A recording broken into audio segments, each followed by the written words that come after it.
Driving down the 4-5, running all the stop signs. The way you're touching my skin. Damn. Okay. Okay. Okay, Tifa, I see you. Okay. Good shit. Let's go. So put your magic on me. Come on, tie me up in your strings. Make me do anything. Yeah, yeah. Got me looking hella crazy. Yeah, yeah. Got me tripping on you lately. Yeah. I'm under your spell and I'm under your body. Oh, it's like black magic. You work your voodoo on me. Black magic. The things you do to me, yeah. Black magic. Just like that. Black magic. You work your voodoo on me. Black magic. You work your voodoo on me. Black magic. The things you do to me, yeah. Black magic. Just like that. Black magic. You work your voodoo on me. Hello. Hello.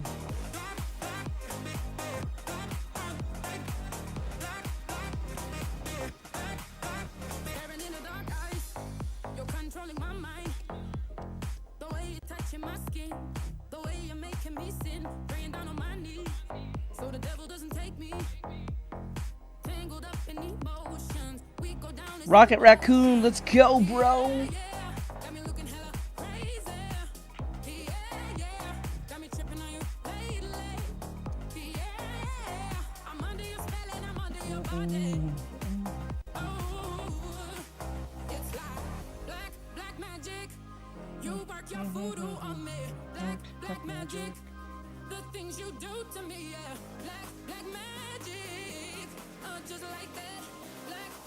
That's weird.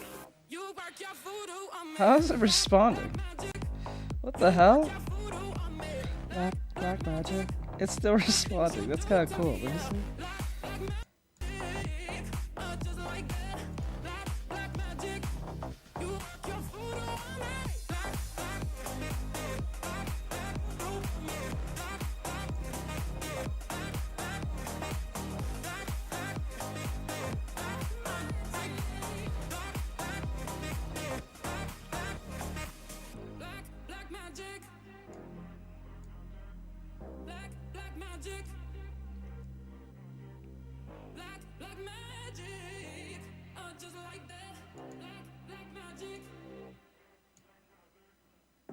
So far away from it all, can't feel my face anymore. Want someone to numb all the pain, 'cause I can't take it away. So far away from it all, can't say I've been here before. So empty, I hate it.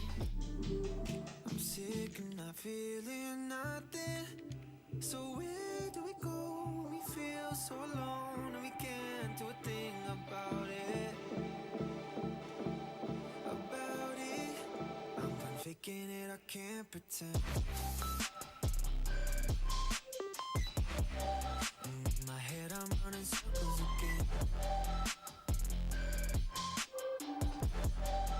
I'm done faking it, I can't pretend. And I've been spending too much time on the edge.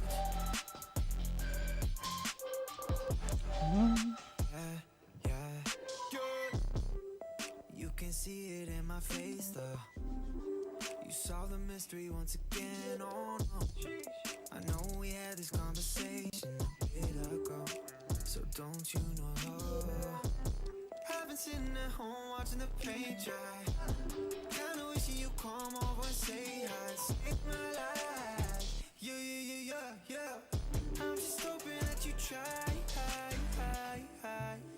So where do we go when we feel so alone and we can't do a thing about it? About it. I'm done faking Cosplayers? it, I can't pretend.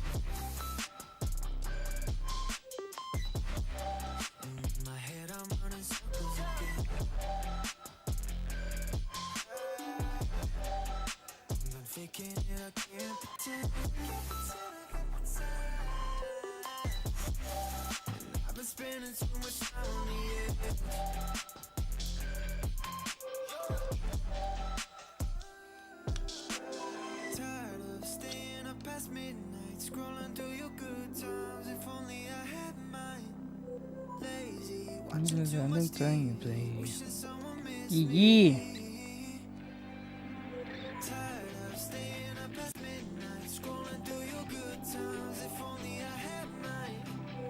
I am working on a fan and animatic.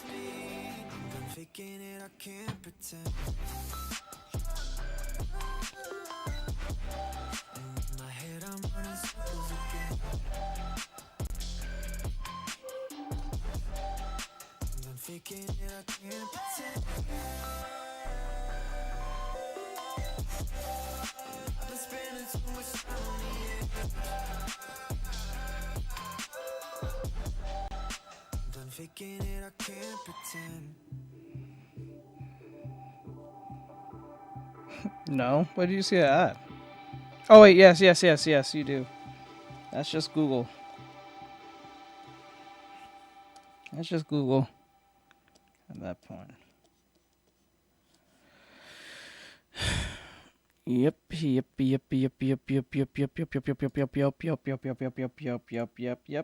Yeah, that's normal. That's the thing. Let's see here. Have I seen this one? There must be other ones, right? I think.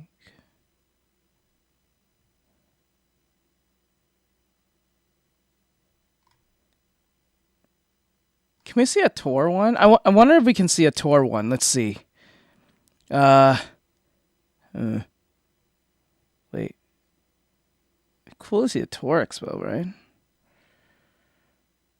Oh, this one's 2026.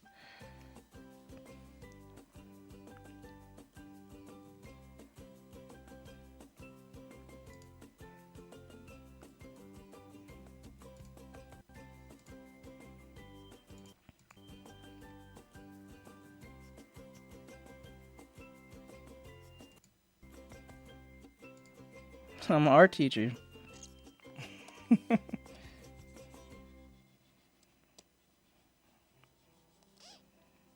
I teach art. To get taught, you have to be a student.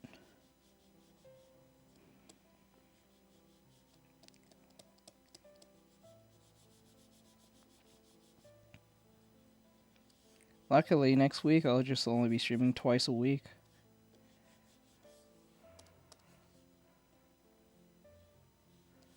Because all that's going to go towards making new content for how to teach.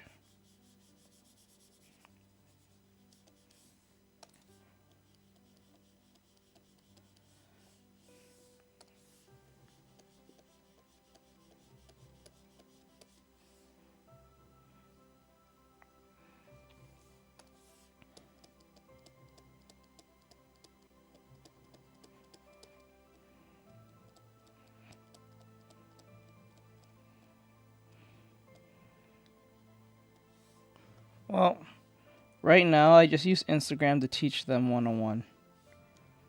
In the sense of, say for instance you have a trouble with drawing a character or you have anatomy issues.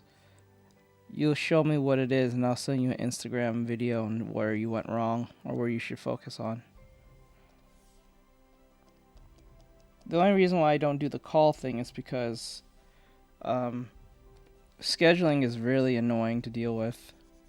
But then again, this is part of why I'm going to be only streaming twice a week, starting next week.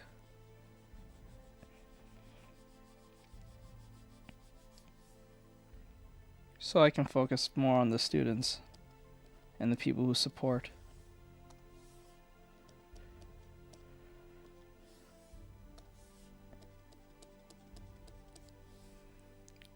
My goal is to get a bunch of them so we can teach them all at once in one Discord call that is being recorded live. So people who are walking in and watching can watch, but they can't make any questions or anything because they're not a student. Oh, this is in Japan. This is one of those slow off-top shits. Nah. I came to realize that.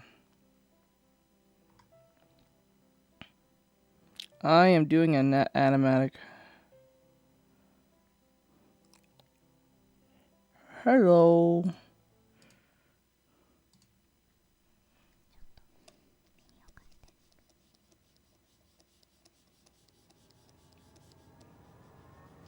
I think the eyes are.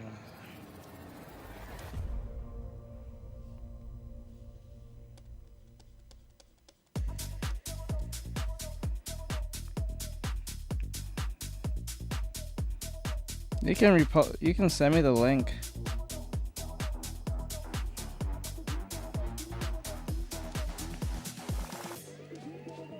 Send me the link. I'd like to see.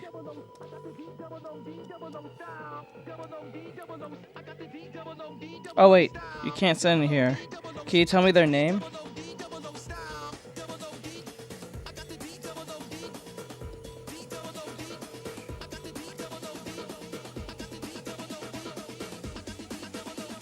Hello.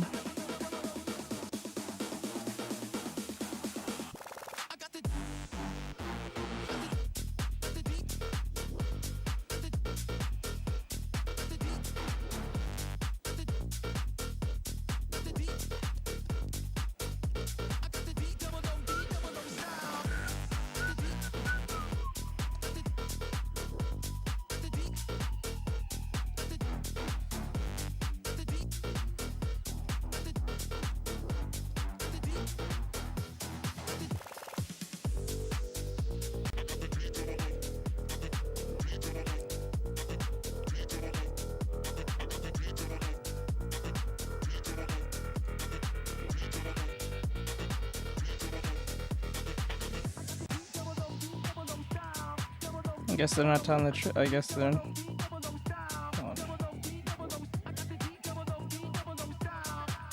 If what you're saying is true.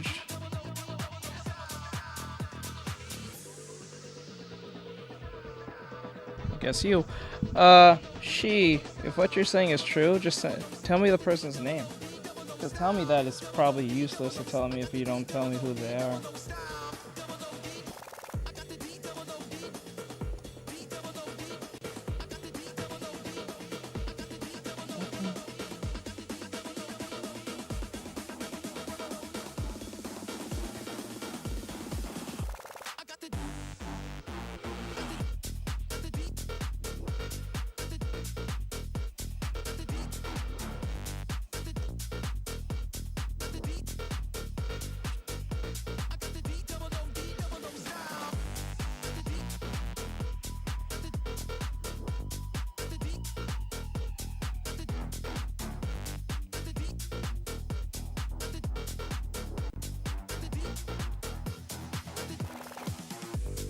Thank you.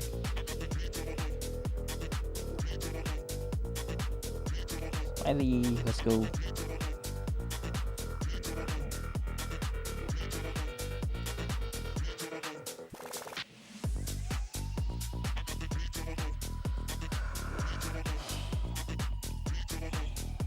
They make the statement, but they won't show me, so it's probably not even true. Hey, Survivor.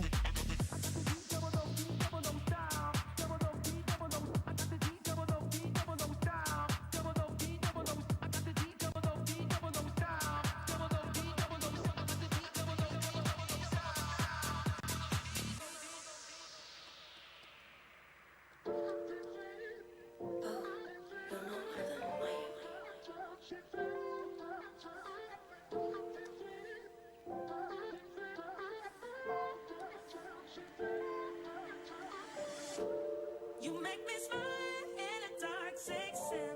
Gone for a while and I put me back in. I can decide. Now it's breathing time. It's breathing time. I'm doing an automatic.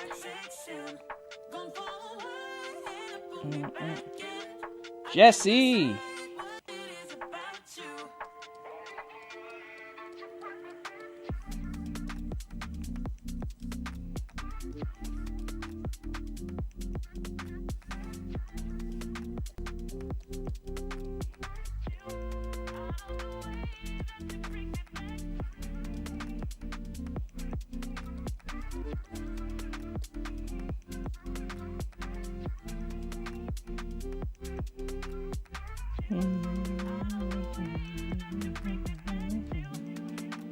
Alright, do your thing.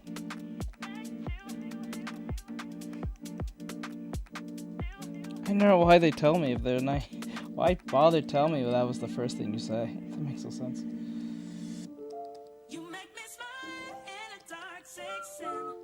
They're not saying anything.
Yep.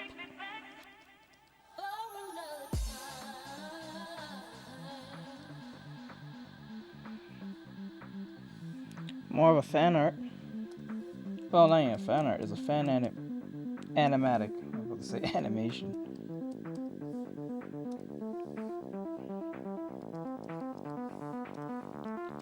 Fan animatic. Yep.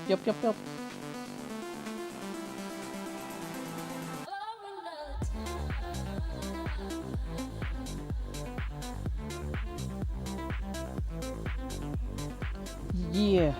Well, welcome everyone to the stream. I hope everybody's having an awesome day. And like great stuff.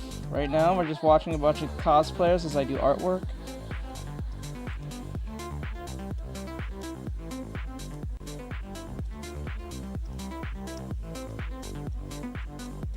Thank you. And yes, I did design it myself. People constantly ask me that question.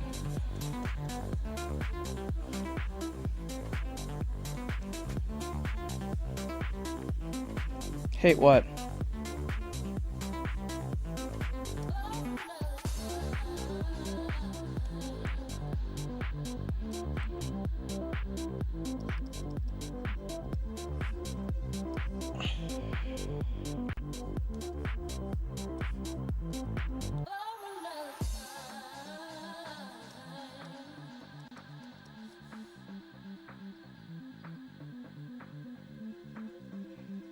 Vibing or VTubing? Hey, I see you, Paimon. You don't look too annoying. I don't know. This, I don't want to worry about it. Hey, Bri.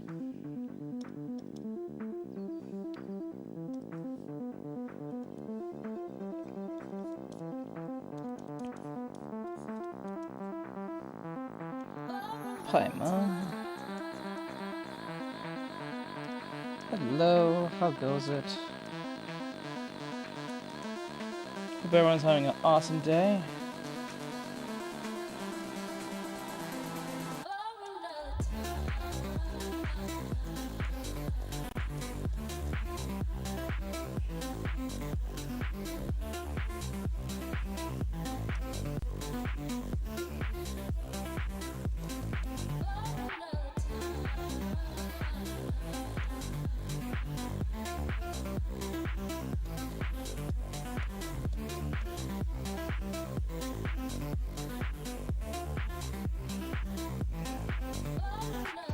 It's all correct. It's been a fear of mine.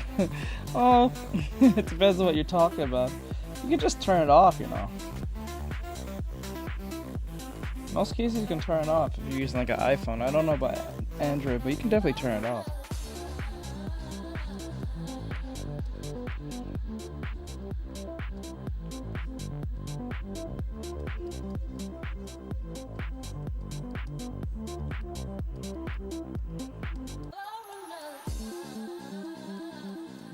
Them legs. It's all about them legs. All about the legs, yo. And yes, it's beers. Hello, happy Heart Day.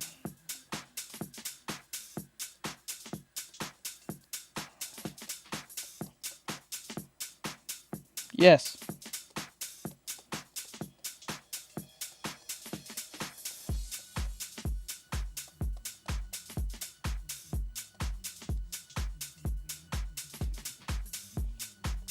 Happy Valentine's Day, bro.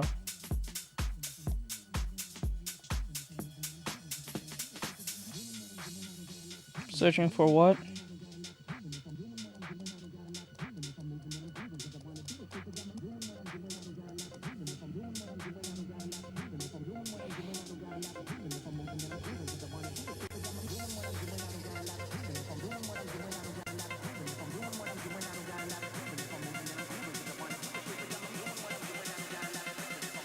Oh, there is a thing. You gotta go in your settings and turn it off. I think you can type in the search in the settings.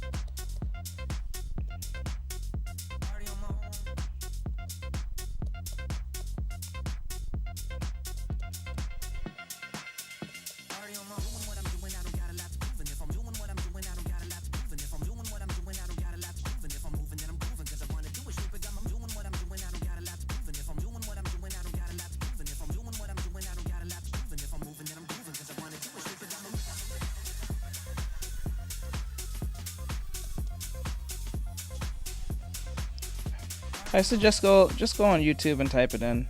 It'll be a tutorial. There's always a tutorial on how to do that. He's Homelander.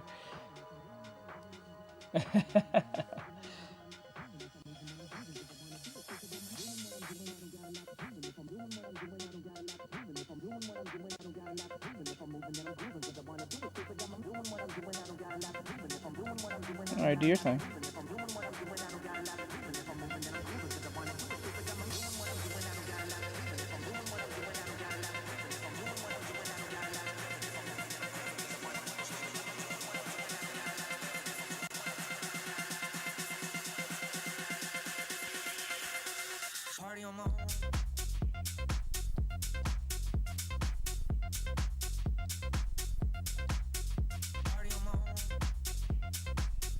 What the fuck is that? Oh, okay. I was like, what the fuck is that? I couldn't figure out what it was. I realized, I was like, oh no, you're from that Sushi Squad movie. That weasel thing.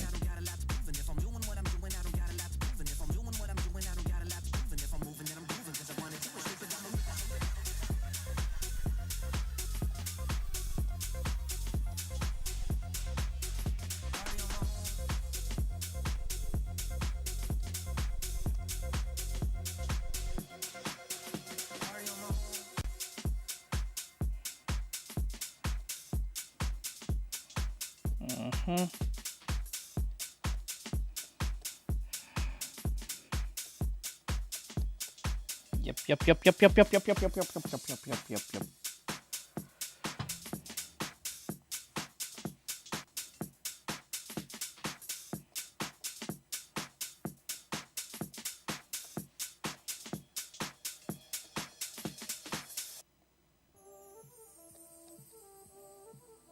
Are they Siths? I think they're Siths. They dress like Siths.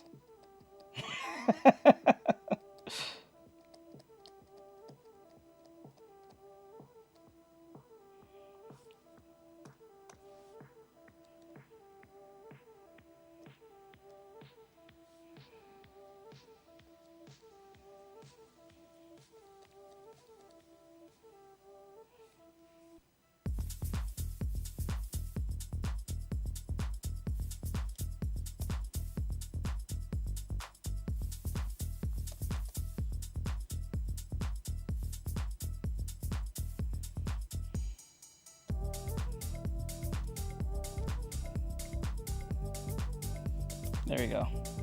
It was a little bit too far away from the face. We got that fixed. That's what we do. Fix the face, bruh. Alright. And then like this. Oh, I think the eyes are a little bit too long. Gotta do that a little closely. Oh, I see.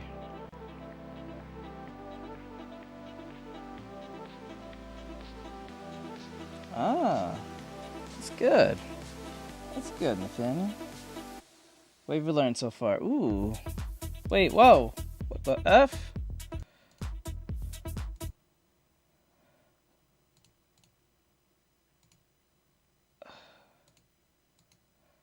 No, what the hell? No!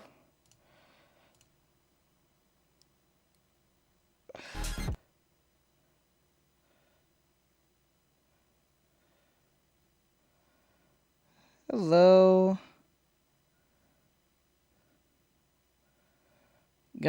You gotta focus. What is that supposed to mean? What do you mean you gotta focus?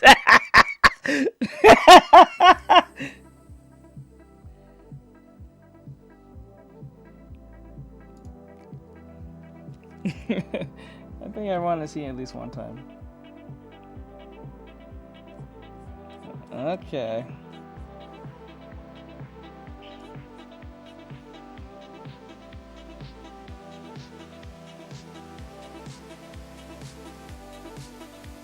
Keep your head away from your controller.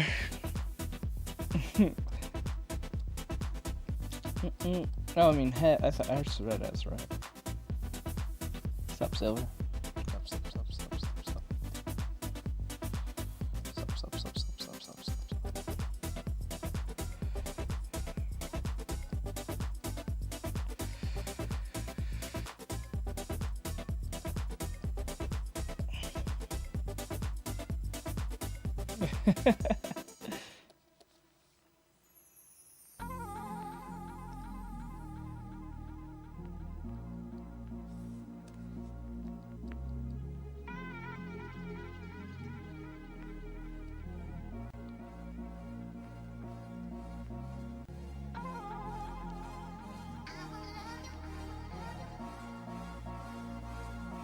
Alright, gotcha.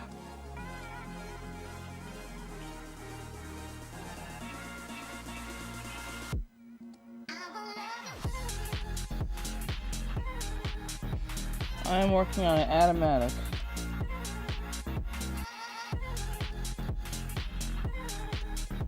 Avatar cosplayer.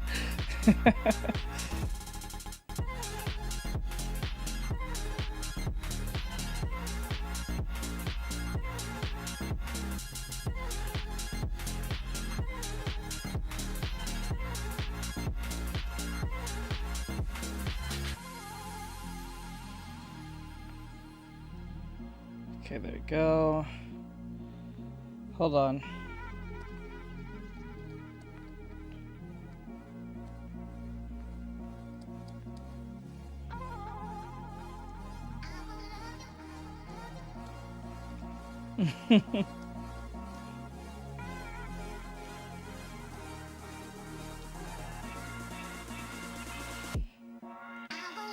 Hold on.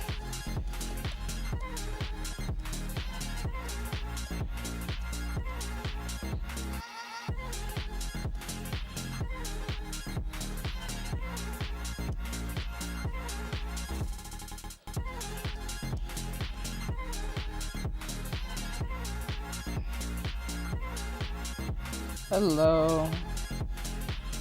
How goes it? Into the stream today.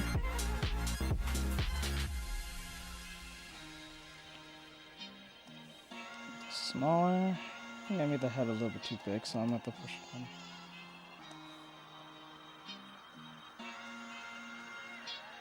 To this day, I think that was a clone.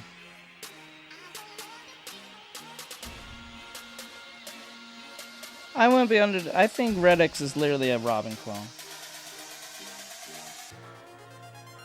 Let's go, Nami!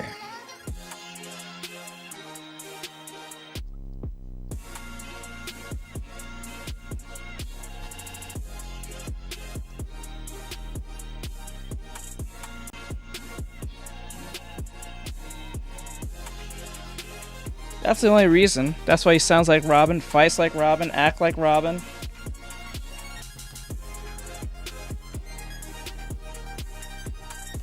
Rize.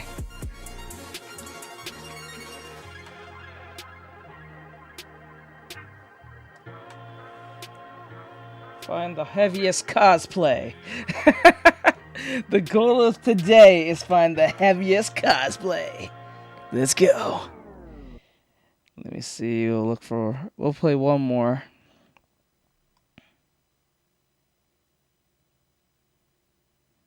I got you. Let me see. We can do like one more. We'll do the swimsuit one. This is ColossalCon, Texas. Okay. The goal of today is find the heaviest cosplay.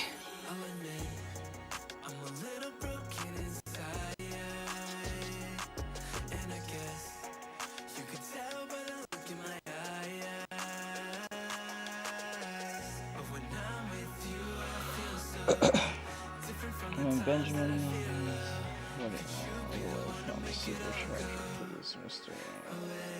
I'm not really sure what the fuck that means. Saber.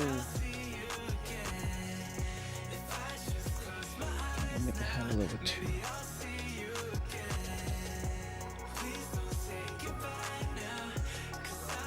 Oh hell, the heavies. Oh, she's cute.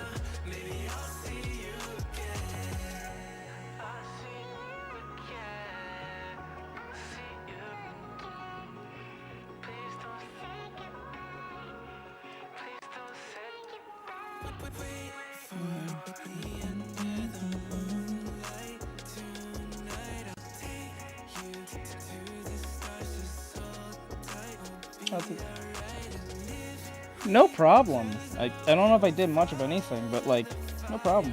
If it helps you, that's good. All that matters.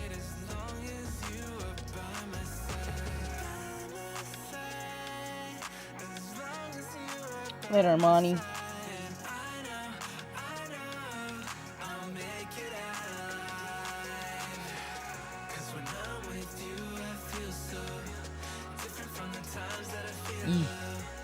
Oh wait, was that Kanoko? Wait, I didn't see. Holy shit. Go back. Go back. Hold up.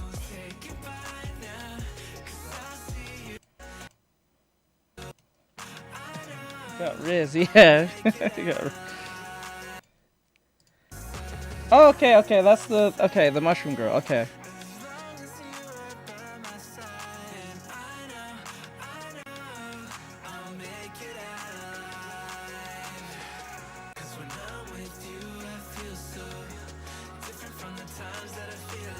Hey, monkey.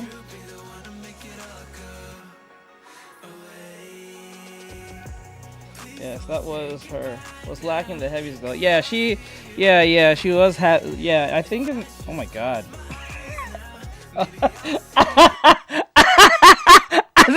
Bro. Bro. Bro.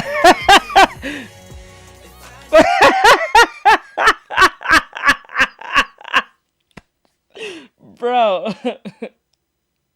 Oh my god. What the fuck?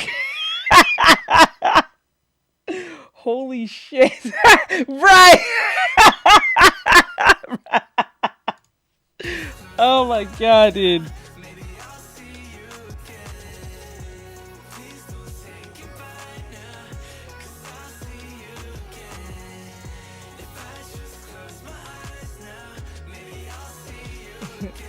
It is what it is. It is what it is.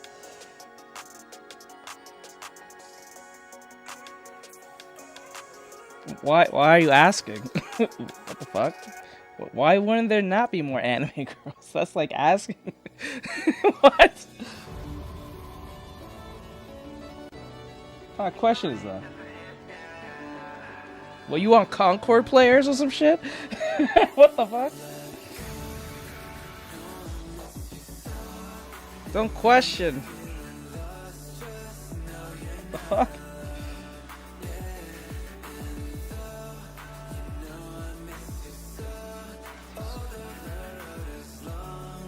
What, you disappointed?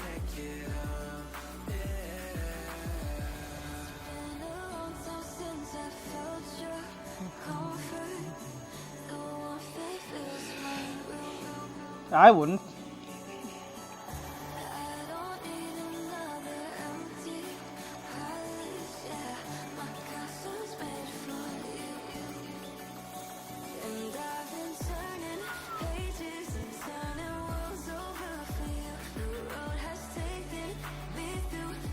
Come on. Hold on.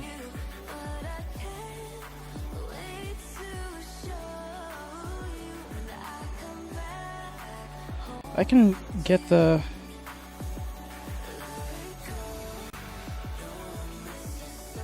Oh, thank you for the follow. Thank you. Damn!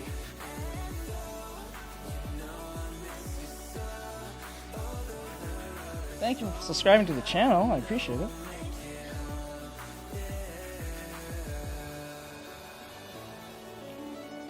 Right? Finally, we got a heavy cami. Let's go. With the heads. Oh, that was a nice eye design. Hold on, let's go back. Hold on, let me go back. That contacts was cool.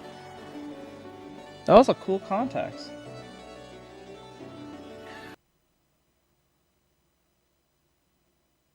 Does she have a license?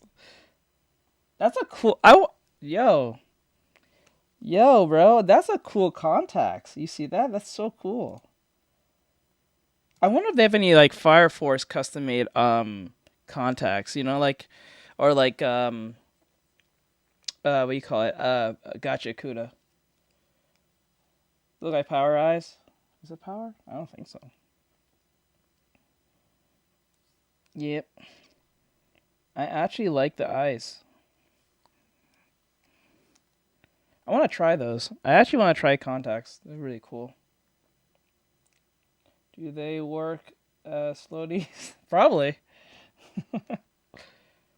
I always wonder this. Like, if you have the contacts and you go underwater, won't they fly right off your eyes?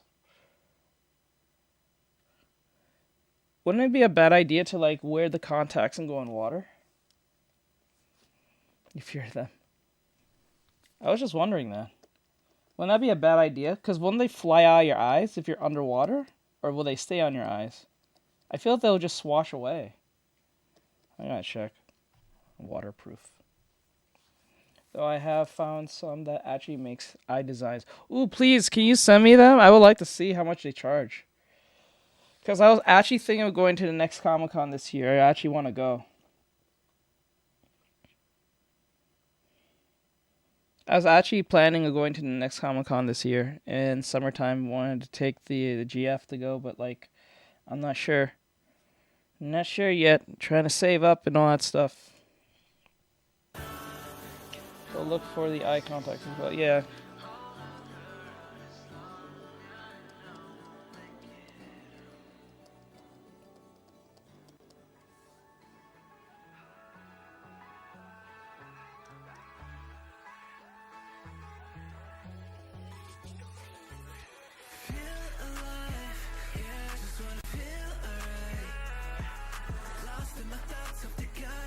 I don't think so.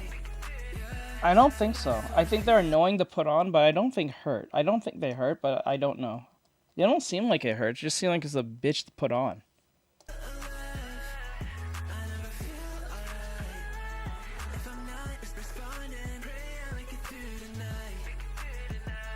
Remember, y'all keep... Yeah, okay, I got you.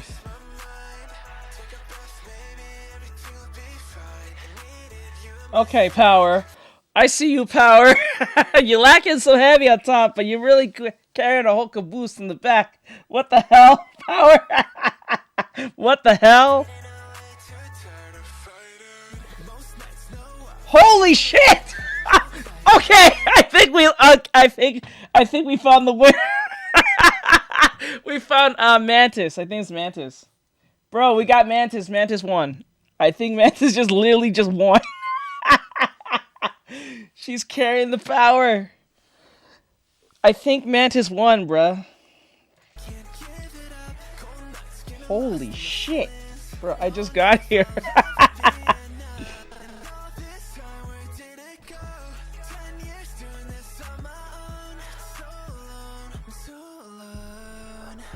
I think Mantis won, bro. Don't cause a tidal wave. Hey, what's up, average? I think the head is low too.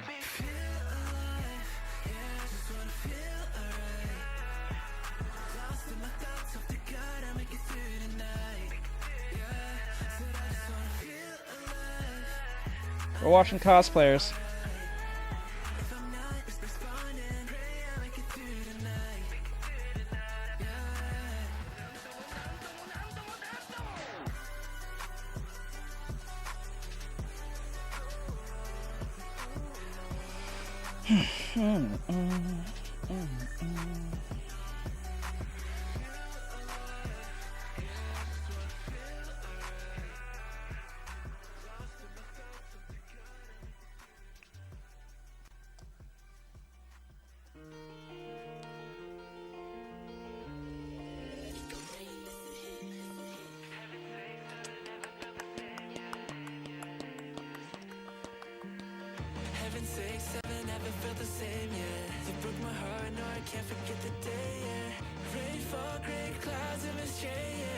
No, we was ranking who the heaviest was, but I think Mantis won. The Camby Cosby second. The Camby came second. I think Mantis came first. Who came third? I think that's a dude. I think that's a dude.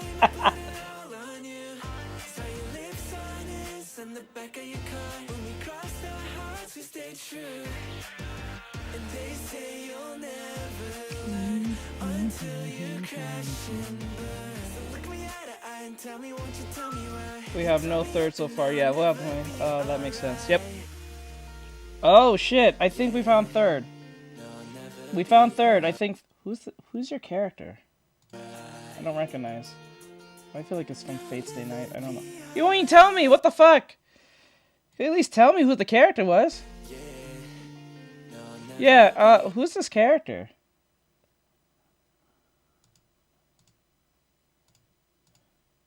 Wait, who's the third? Who's this character? I don't recognize this character. Does anyone recognize the outfit? I don't recognize this character at all. I don't see it. I don't know who this character is.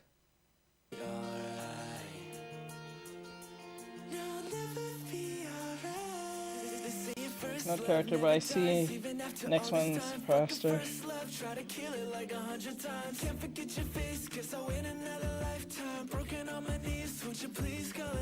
You're alright, you're like fourth.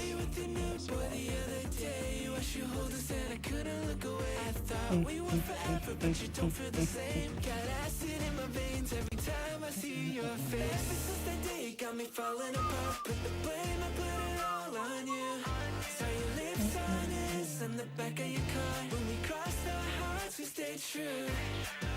And they say you'll never learn until you crash and burn. Was that Kari? Was that Kyrie? Hold on. Was that Kyrie? Oh no, it was a chick from Evangelion. I didn't see. I think it was a dude. Nah. Nah. No. No.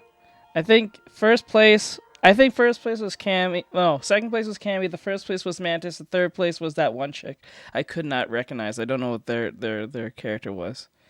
Fourth place was probably that one chick from Dress Up My Darling, I think.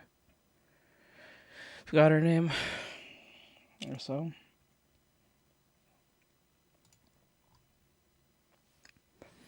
Let me see. Marin? That was her name? Marin?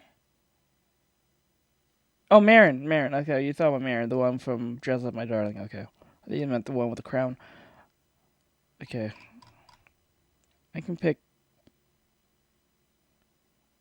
I'll pick one last one, and then we'll go and watch other stuff.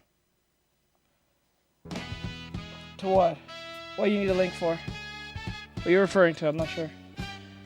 Unless I forgot what it was. Okay. Keep these units in check. Gotcha, bruh. Holy shit!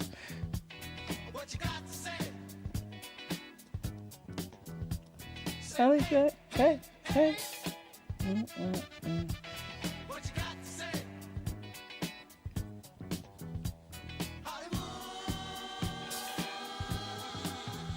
Hollywood City. I have to know who's the cosplayer to Manchester. Oh, hold up. You just want the okay.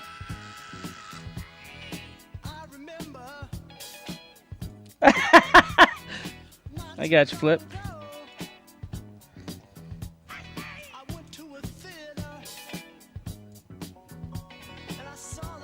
I know, right?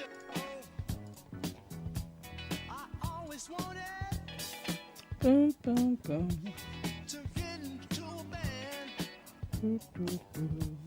To sing my songs and become a bad piano player. So here I am.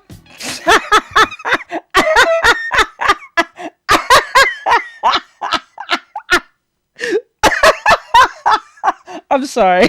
I'm sorry. That's mean. I'm sorry. I'm sorry. Fuck y'all. I'm sorry.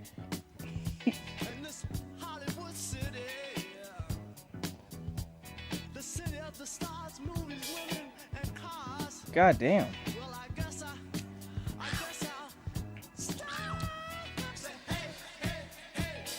I stopped myself from giggling as well. Okay, I'm not crazy.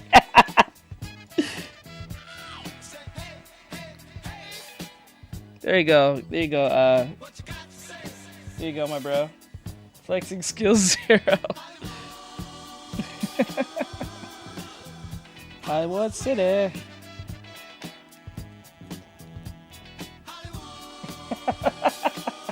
But that man would be great to be there. That convention, yeah.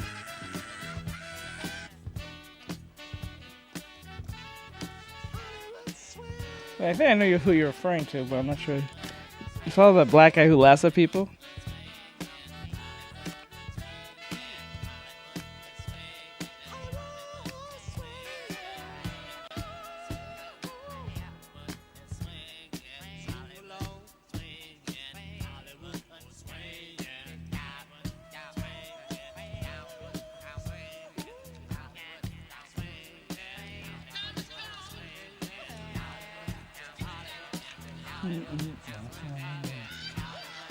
Jabber most likely. Okay.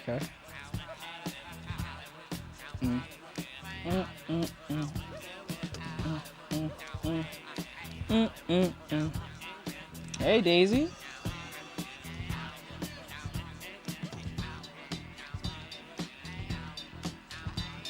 Need to see an I haven't seen one. I don't think so.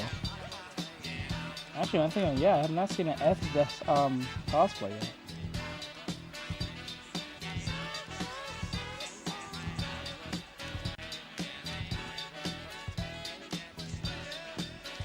Hollywood City.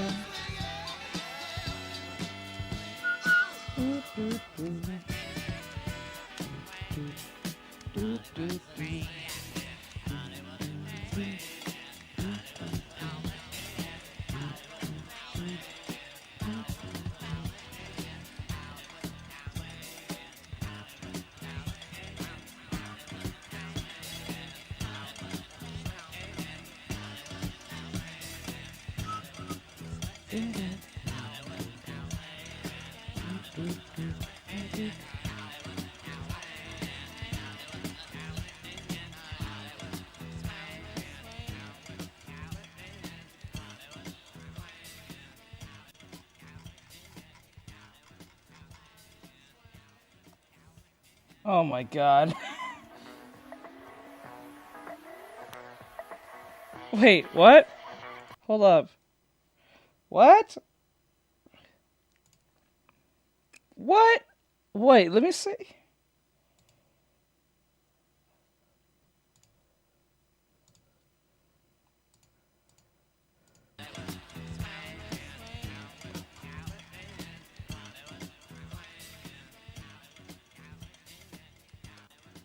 Did I miss it again?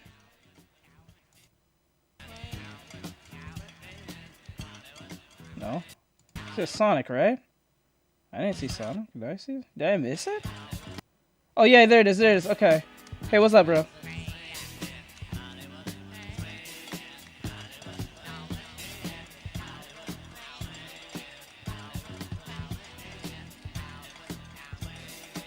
Yeah, shoes was weird.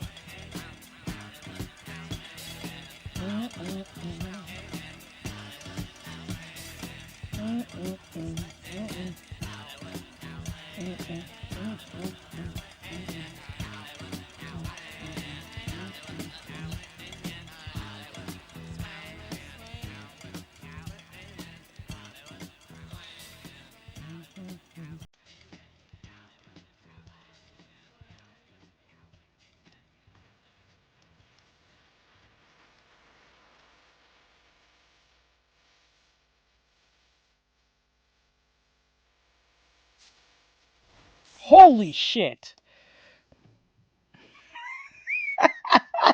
I'm not a Star Wars fan, but I think I'm becoming one now. What the fuck? That was so unnecessary.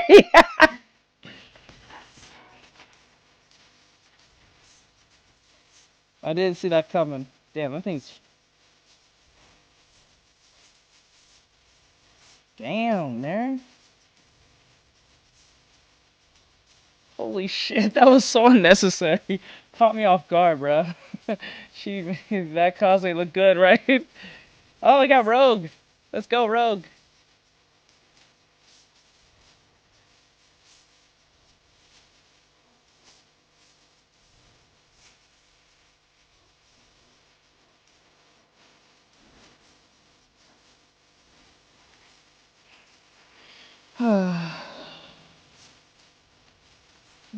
Fuck so.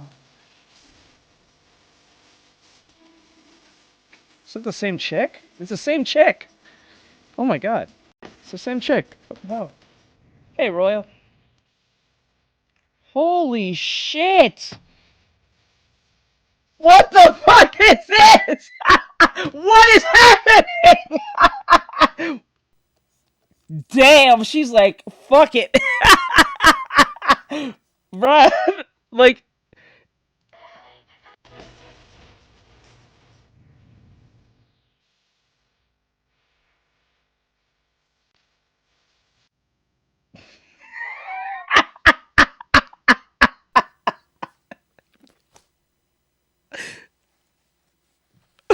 Right. Bruh, what is. This is more funny than it is like being goonish. Like, this is funny. It looks like a giant. It looks like a dick. It looks like a dick on her head. It looks like. You can't tell me it's so funny.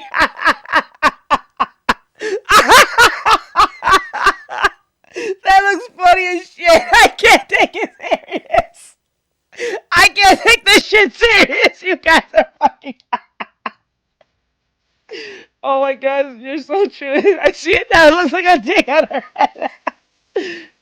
Oh my god. Oh my god.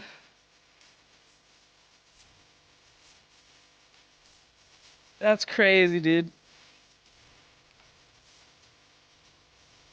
Damn, man. Oh my god, Raven!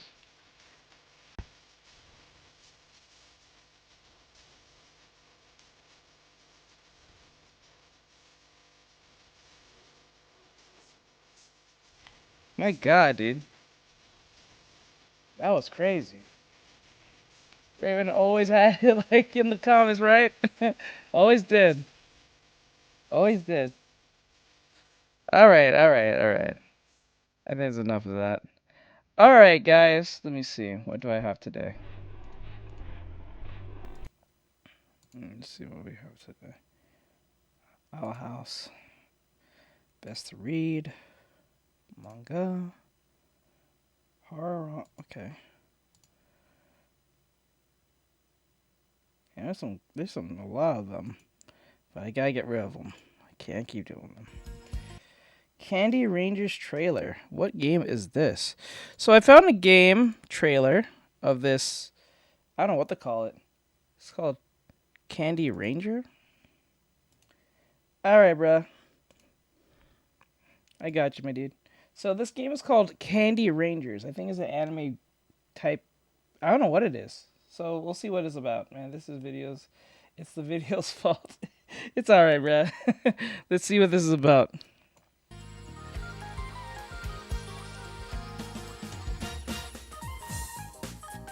It's like a platformer. Oh, it's a cute little platformer game.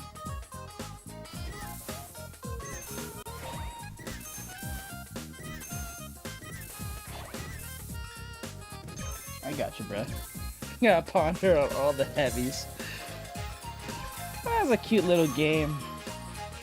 Split screen.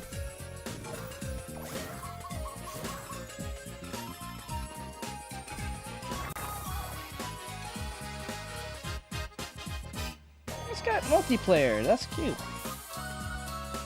That's adorable.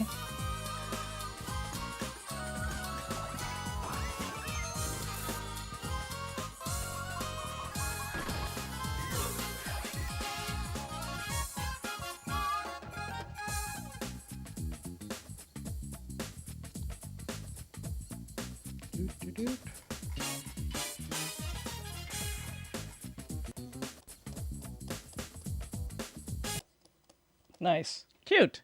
Candy Rangers. I thought it was something different when I saw the first thumbnail, but you know, thumbnails be thumbnailing. Thumbnails be thumbnailing, bro. Alright, so it says here, Nickelodeon has cooked, Paramount has fired nearly all the animators. So everything's imploding.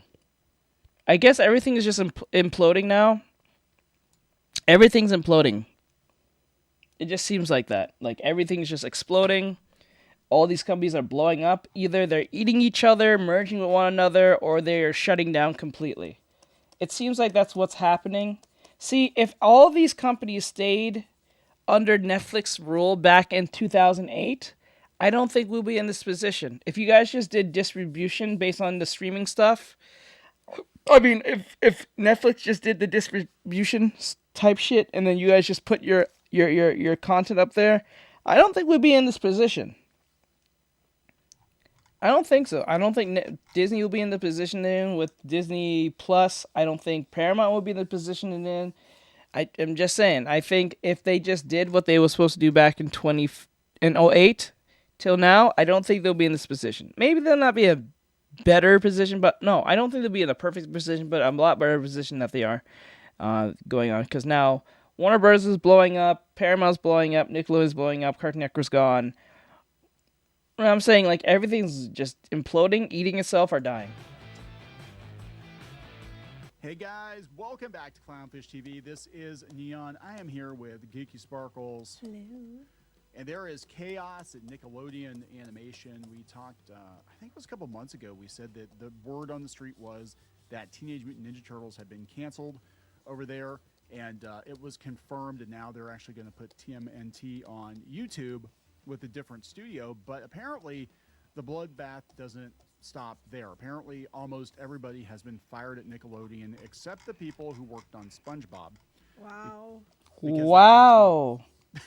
Let's be honest. Damn, bro. That's a lot of people. I mean, are they being sarcastic or are they serious? They're serious. Yeah, this is coming from a user, a cartoon fan on X, saying that Max and the Midnights has been confirmed as ending. The Skydance fired everyone. At Yeah, Nick woke individuals are not getting their jobs ever again. Yeah. Except for the SpongeBob crew, allegations seem more true than they ever appeared to be earlier. So this is what See, I thought they were just being like, you know, oh, it feels like they fired everybody, but that's what I didn't know they actually did. No, because they were saying before, I remember hearing about this, people said that they were trying to save a bunch of money because they wanted to buy Warner Brothers. Skydance wanted to buy Warner Brothers. So they're like, yeah, animation isn't making any money. And honestly, nobody's really watching Nickelodeon now except for SpongeBob reruns. And SpongeBob is the Nick equivalent of Teen Titans Go on Cartoon Network. But damn. Yeah, the word is they fired pretty much everybody and they're because they're kinda trying to hitting- buy Warner Brothers. because they're trying to buy Warner Brothers. That's the rumor, and this is coming from the Wait, film industry. Nickelodeon is trying to wait. Well, I'm confused. Is Nickelodeon trying to buy Warner Brothers, or is it Paramount trying to buy Warner Brothers, or is it Skydance? I was so certain it was gonna go to Netflix. What's happening with that? like a month or so ago on Reddit, but we'll talk about this. So before we get into it any further, please subscribe for more pop culture news, views, and rants. Guys, you'll get woohoo if you do. Woohoo! So yeah, this we'll walk it back a little bit. We talked before about the Teenage Mutant Ninja Turtles cartoon getting canceled. Now it's been confirmed that they're going to be putting a new show, not that show, but a new show on YouTube because more kids watch YouTube than they do Nickelodeon now. Well, they do.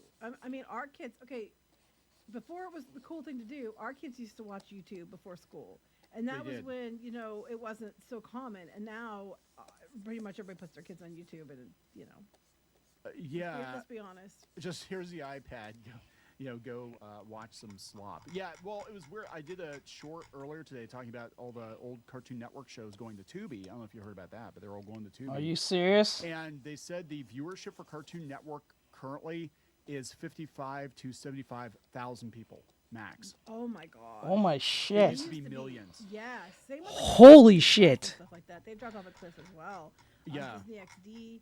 They've dropped. Disney's still trying to put things on those networks first, but it's not seeming to work very The well. kids aren't watching it, and that's the thing. Like Disney Channel and Nickelodeon and Cartoon Network. That was a huge part of our kids' childhood. But they were even on kind of the tail end of, I think, the peak of it, right? Because it was like really, really big for a long time, and it was a star maker too. Like any kid that was on Disney Channel, especially, they'd wind up with like a recording deal and a movie career, and all that. And now it's just like. And one of their managers up their ass. Yep, and a DUI and love trauma. There was then there and like Nickelodeon, Cartoon Network. They all three places they would do the kids shows. I mean, some would be Yes. animated, some would be, but that was where all the kids hung out. Yeah, and it was a huge. It was a huge deal, and then they just completely fell off. So this was a couple of months ago, and this is one of the subreddits that I think is actually pretty legit because we've gone out here before, and they're talking about the state of the industry.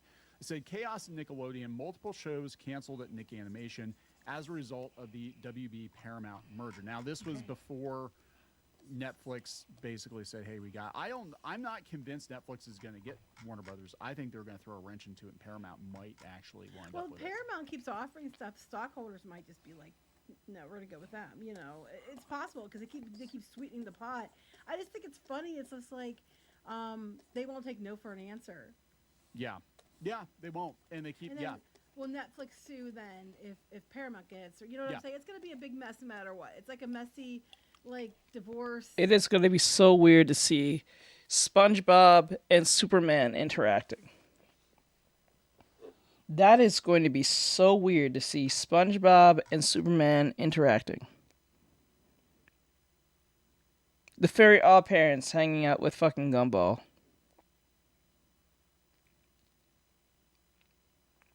Danny Phantom in the DCEU. What the fuck? That doesn't even sound right. That don't sound right at all. Like, it's very weird enough to hear that Batman did like a Ninja Turtles crossover, but like, it's not.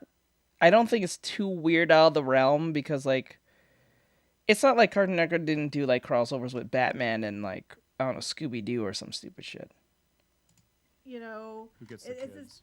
basically it's going to be insane. But anyway, back to this. So this was insider knowledge, and I actually had somebody that worked in the animation industry come to me. It was about 2 or 3 months ago, and said, "Yeah, they canceled that Ninja Turtles show they were going to do." So Yeah, it's she not- told me back when yeah. they told you. And this person would know because this person worked with Nickelodeon before. But this is another insider. Nah, you don't know anyone. You Yeah, just make yeah, shit yeah. up. Yeah.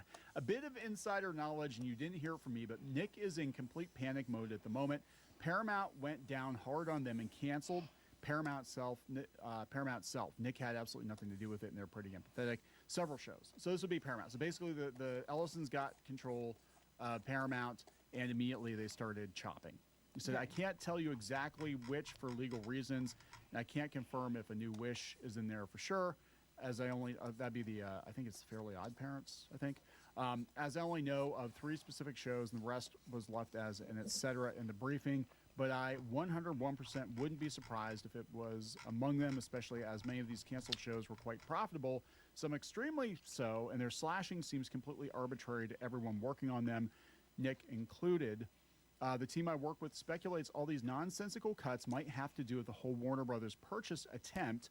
I assume a series with a higher budget like this one would probably be one of the first they'd cut. Unfortunately, regardless of financial success and audience acclaim. Audience acclaim, I'm going to tell you the truth, especially to the Ellisons, means jack shit. They don't care. Like, audience acclaim, cool. People like it. Critics like it, cool. Who's watching it? And if it's like Cartoon Network is right now, only 55,000 people are watching it, you know, and it might be grandma just leaving it on for the grandkids or great-grandkids when they come over because she thinks that's what they want to watch. Meanwhile, they're actually on their phones watching AI slop, right? And here's another message my friend's insider said. David Ellison has a boner for Warner Brothers and really wants to buy All they need to do is just sue these AI companies for letting them use their IPs. And then this will probably bring back people to watch their shows. But they won't do it for some odd reason. No, yeah, no kidding. Yeah. I don't think his boner could get much bigger at this point. So this seems to be corroborated, and this was, 2 months ago, and then we have this guy here. So they're Jason. talking about Ninja Turtles that they were talking about. In the They're talking about show. Ninja Turtles, they're talking about the Fairly Odd Parents, they're talking about Loud Well, House, when I they're guess. saying the really big one that was really big and that was very profitable, I'm assuming they meant Ninja Turtles. Yeah, and I guess the new door, they were going to do a new door, and they canceled that too. So it's like all getting... It's crazy. Programming strategy shift. But the only people that are safe, apparently, this is the word. This is a rumor, according to this guy on X. So that's, whatever. But the only people that are safe are the SpongeBob people, probably because they make money. SpongeBob makes money. SpongeBob's about the Well, only... Ninja Turtles makes money too, but Well, Ninja Turtles is sort of like, it's becoming its own thing now. They just announced a whole bunch of stuff they're doing with Ninja Turtles, and they said they want to bring Ninja Turtles back, and they want it to be as big as it was in the 90s. So they've got restaurants coming. They ditched... didn't Mattel just get it? Mattel Restaurants? got the license. Yeah, there was a big They announcement just, that Mattel got it. Yeah, they just announced this. They're going to do G.I. Joe, Ninja Turtles. Now, this is Yeah, Playmates. you were telling me about that. I'm actually excited about this one. I didn't care for the He-Man ones that much, but it works. And the April is Scarlet definitely works. But dial tone, I don't understand why they're doing dial tone. That's weird. Dial tone sucks. Nobody cares about dial tone. Probably because it's, because he's the tech one or whatever. That's what I'm Donatello. thinking. They're like, oh, we need a techie. Okay, And we'll that's the get close we can get. I'm sure there was better options, but okay. Yeah. But no, I love the Cobra So ones. when are they coming out? I think this fall. I think they're coming Because out. I know when I need to start watching for it.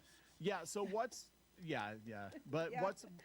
what's going to happen is after this line in 2027 is when Mattel takes over, and I don't know what they're going to look like, but I think Playmates is going to go out of business because this was their bread and butter. Like they basically, I think Playmates and Ninja Turtles as a brand were kind of hand in hand. But I don't know if the Mutant Mayhem figures sold as well as they were hoping for because the movie didn't do as well. Which is I mean, again, bummer, that was 'cause another they one. were cool figures, though. They were nice figures, and the price point was good. And that's the thing with Playmates is this stuff is made pretty well, and the price is fair. And now it's going to go. Hopefully Mattel keeps the price down, but It's Mattel. yeah, I hope Playmates doesn't go out because they did a good job with stuff. I think they will, but they're basically recalibrating everything with Turtles. They're going to do new games. They're doing restaurants. We already saw it. They're doing like a almost like a Hello Fresh box where you can make They your own pizza are. at home. They With are. the turtles, There's it's several different crazy. recipes that are Ninja Turtle themes. Yes. So that's kind of like becoming its own thing. But all the other stuff outside of Turtles, it sounds like it's on the chopping block. Turtles and SpongeBob because they know those things sell. So this guy, Jason the cartoon fan. So after 22 and a half years, yesterday was my last day at Nickelodeon. Hey, what's going From on? fatherhood to the X's to the Odd Parents, Danny Phantom, Tough Puppy, Loud House. I've had the most amazing, unexpected, and unpredictable career. I couldn't be more grateful or proud. So this guy is gone after 22 years. 22 and a half years. 22 and a half years. I certainly hope it's not over yet. I know the state of animation is dire at the moment.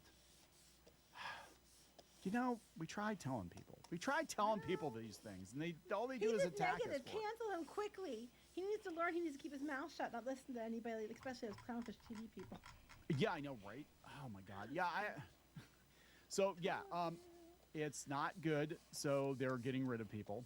So he says, regardless of how you felt about the overall quality of the show, it's so impressive that any Nicktoon after the mid-2000s managed to have a solid run. Yeah, I'm shocked it's still on. So apparently there's a whole bunch of other cancellations. They said there are rumors that once they took control of Paramount, Skydance fired everybody at Nick's animation studio except the crew behind SpongeBob SquarePants. And the way Sullivan's post on the Loud House implies those rumors were true. So this goes along with they got rid of the head of animation. I remember that when they first came in. And I think they're going to consolidate because Skydance has its own animation. And Well, yeah, because that's what they have their own thing that they're going to do. They're going to get rid of redundancies. yeah, and then here again, this is we get these people all the time too.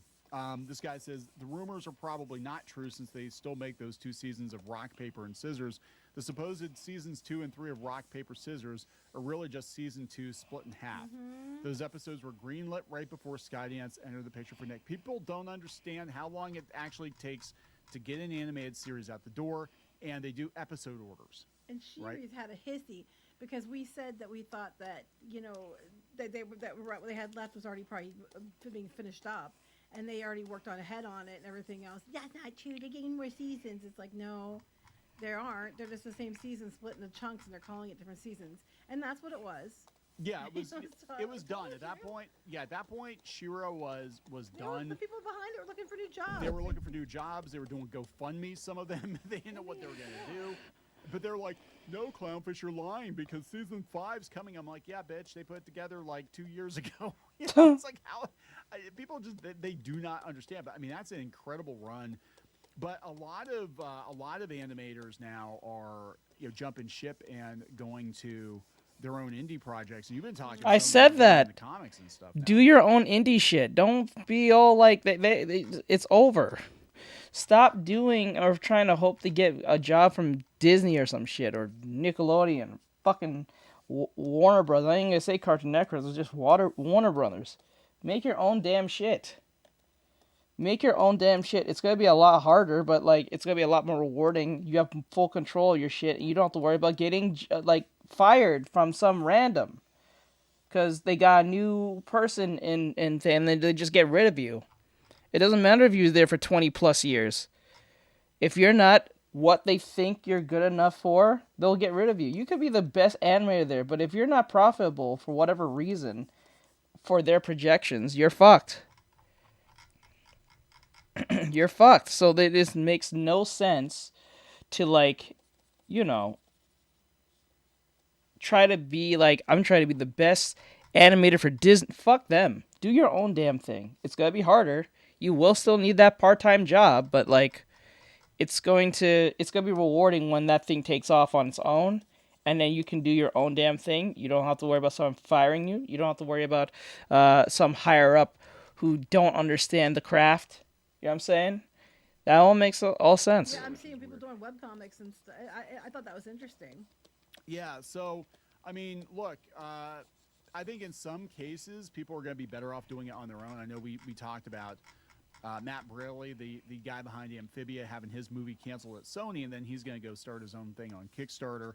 And we have Dana Terrace from the Owl House doing Knights of Guinevere, and I guess, she's doing pretty good. She just got an episode order and an ending and all that. And it's just not, this is what we try to get across to people. Like, on the totem pole, animation to these studios is not important. It really is not. It costs a lot, and it usually doesn't get a return on investment unless, again, you're SpongeBob or Turtles or something like that. And that's what they're looking for. So when they greenlight shows in the future, they're going to be looking at the return on the investment, and they're not going to greenlight your Tumblr fanfic. Thank you. Best part about that Thank you. I'm sorry. I'm glad about that. That shit has been fucked. That was the reason why mostly they got rid of y'all. Because you guys kept on making Tumblr fan fiction bullshit, race swapping, gender swapping shit, and it didn't go well for y'all. Or three things will happen. It'll be a gender swapping, what do you call it?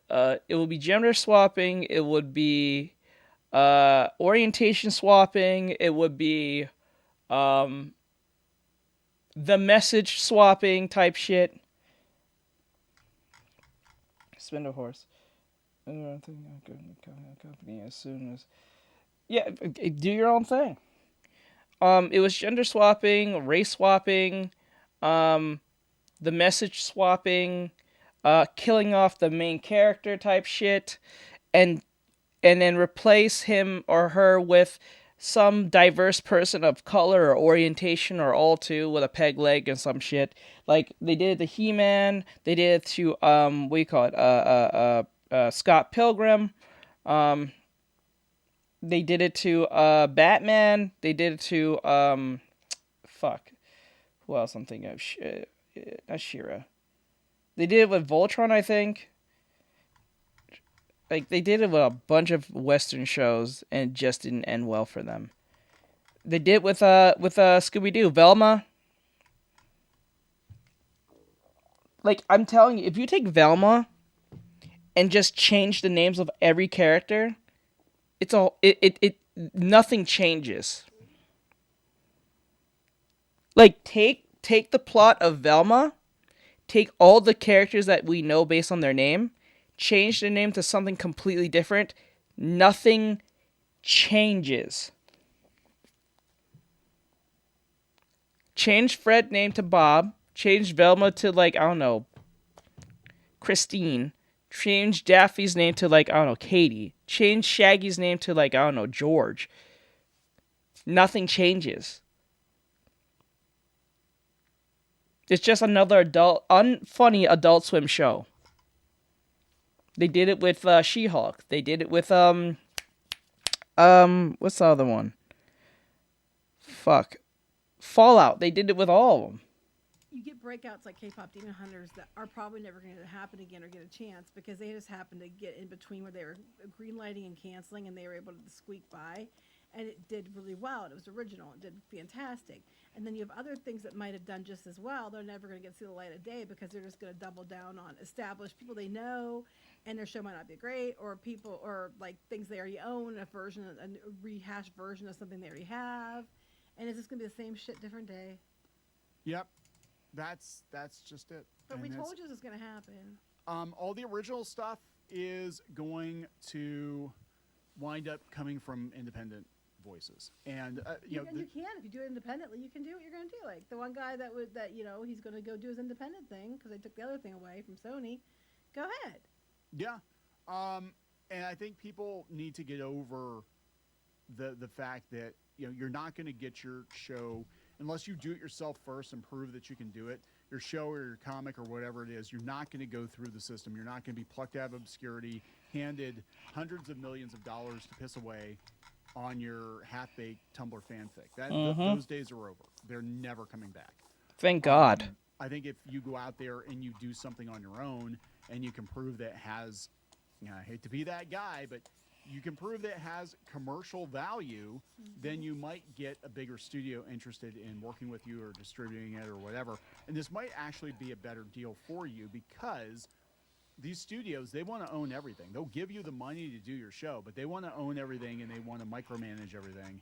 And they're not gonna give you a bunch of money to do whatever the hell you want and then let you walk away with the rights to it too. That's not fair because they need to let me do my show that I should have watched when I was a kid. That panders to the 5% of people like me in the world. And if they don't, they're just a bunch of bigots. Yeah. Oh, fuck that. Fuck that. Well, bye. There's a door. Well, that's just it. Like there's definitely I think unprecedented opportunity for creatives, but you're going to have to go back to that DIY, pull yourself up by your bootstrap shit, yes. Bootstrap it yourself. And, everybody's like, oh, well, Walt Disney. I'm like, do you know what Walt Disney went through to get his shit off the ground? The poverty and the bankruptcies and the, because he was a white man. Yeah, it was just handed to him. Yeah. Ask his family. Ask his family how it went early on. I mean, it took him a long time. He basically had to speed run all of his mistakes up front to figure out what actually worked and then pivot the direction of the company. If he didn't have his brother, he would have gone bankrupt 10 times over. They didn't have safety nets back then like they do now either. Like you scrubbed out, your family went hungry. Too bad, He was trying to do the impossible during the damn Depression, right? it was like, so it was like a triple win. But, oh, shit. Yeah, there were a lot of, people look at these stories and it's like, there are a lot of things that went wrong. And I don't think a lot of people today that want to make things have what it takes to They don't have actually the get grit. this stuff They out don't there. have the- No, because most of these shows was bankrolled by venture capital. So that's why all your fan fiction shows survived as long as they did, and most of them got canceled as fast as they came around. Because they really wasn't that good. It was just for diverse reasons to hit the DI threshold, so they can get more venture capital when they're on that that business social score thing for businesses. That was the only reason why this happened. Blame Larry Fink and actually blame fucking Epstein. Epstein had a part of all this shit. All this shit came through Epstein as well. Do you know he's good friends with the dude who made BlackRock? You think all that LGBT push just came out of nowhere? No, it was actually said in the fucking Epstein files that he had enough power to push that shit in there. Fucking Epstein in the Epstein files said exactly that Epstein was pushing the transgenderism. He wanted all that to happen. The focus was to make degenerate individuals. That was the whole point, and make profit off their pain, their suffering, their mental anguish, their dysphoria, their them being confused all the way. It was money-making sexual deviancy at its highest. This is not even the trans people's fault. They're just a victim in his game. This whole point is, I'm not even blaming the trans for this. I'm blaming the people higher up, Bill Gates, all of them. They was all part of this. They was part of this nihilist, actually thinking type shit. That's why they all are pedos and sickos and shit. I'm not surprised anymore. All of them. All of them. All of them. I don't even be surprised if Diddy had some type of connection. This man had connections to presidents, fucking billionaires, presidents that's outside the country. You'd be surprised how much this man was well connected to a lot of fucking people. And this man was a sexual deviancy at his highest. He was sick. This is a sick individual. You will be surprised how that shit goes down. So all that LGBT shit that was being pushed in 2015 that's why it felt so unnatural why people pointed it out and said, why is this happening? It was not a natural thing that happened over time. It was a forced, man-made thing by Epstein and his goons. That's literally what all that was. He had a lot of power than you guys think. He wanted that shit to be a thing to make boys and girls confused so he can make not only a lot of money off their pain and suffering, but also he can, manipulate them and then push the whole PDF thing being being legalized. That's why we have the term MAPS. MAPS is a abbreviation for minor attracted person. You know what I'm saying? Like that he wanted all of that to be normalized so he can be him and his nasty friends and get on children. Yes, you remember, it all started in 2015. It really took off 2015, but really showed up in 2016. I think this was in plan since 2008, if I remember right. You know what I'm saying?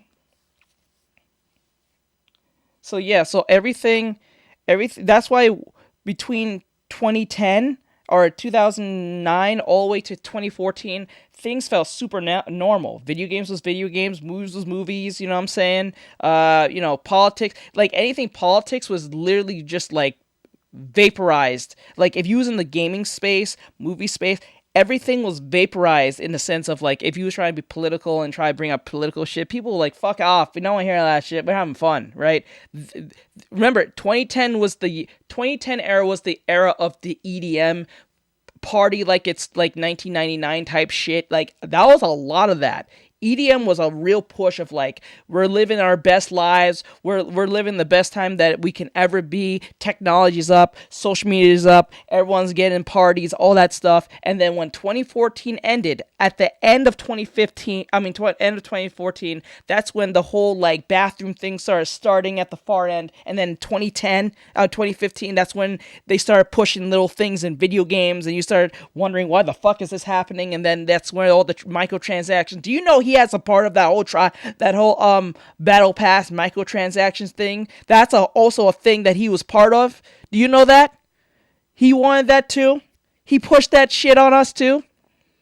And then 2016, that's where everything really hit the shit. Everyone started saying, oh, if you don't agree with this type of lifestyle that's affecting your hobby, you're the problem. You're a bigot. You're this, you're that. And then after 16 was solidified, that's where all the cancellations was happening. Everything, Black Lives Matter was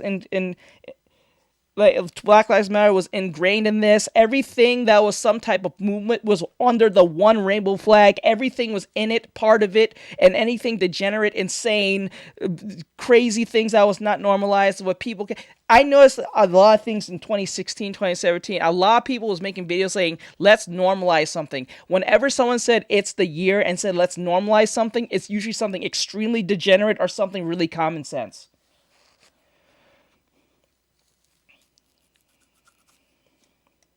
Different from individuals, yeah.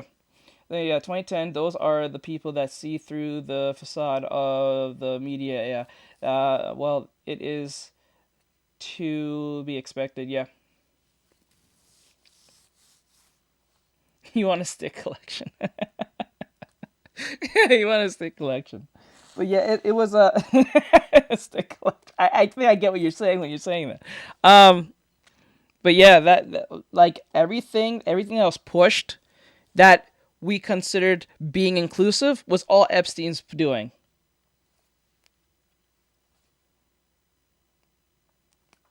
Think think about it. Everything that is considered now inclusive was everything Epstein wanted. So that makes you really think to yourself, is it really inclusive now? Is it really being nice to people? Or we're just agreeing with a pedophilic individual that really wanted this for a reason. And anyone who talked about it was a hateful individual. Yeah, they're all pulling the string. Yeah, he was the shadow government. There was an insane people. They wanted to experiment. Do you know they was experimenting on children too? Chance for 2 months. They was experimenting on children on the whole trans thing. They was taking kids to the island doing shit to them. A lot of Nazism shit.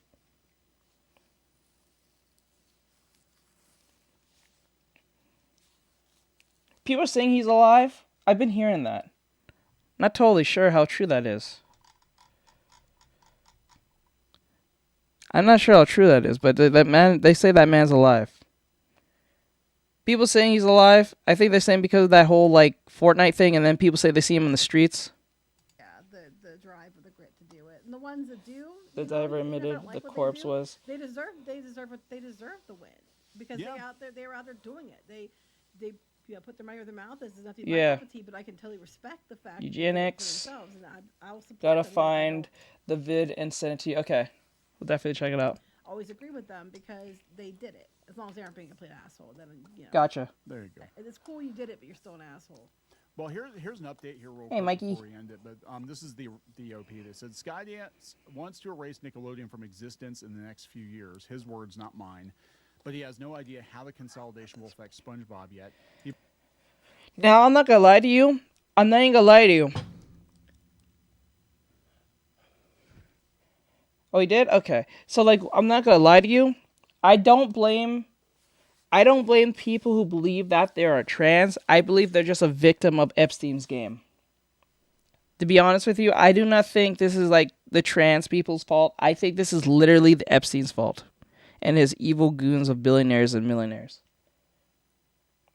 They're just victims of these people's insane... Because remember, they had power to advertisement. They had powers to marketing. They had powers of how the traffic stuff. They had bots. They had everything under the sun. They had Disney under their thumb. They had Mark Zuckerberg under their thumb. They had Elon Musk. They had Bill Gates. Everyone that was controlling the world, the shadow government, what you want to call it, the businesses, the government. He had connections to people and had blackmail. He was helping fucking his Bill Gates cheat on his wife. This man was ingrained in every fucking thing, and this man was a crazed individual. And he said, if you go through those files, it's crazy. Oh, 3 orphanages. Well, I wouldn't be surprised. So the whole like, this is why I never really vibed with this whole like inclusivity shit, because it never felt natural. Something about it never felt natural. I always never really fucked with it. I just like, if you in that shit, that's your thing. Whatever, live your life. But like, I never really be like out here trying to prove that I'm down with that shit because I was like, something about this never really felt right. Hey, cheese boy. Hey, Chess. He believes it could still survive on its own anyway without Nick, because it's outgrown them for a while now. Yeah, SpongeBob you can throw on Paramount. It doesn't have to be Nickelodeon branded. Per his words, the whole discussion was brought about by the fact that season 15 and 16 of SpongeBob are airing very fast. Like Nickelodeon is trying to burn off the currently renewed order as quickly as possible before they go kaput. And Let me see. I'm not trans, but I think I have the voice of a boy, even though I'm a girl, and people say ma'am on the phone when they hear my voice. Wait, are you... Wait. But if there's... Wait. I am not trans, but I think I have a voice of a boy, even though I'm a girl. And people say I... So then you don't have a voice of a boy if they call you ma'am.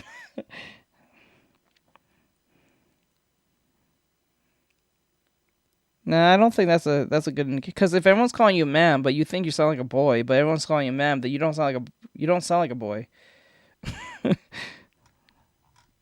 If I'm reading that right. Don't overthink it. Like if people are calling you ma'am towards the gender that you're born as, then you don't sound like a boy. Unless you hang with a lot of effeminate boys. Yeah, you're either hanging with a bunch of effeminate boys, and that's probably what makes you think this. Because there's no way your voice is that deep for them to call you ma'am. Yeah. In relation to stars, yeah, there's usually some creepy adult whispering in your ear about some shit. Yeah, it's subtle and always some weird adult part of it trying to get you to think something. So yeah. Mustard sandwich. Season 15 in Some particular, weirdo adult trying to tell you something. Show in the U.S. On a note so far, season 15 Yep. aired all episodes in less than a year, which is a first for the show, and 16 is currently airing. Started right after 15 finished airing. Oh, and another thing.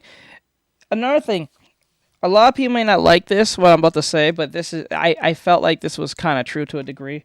But Epstein also said they wanted to suppress conservative voices as well within that time of his reign. So when you was a conservative person, you had conservative ideas, or at least not even a Republican or even a straight up conservative. If you had a conservative idea or a conservative thought, you was actually considered to be an enemy of the algorithm. He did that on purpose.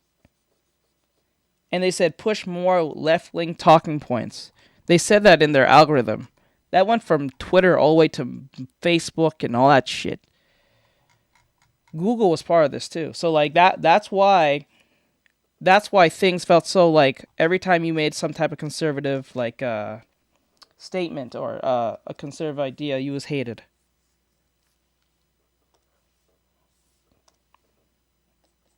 Yes. So if you questioned something that was like a particular way, you'll be hated. Wonder sandwich. With 4 more episodes not aired yet.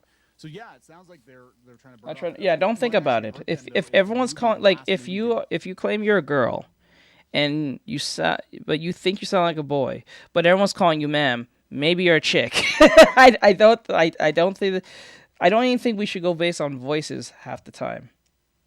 Not do that well at the box office. So they might be, again, the Ellisons are bean counters, and they're going to look at this and be like, oh, I guess SpongeBob is over, huh?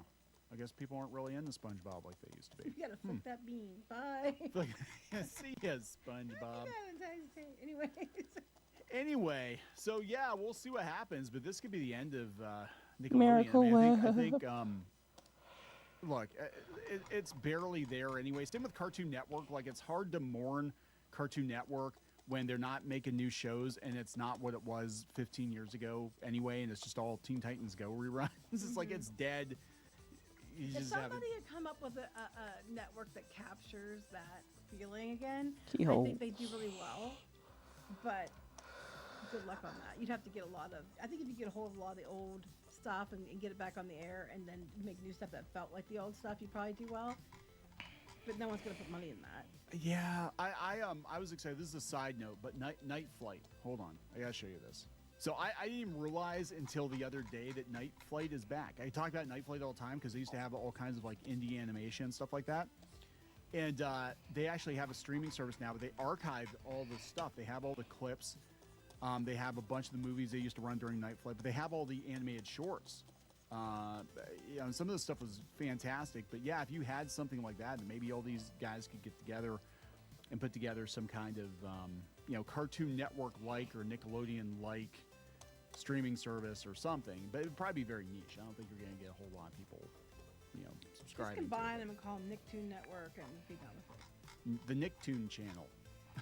Something. I didn't know I was that. This is my first time drawing beers, guys. Go. All right, we're gonna wrap it up. This is my first time Please drawing this dude. subscribe, but we'll talk later. I have. Yo, you just noticed it? Let me see. Okay, let's get into something a little bit more fun. That was a little boring, and I ain't gonna lie to you. All right, so let me see. Yee.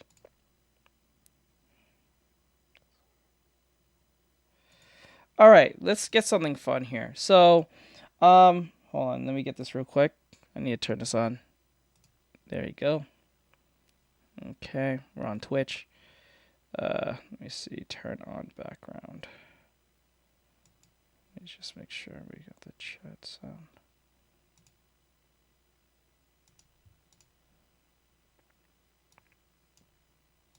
Okay.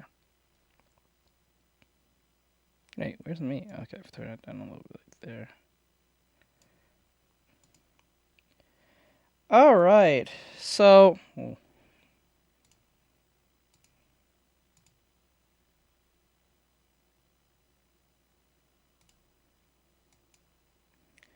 All right, so it says here from Shonen Ouija, says here, the best new manga to read before 2026.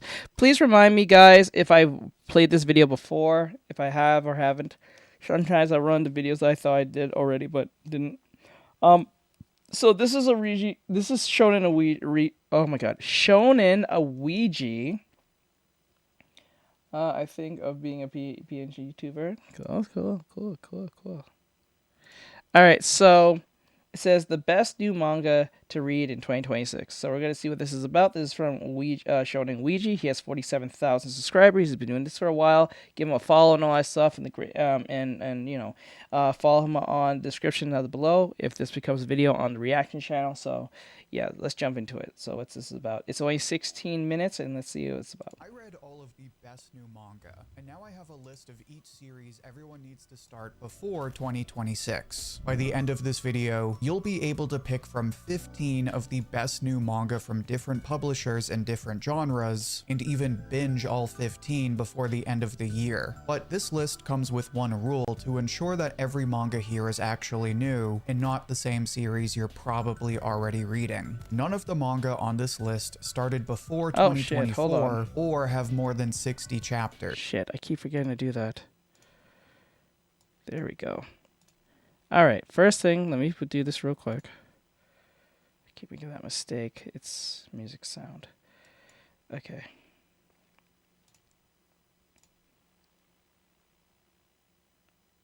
Music sound thing was that. Turn that on. There we go. There we go. Alright, let's do this again. Jesus Christ. Take one, everyone. Take one. Take one. Alright, so once again, I'm going to play this one last time because I need us to do this for the video. So anyway, this is the best new manga read before 2026. It's from Shonen Ouija. He has 47.7 thousand subscribers.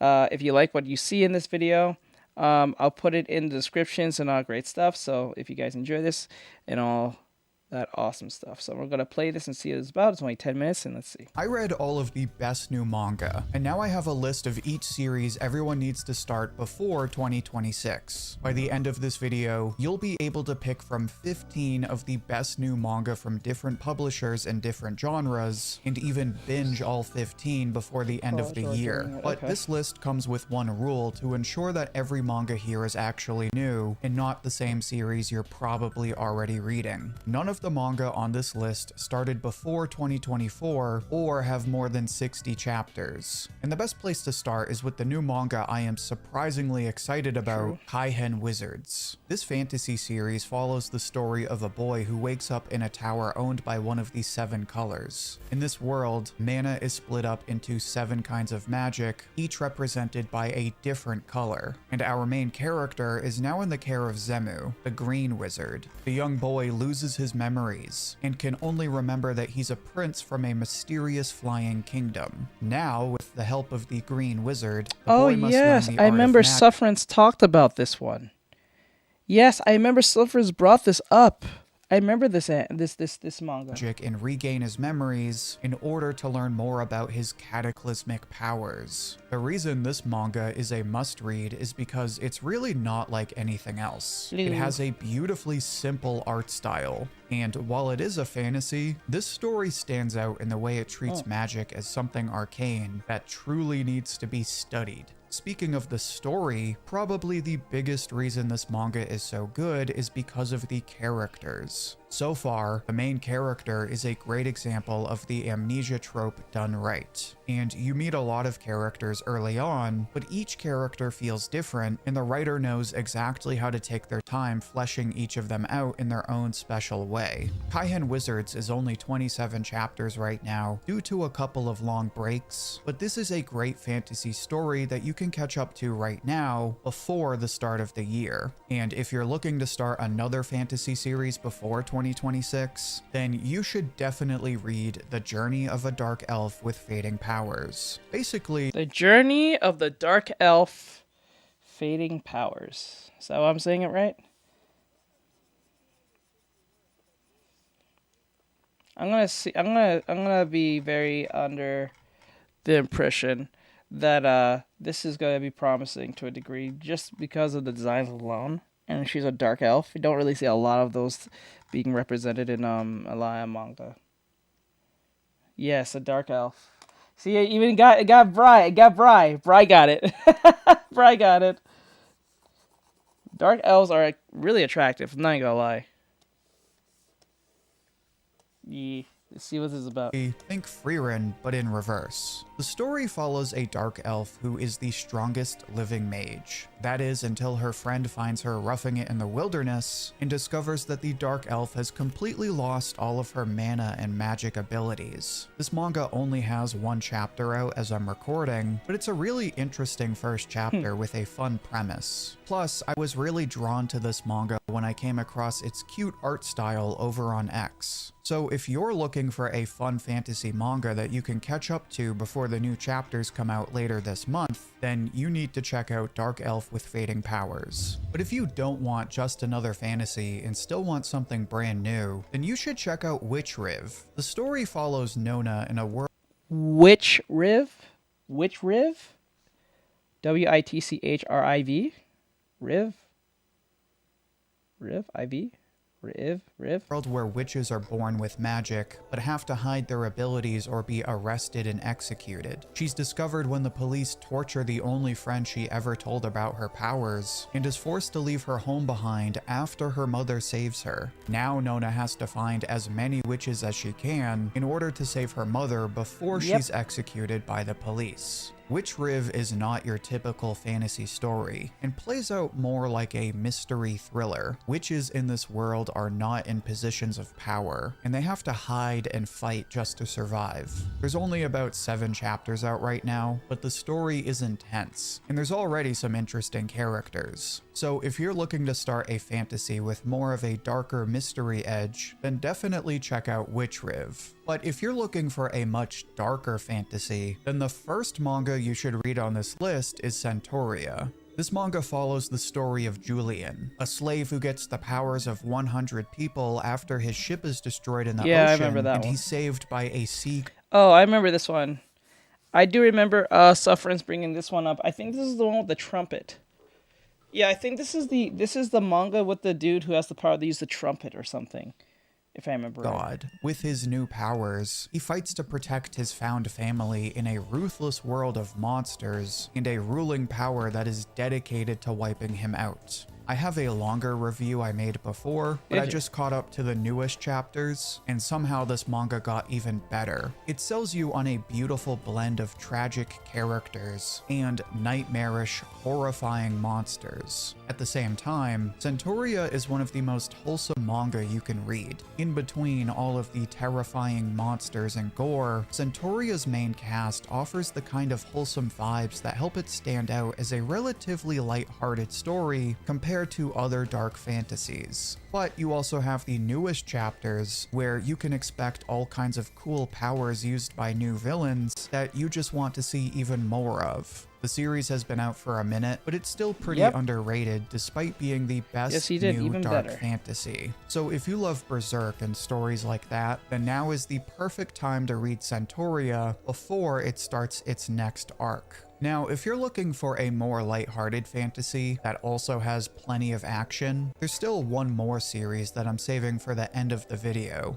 But if you're tired of the thousands of fantasy manga, then I recommend checking out some of the new sci-fi manga that are out right now. And the first one you should read is Hero Organization. This story is perfect if you love mecha anime and you're looking for something new. In this series, humanity uses mechs to fight mysterious star beasts. It starts with an amazing first chapter that I don't want to spoil because it ends on an incredible surprise ending. But all you need to know is that the present story follows a new recruit named Leonidas, who rises up in the government's academy as he trains to become a great pilot and expose the corrupt figures that are secretly manipulating the New World Order. Admittedly, this series does have a slow start after the first few chapters, but it quickly picks up as we meet more characters and see them react to the growing threat of the government's corruption. So if you're interested in a mecha series with an exciting mystery driving the story, then you should read Hero Organization. But if you want something much darker, oh yes, Sufferance brought this up too. I hear this is a very good story. It is action-packed. It is fun. They actually said this is a good story. Highly recommend Mad. I am not exaggerating when I say Mad is the single most slept on manga that's currently running. The story follows John after an alien I think Sufferance and the Masked Man brought this up. Mad.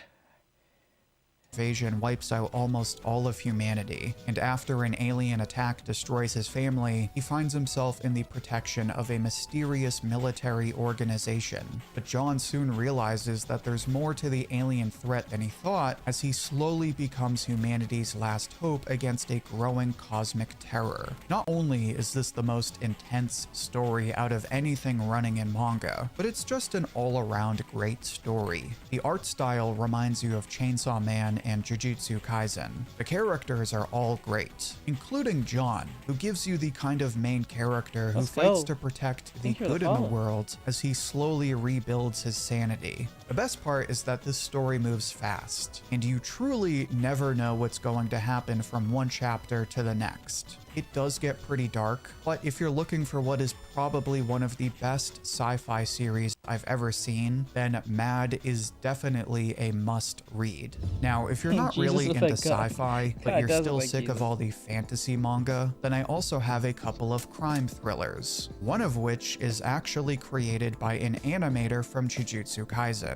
Phenomenon X is a manga that follows a cat-like demi-human who is sick of the mountains of paperwork. Ooh, a cat-like demi-human who is sick of paperwork. Let's see where this goes. That she's forced to fill out as a detective. But just before everyone else makes her quit, she comes across another detective who wants to help her solve a mysterious case of pyrokinetics. It's a decent first chapter, but this is the kind of manga that clearly has room to grow in future chapters. The series only has one chapter right now, but it's a quick read and it's a solid introduction that deals with themes of dead-end jobs and the true dark darkness that can be found in solving bizarre mysteries. There will be more chapters soon, and like I said, it's made by one of the Jujutsu Kaisen animators, and even comes recommended by Akutami. But as nice as Phenomenon X is, I definitely think K9 has a lot more potential. K9, never heard this one. Now this one's a new one. I always get so excited when I hear about new manga because they're just potential of new animes. Well, that's virtually for anyone. But like, when I hear an interesting name, it usually is pretty like out there. Very much out there. Follows the story of Ren, a hard-boiled woman who specializes in solving supernatural crimes in a world where sins turn into abilities. Her drive and accolades capture the attention of the Oh yes, I remember that. Sachi's Monster's Appetite. I think that's a romance. I think that one's a romance, right? I believe so. It's a romance anime. Or manga, specifically. I think it's an ecchi. I don't remember right, but like, I think so. I think it's a romance. I think so.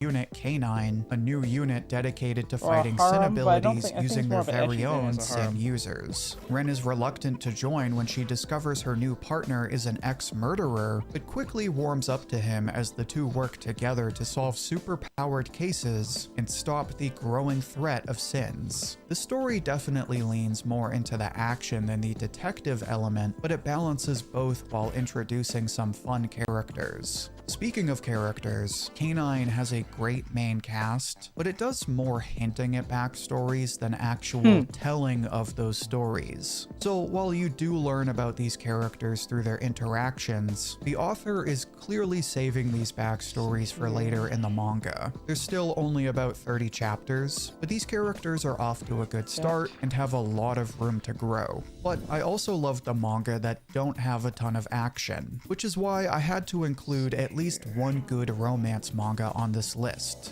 In fact, Fall in Love, You False Angels is a surprisingly good romance that started this year. Basically, it's about two characters, Otogi and Toki, who play out these goody-goody personas as their class presidents, but find out they have more in common when they both admit they're a bit edgier than they let on. Otogi is a bit in love with herself, but falls head over heels for Toki, who rocks the pretty boy look and the bad boy look.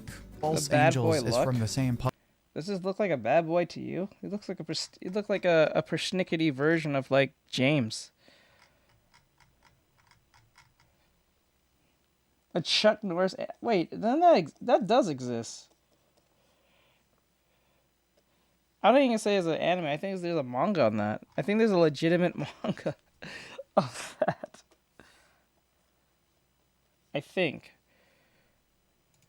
publisher as Sign of Affection, and while it didn't capture me quite as fast as that series, I was pleasantly surprised after the first volume. The story picks up fast as it fleshes out the characters through day-to-day interactions, and quickly ramps things up with a surprise confession early on. There's only a few volumes out so far, but if you're looking for a brand new romance that's really good, then you need to start False Angels now. But if you're looking for a rom-com that's a bit more laid back, then I highly recommend Someone Hurts. It's a story about two characters who find out they both contribute to the same comedy show that reads user comments at midnight. They then promise to push each other to become great comedians and develop this fun chemistry as they spend more time together. As a Shonen Jump series, the comedy can be pretty dry, but as someone who has read a fair share of gag series, I would definitely say the comedy in the series is a lot more welcoming to casual fans. This manga is pretty funny, but it's also a laid-back rom-com with a lot of potential, so you should definitely check it out before the new year. But now that I've brought up Shonen Jump, we gotta talk about everyone's favorite kind of manga, the Battle series. And I'm actually gonna start with the series outside of Shonen Jump. Kindled Spirits is a new Kodansha manga that blends a little bit of— Look at that art! Very soft, but yet sharp.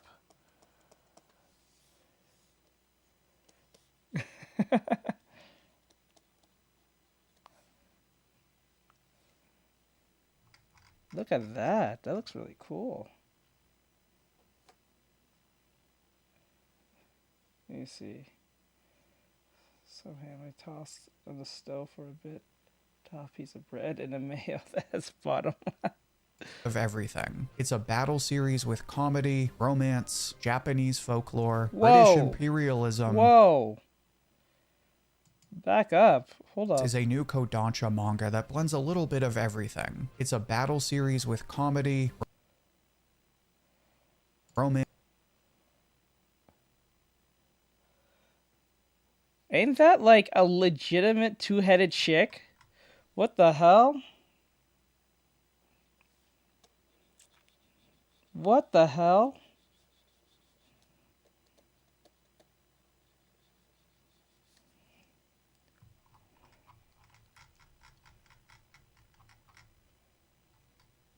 Thank you. Check two heads. Two heads with a I don't know. Would you guys date a two-headed chick? Like honestly, be honest, guys. Would you date a two-headed chick?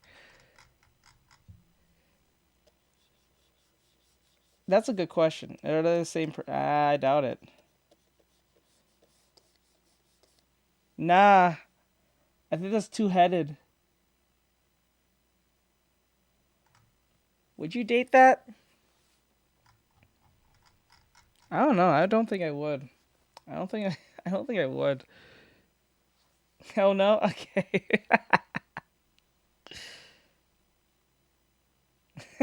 Oh God. Japanese folklore, British imperialism, and sci-fi. The characters are interesting enough and it has a promising premise, but the story is definitely weird and isn't for everyone. That being said, the characters are finally being fleshed out and the story clearly has potential. So if you love battle shonen and you're looking for a series that's different from everything else, then definitely give Kindled Spirits a chance. But Kodansha's best new battle series is undoubtedly Galaxius. This manga is basically the perfect blend Galactic, of let's fairy tale go! I'm actually looking forward to this.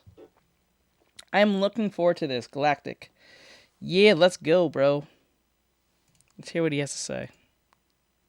One Piece. It follows Nereid and Geo as they jump from kingdom to kingdom, exploring the absurd world of dragon knights and trying to solve the mystery of the lost hero, Yuri Hulst. The characters have insanely cool powers, and they're incredibly well written. The story is driven by a thrilling mystery. The art is impossibly good, but more than anything, this manga has a sense of adventure that reminds you of all of the best 2000s manga. And that's why even though it only has 30 chapters, Galaxius is already one of the best ongoing manga. But it still has plenty of competition from the legendary Hiromu Arakawa and her newest manga, Demons of the Shadow Realm. This is a manga for anyone who loves Full Metal Alchemist, but is also interested in a story that's closer to Shaman King or Zatch Bell. The main characters, Yuru and Asa, control spirits known as demons or yomi that each have their own crazy abilities based in Japanese folklore. On top of Arakawa's beautiful art style and amazing character writing, you get a battle series driven by tag team fights between all kinds of unique monsters and their masters, as well as a plot that is full of great twists and surprises. In fact, the first chapter is one of the most shocking first chapters I've ever read, and is the perfect start for this story. Basically, if you're looking for an awesome battle series with a gorgeous art style that hasn't been talked about to death yet, Demons of the Shadow Realm is a must-read. So if you want to catch up... the anime just trailer came out. I don't know when it's coming out. I don't remember the date, if they made a date, but it's definitely coming out. If you're a Full Metal Alchemist fan, you're going to love this. Well, at least the art style. I don't know about the story specifically, but I heard good things about it. I think it's from the same people who made from Full Metal. Before the anime starts this spring, now is the best time to read this series. But to end the list, we still need to talk about Shonen Jump's best new weekly series, one of which is Kagurabachi. You may have heard of it from the memes, but it is anything but a joke. Kagurabachi is an incredible story full of cool characters and badass fights between swordsmen and sorcerers. Basically, take all of the best parts of Demon Slayer and Jujutsu Kaisen and add a cinematic art style unlike any other series, and that's Kagurabachi. The main character, Chihiro, starts out kind of edgy, but quickly turns into a wholesome character that just wants to find the good in people and protect his father's legacy against ruthless assassins and corrupt bureaucrats. So far, the series is regularly praised by fans for its insanely gorgeous panels, as well as character expression that feels less like a manga and more like an animated story. Plus, everyone really likes the villains, especially this guy, who will definitely blow up during the anime. It is kind of surprising that the anime still hasn't been announced, but considering the growing fan base and the fact that the current chapters are at their best, you can expect Kagurabachi to get an anime announcement sometime next year. There's But a the chicken animation. Wait, is that what that hero-looking chicken? Manga that might get an anime announcement even sooner is Ichi the Witch. This Ichi the series has a ton Witch. of hype surrounding. I have high hopes with this one. For some odd reason, I think it's going to be interesting.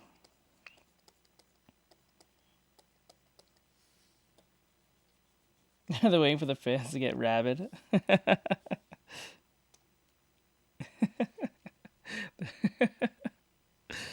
It will be hilarious. Let's go. Surrounding it, and for good reason. Its artist drew Act Age, and the writer is also the creator of Iramakun. Together, this power team has created what can only be Is this okay, guys? Let's be honest. Is this anime actually funny? Is this anime actually funny? I heard people say it's funny, but I don't think it is. It just looks, I don't know. It doesn't feel like it would be.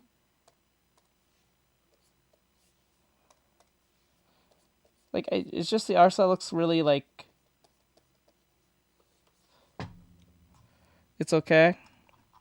I didn't watch it. Okay, because when I look at it, it kind of looks like early 2000... Well, like something between 2010 or 20... or 09 type anime, like, art style. It looks like that. It just feels that way.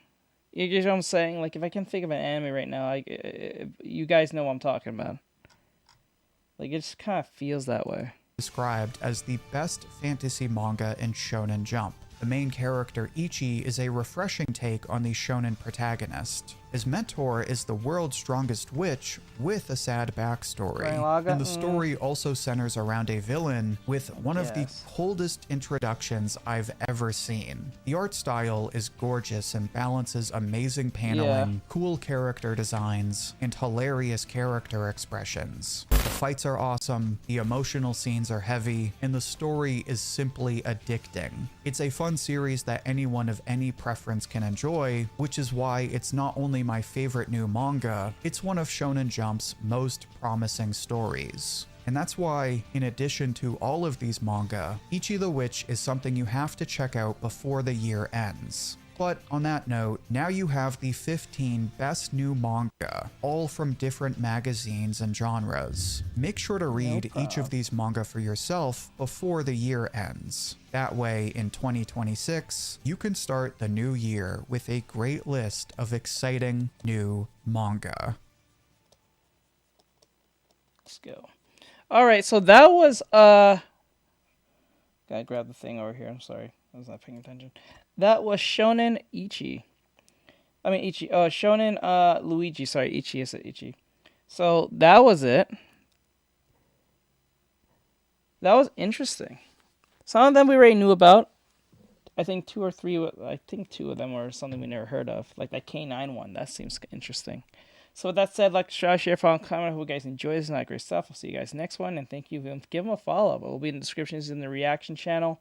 If you're watching on the reaction channel, if you don't know, you can see in the descriptions. You can follow there on the reaction channel there.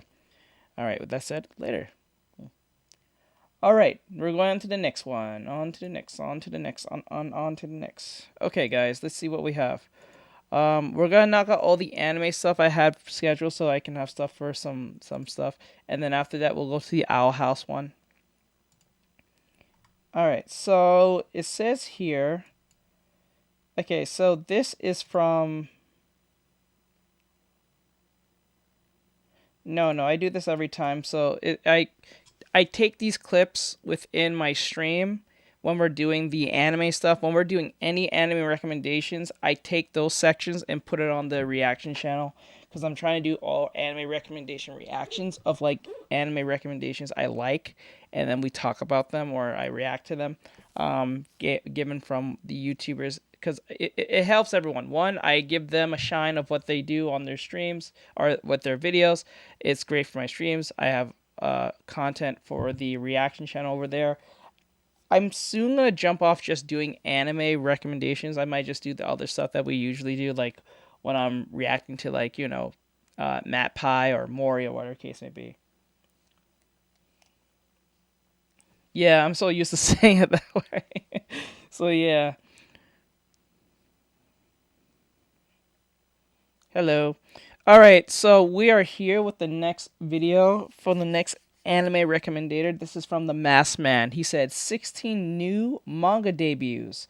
You can only save 5. This video was made 5 months ago, so maybe we ran into this. I'm not sure. If it is, then we'll just stop from there. I will not use this as a thing. But if it is, because I go through a lot of his stuff at random, so I don't know if this is old for me or this is brand new for us. So we'll see. This video is 10 minutes long. If you like what you see, this is for the Masked Man. I put all the anime recommendators in the descriptions if you want to follow them for more recommendations and stuff like that. If you don't want to wait for the reaction stuff, but follow the reaction channel if possible. Is in the description here on the stream right now, so you guys can get notified of that. So with that said, let's jump into it. This is the Masked Man 16 new manga debut. You can only save 5. Hold on, real 5. quick. Misty, that sounds familiar. Don't know why that sounds so familiar. So let's do this. 16 manga enter, only 5 will survive.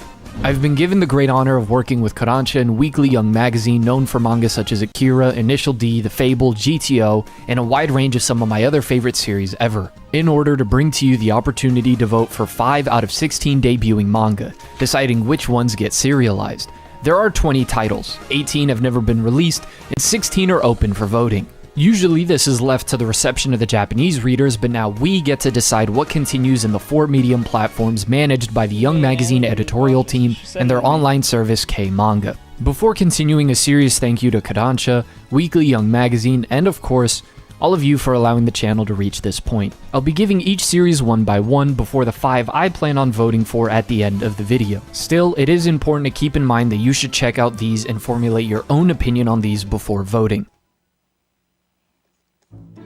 A group of samurai receive a letter from a village that is being attacked. The group has some eccentric personalities, and at the center is their captain that prays to himself. 4 people that don't fear death on a mission to kill Tengu. They are Goma. First thing that needs to be said is, holy! This art's incredible. Everything from the expression of Damn! Look at all that detail.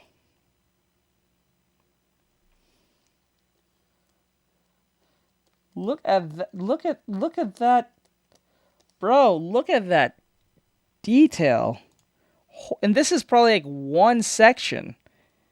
Holy shit. This is some oh my god. Who's, like, I forgot his name, Bochi S stuff. That's crazy, dude. Oh my god, that's amazing. Characters to the Tengu itself. Through and through, I am a big fan of the art. The action in the first chapter was also solid, and I'm excited to see where the story ends up going with the characters, in particular the captain. While not the biggest deal, I would have appreciated knowing the names of these characters, but I can see the goal being to introduce and establish the importance of them as a group. I like this one a lot, and there's so much room to take this story in any direction, which is dope. A tense, dark fantasy. In a town, a lady known as a witch gives up parts of her body to sustain the place, replacing the one that came before her, and it seems soon she will be replaced by a little girl. Refusing to allow history to repeat itself, she defends the village from a bear, choosing to take the girl away and wander the world. Zola, known as the witch, is a very strong character in terms of writing for the first chapter, and I'm curious in which way her and the little girl will grow and change. I can see this ending up with a heart-wrenching finale, or having a moment halfway where the torch is passed. Perhaps I'm leaning too much into the dark fantasy setting, but this was solid for a first chapter. Police reports have stated multiple people gone missing. Students are advised to be careful when going home. Jun and Makoto, followed by Makoto's dog Taro, encounter a strange door. At first I was worried they would just walk through this thing and break my I forgot, this is a door that takes you to hell or some craziness. suspension of disbelief, but thankfully that wasn't the case. Instead, the door opens. A giant hand pulls them in. On the other side is the most messed up, awesome looking place. At this point, I was hooked. Then the three are crucified, and Makoto is poked by this thing and blows up, and the dog is melted. Oh my god! Holy shit! Oh my god. Oh my god. Bro, this is crazy. What the hell? Oh my god.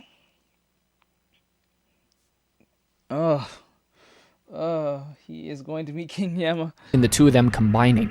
And now Makoto, in a fusion of his best friend and dog, must wander and survive in this hellscape. Yes.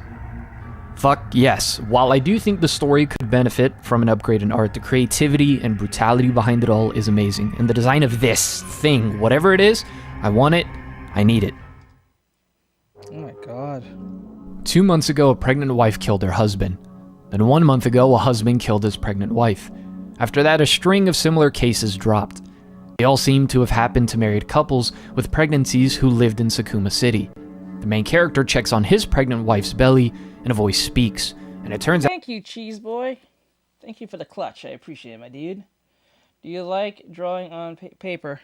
out to be a demon possessing the bodies of pregnant women. And so now the wife runs around killing people, leaving her husband with no other choice. The art for this is solid, with a brutal horror premise that makes things personal immediately for the main character. Disturbingly captivating premise and a strong hook. Nice start for a horror manga. A teenage boy that has issues behaving at school finds out that he is the son of a yokai. His mother just tells him, and then she is immediately hit by a truck. He is then recruited by two strange people. What? What? What? Okay. Talk about just... Okay, that was a breakneck response. Bro's not doing well in school. His mom he figures out he's a yokai by his mom, and she gets hit by a car the next day. Okay. Damn, that protagonist motivation really came in fast. People and is told that it was the work of a Makurageishi, beings that flip over people's pillows and cause them misfortune. The way to defeat them, steal their balls. Well, ball. What? What? So Dan to Dan-ish. What? It's Dan to Dan. What? Pardon? I beg your pardon? What? What? Okay. The humor in this was pretty solid, and the characters personality-wise were fun. Admittedly, this feels like a mishmash of titles I've seen before. On top of that, it doesn't really have a unique, distinguishable premise for me to separate it from the other things I read, which early on matters because things are still being introduced. But I can see a lot of people liking this regardless. There was once a great mage. She controlled the magic of all things, and her magical power was inexhaustible. She was an almighty mage. She was revered as the greatest master the world of magic had ever produced. But then 200 years ago, she suddenly disappeared from the spotlight. An elf is seen in the mountains choosing to manually cook a unicorn rabbit instead of using magic to the surprise of her apprentice. The student reveals she is now teaching at an elite school and wants her former master join her. Oh, this is the dark elf thing.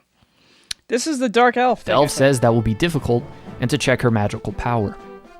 There is none. The elf that was once known as Mighty has no power. Completely happy that way.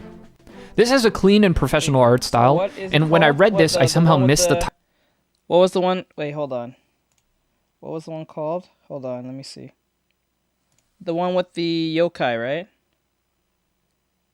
I think it's called... Hold on.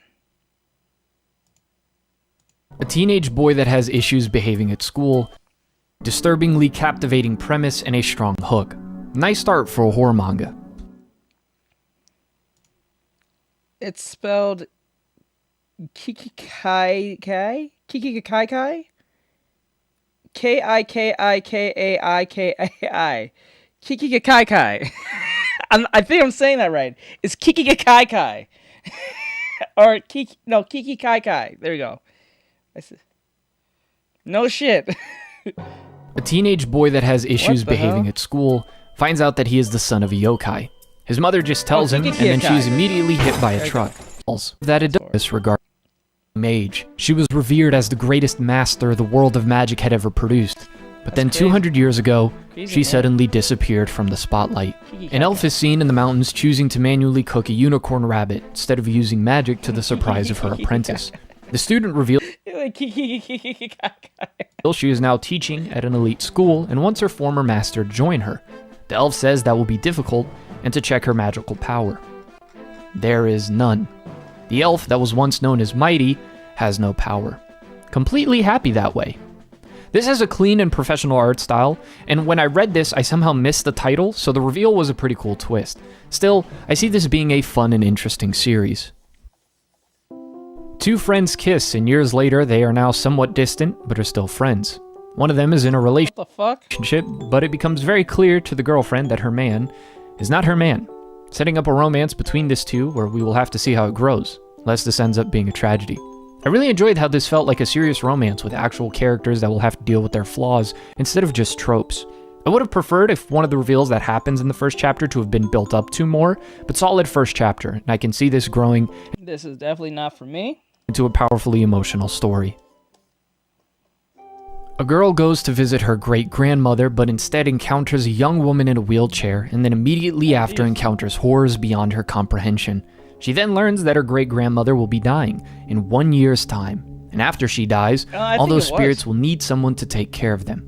I have no clue where this is going to go, and that's a nice feeling when reading a series for the first time. I'm a big fan of the art style and the horror setting of the story. Looking forward to seeing what else the author can do to show off the unique designs in mind while adding more tension to the story. An undead spirit of vengeance is reborn and finds himself in the future. He then encounters a Oh, female shit, I didn't android who hear the explains her rest current. of oh fuck, go back. What was the other one? A girl goes to visit her in the first chapter to have been built up to more, but solid first chapter, and I can see this growing into a powerfully emotional story. A girl goes to Godmother. visit her great-grandmother, but instead encounters a young woman in a wheelchair, and then immediately after encounters horrors beyond her comprehension. She then learns that her great-grandmother will be dying in 1 year's time, and after she dies, all those spirits will need someone to take care of them. I have no clue where this is going to go, and that's a nice feeling when reading a series for the first time. I'm a big fan of the art style and the horror setting of the story. Looking forward to seeing what else the author can do to show off the unique designs in mind while adding more tension to the story. An undead spirit of vengeance is reborn and finds himself in the future. He then encounters a female android who explains her current condition and how she wished she had a soul. This has a 3D art style to it and an odd pairing with some decent comedy. I can see these two opposites balancing each other out and presenting some cool moments of humanity, but I wonder how it will keep me interested after 10 chapters. In the early 22nd century, a super ice age hit the Earth, and after 5,000 years, the Anthropocene came to an abrupt end. The survivors fought a bloody war. The winners built a utopia in the few habitable areas that remained, while the losers sank into the ocean and there transformed. Franz and his lover Sandy are having a child, but it's revealed Franz is working with the enemy that has been plotting their revenge to take back the land. There is an insane amount of things that happen, leaving the chapter off in a cliffhanger. I really like the premise of this, although I do think the art could be better. I also did feel like this had so much information that it's closer to a one-shot that is incomplete than a first chapter. It would have benefited a lot by pacing itself Interesting. better and perhaps ending at the reveal that Franz was one of the underwater creatures. It's interesting, but suffers from introducing too much at once for me. A romance between a vampire and a hitman. That's pretty much it. Very self-explanatory. I can see this easily becoming popular, especially given an anime adaptation one day. But like most romance series, it does risk being stale and milked instead of actually growing the characters and focusing on making a good story. Still, I'm hoping that the strange situation between the two can lead to something meaningful on top of being the typical lighthearted romance manga. At first, I was a bit confused, because I thought this series had already been a thing. In fact, it did have a 4-volume story that was completed. So this is the first chapter for the sequel, as I was told. A story that follows the main character dealing with their identity while trying to make it in the world of fashion. Reviews of the original series seem to be very positive, although I have not read it for myself. As for this first chapter, it didn't hook me as much compared to a lot of the other stories mentioned so far, but I think there is a different approach when debuting a series versus going for a sequel. The Earth is dead. That happened more than 300 years ago. Humans escaped to the moon and Mars and built colonies. Okay. But no matter where we go, it's the same. Everyone fights for survival. The vastness of space creates loneliness, and the infinite darkness only instills fear. We continue to wander through this barren wasteland of the universe. There is no such thing as justice. Here, power is everything. As you could already tell, this story also takes place in space. Sorry, I have to do that every time. This story follows 2 characters, one that is an original Earthling being interrogated, and another that is hell-bent on murdering someone. Overall, the art is solid and helps the gritty tone. More importantly, the story did a good job of setting me into this universe and getting me interested in the growth and outcome of 2 characters. It does not rid you of taxes. On a rescue mission to find a professor and bring... Did you just say landing on another planet does not rid you of taxes? They're back. A team of special individuals in a futuristic setting end up encountering something far beyond their expectations. What seemed like a robo-dog seems to be more like the symbiote version of the T-1000. Now leaving us wondering what this metal is and what will happen next. The main character Daniel seems pretty cool, and the need of him to use this drug to be in battle creates a natural tension. But this is another series that could have benefited a lot from an improved art style, since there are some creative things here. It took a bit also to hook me, and when it finally drug to be in battle creates a natural tension. But this is another series that could have benefited a lot from an improved art style, since there are some creative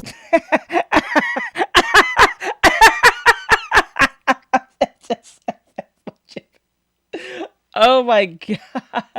things here. It took a bit also to hook me, and when it finally did, I didn't feel the most invested because I have no attachment to any of these characters or a mystery that hooked me. Still, solid ideas that fleshed out could turn into gold. This is a romance manga about a girl that finds herself not attracted to boys, but to stuffed animals. What? What? Damn, just say you're a furry at this point. Damn. Okay. Don't know how I feel about that, but okay. Okay.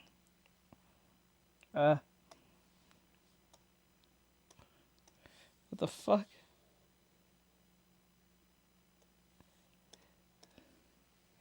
Might also just be a furry. That's pretty much it.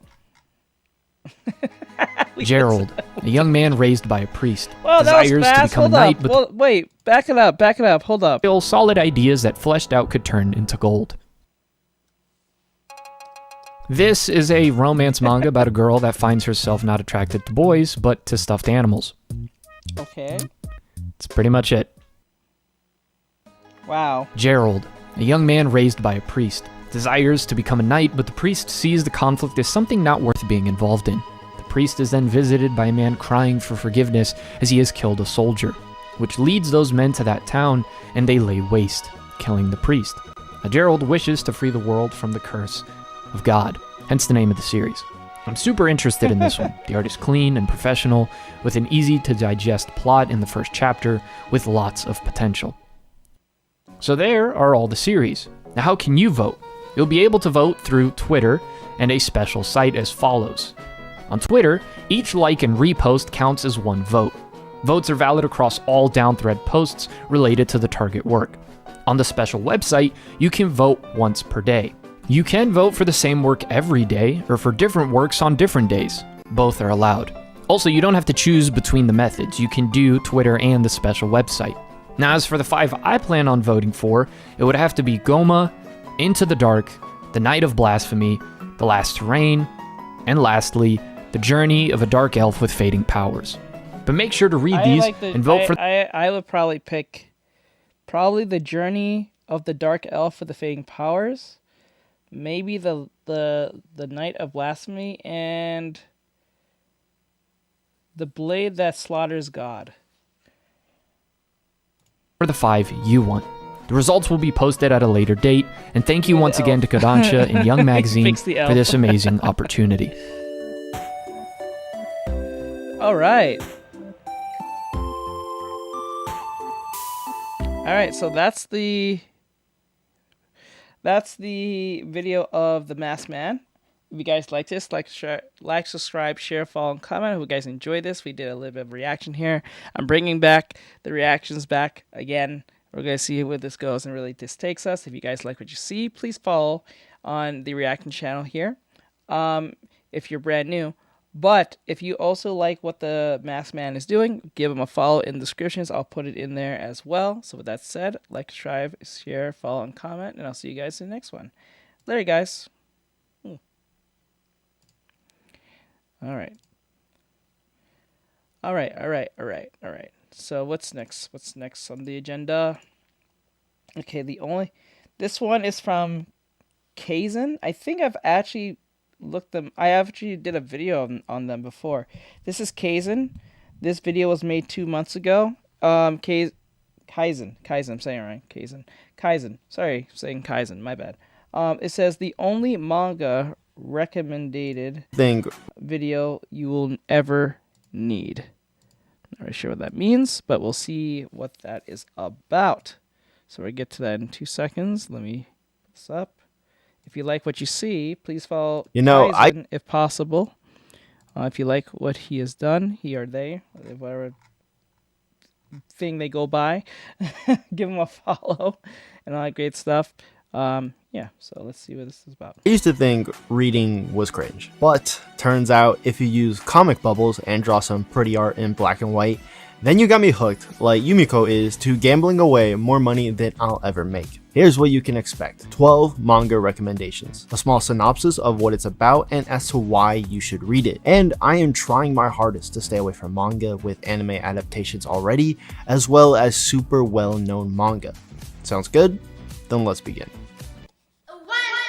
Slam dunk. I mean it when I say this. I wholeheartedly believe that Slam Dunk is a perfect 10 out of 10 that literally anyone can enjoy. And you already know it's good because it's made by Takehiko Inoue, the same man that made one of the commonly referred to of the big 3 of seinen manga, Vagabond. If you are one of those childish people who look at a manga and can't continue reading it because the art just looks old or not on par with today's style, I only have one thing to say to you. Grow up. There's fun and lovable characters. Yeah, I'm surprised there's not a dodgeball anime. Right? I'm surprised there's not that dodgeball anime or that anime with what do you call it?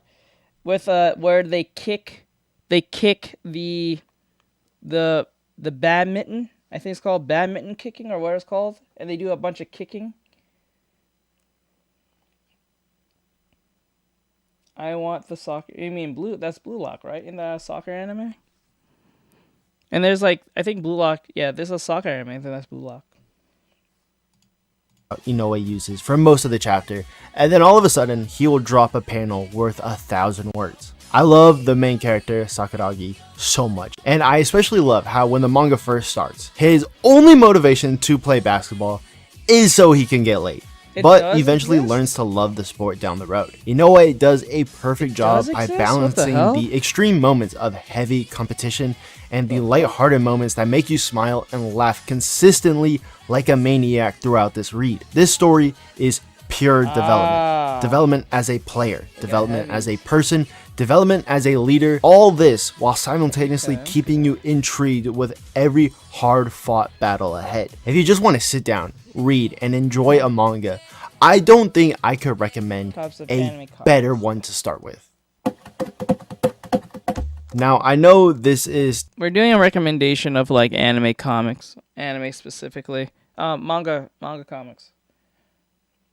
We're doing manga comics like recommendations as I do artwork. 2 sports manga in a row. But I feel like we can all agree that they usually turn out to be some of the best pieces of fiction ever. So it's only right we bring in Climber, a Timer. masterful deconstruction of the entire sports genre. It's in the seinen genre too, so it takes a darker approach, transforming it into a psychological story that explores themes of obsession, isolation, and the true cost of chasing greatness. This, partnered with the art, just makes for a world-class read. The story follows Mori, a transfer student who looks like your typical emo boy with a tragic backstory but is unwilling to talk about it to anyone. You know, the typical trope. When we first meet him, he is going through the motions of life, seemingly having no real passion for anything. That is until he discovers climbing. At first, it's an exhilarating escape for him until it becomes an obsession, as it allows him to push his limits, seeking freedom and a sense of being truly alive by scaling terrifying heights alone. So if I had to sum up this manga in one short sentence, I would say Claymore is just a B-tier version of Berserk. And when I say that, I don't mean it in a way to discourage you from giving this manga a chance. It's just this manga personally reminds me a lot of Berserk. Main character who wields a big ass sword but somehow swings it with lightning speed? Check. The main antagonists in this story are both humanity and these demon-like creatures? Check. Main character has a tragic backstory? Triple check. And honestly, Rocky is just a human version of Puck, just without the funny humor. The only reason I said B tier is because Berserk is literally the best manga out there, at least my humble opinion. So of course it's gonna be a downgrade. Honestly, give it a try and experience it for yourself, because I feel like everyone would like to read this. You would have a harder time finding a reason to dislike this manga. Now, I know I said I try to stay away from manga with anime adaptations, but to be fair, I haven't seen a single episode because I'm actually too scared to see if they messed up the very peak of the romance genre. I'm not even a big romance guy, I'm gonna keep it a buck with you, but I've heard great things about it, so I just had to try it for myself. And on a whim, I did, and it paid off. The character development is so good. And this manga doesn't do that will they won't they annoying thing that most romance manga do.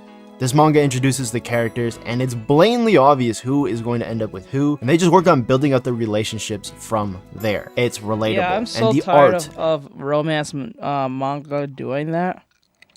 I think they should really stop doing that will they won't they, and then they kind of just bullshit you at the far end that they kind of sort of not together, but they are together, but they're not gonna blatantly say boyfriend and girlfriend. It's heavily implied.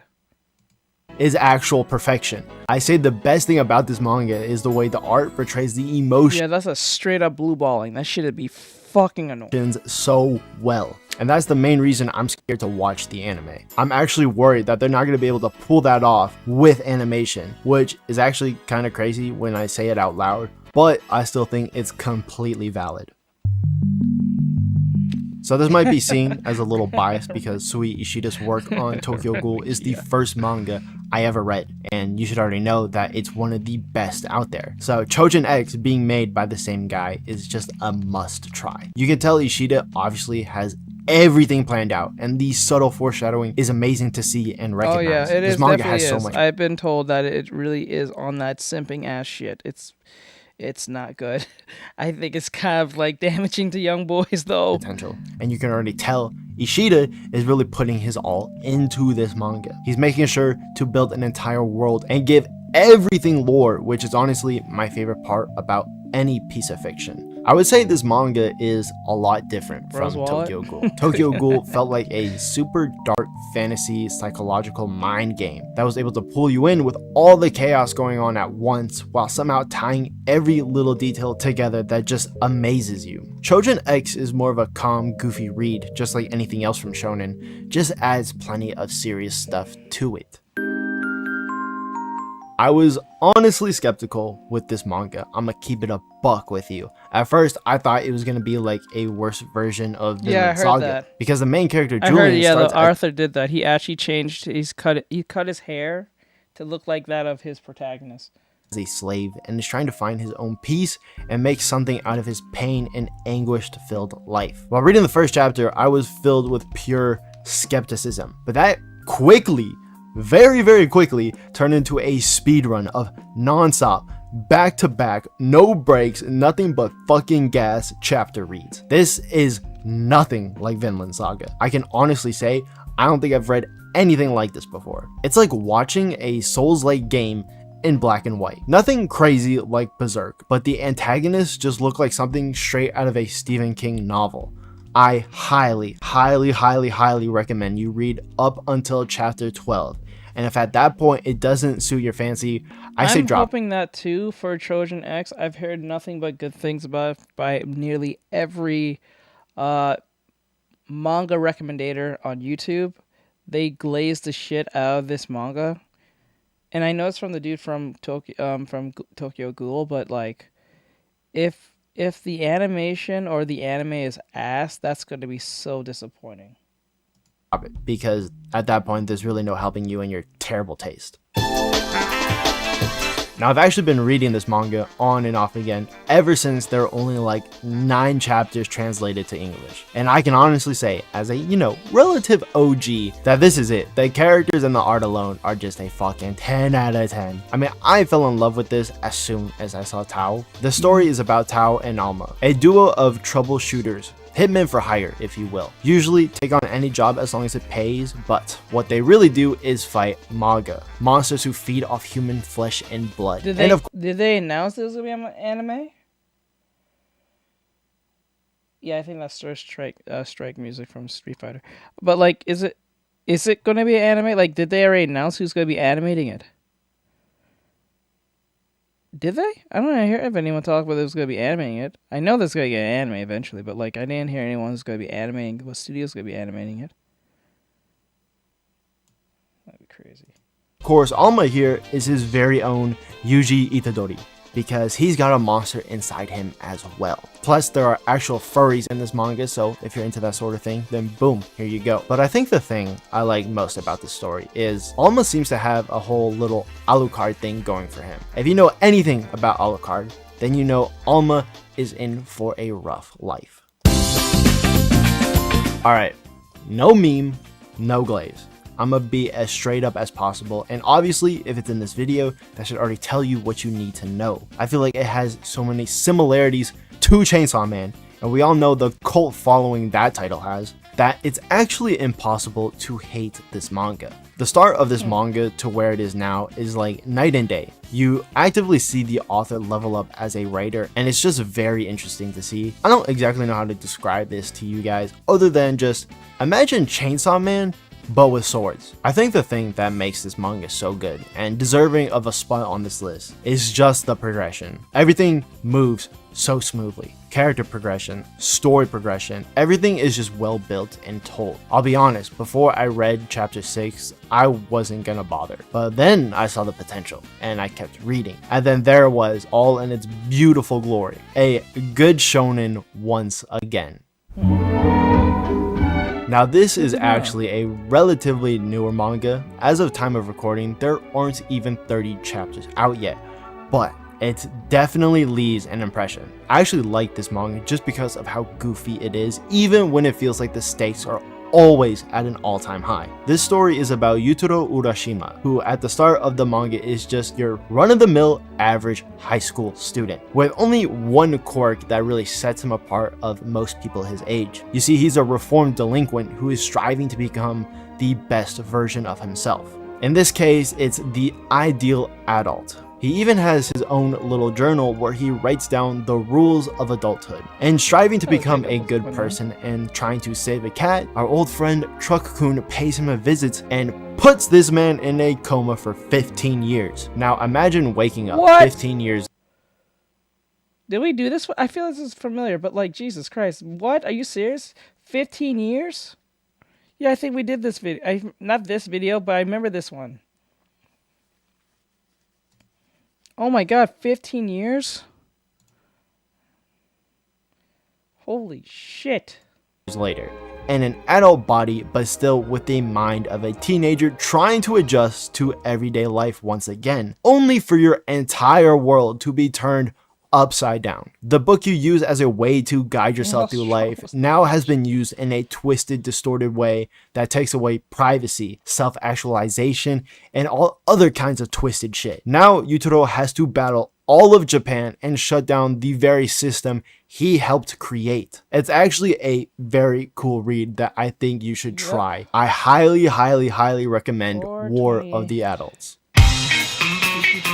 Alright, so I don't even know where to start with this hidden gem masterpiece. I have not heard a word about this manga ever until I stumbled upon it myself on the Viz Media website. So I guess we start with the basics. The art, phenomenal. I love how it's a series of normal panels that all of a sudden, boom, you'll get hit with a panel that warps your perception of art. Now the story itself is great. After God is a genuine, unique horror delight. It's a story of how grief can haunt you, mixed with the theme of how only a human can truly feel human.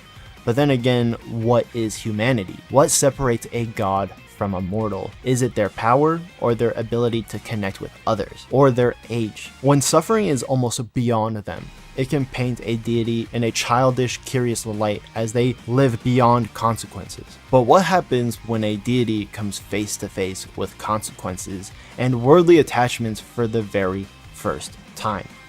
What happens when a god is hungry, when a god loves, when a god grieves or feels guilt?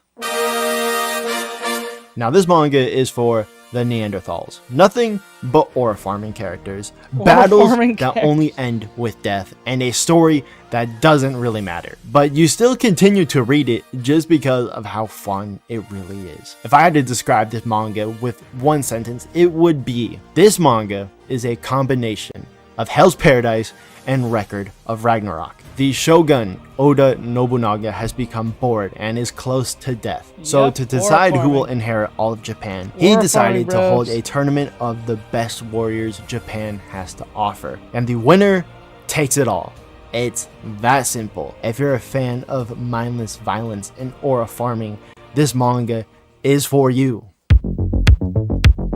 On everything I love, I wholeheartedly believe I saved the best for last. Because, first of all, just wow, what a plot twist. I honestly don't remember the last time a manga had me hooked like this. I plead with you just to give the first 3 chapters a read, because that's really the ultimate hook. This manga is a futuristic dystopia where Earth is on its last legs and humanity is on the brink of extinction. So they look to conquer the unconquerable, space, and everything it has to offer. Of course, there are space beasts that are actively trying to destroy these space colonies, so this leads to a new breed of soldier. A soldier only very few can hope to become. That's right, baby. There's mechs. Mechs in space. This manga keeps you on your toes the whole time. It keeps things funny and lighthearted, while the whole time there is a whole other story being told behind the scenes. Seriously, I have so much love for this manga. I have so much appreciation for it. Hero Organization, oh my god, please just give it a try. Like I said, first 3 chapters. If that doesn't do it for you, stop reading manga, because I don't know how to help you. So there it is, 12 manga recommendations that should keep you guys busy for a while. And listen, all I'm trying to do is put y'all on. I'm out here, actively trying to spread peak. Now, would I ever lead you guys astray? No. So I think it's only fair that you guys leave a like and subscribe down below, and comment on which manga you're gonna try first. Because if you do that, you will have my ever undying gratitude. And I'll see you guys next time. Okay, so that was Kaizen. Hold on, that was Kaizen. Let me get back to the thing. So yeah, that was Kaizen. That was pretty cool. I'm not even gonna lie to you. This was 2 months ago. Give him a follow, like, subscribe, share, follow, and comment. I'll put his stuff into the descriptions for this video, for the reaction video. So give it a try if you guys like the recommendations or his commentary and stuff like that. Or if you like the reactions, please follow. Really appreciate it and all that great stuff. So I'll see you guys in the next one. We'll do more other stuff in the future, but let's just stay on to the anime stuff for right now. All right, let's do it. All right, let me see what's left. We got one last. We have one last manga recommendation. Then we'll go do other stuff. Yes, it was a very good video. So this video is from Satumi the Neat. Satumi the Neat. I think I'm saying that right. Satumi Satumi the Neat. The Neat. Neat. Neet. I think neats are people who stay home. They don't leave their house. Anyway, so it says here, horror manga recommendations. Halloween is... Yes, it is. Let me see. So yeah, this is a recommendation from Satumi the Neat. It says horror manga recommendations. This was made 3 months ago. So I'm going to see what it's about. Alright, later self. Alright, so let's jump into this, see what this is about. This is only 8 minutes long, and let's do it. I know what you're thinking. Halloween is right around the corner, and what's the best way to escape from the horrors of reality?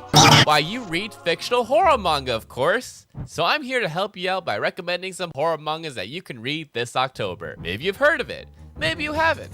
Hopefully this video will help you find something you can read this month.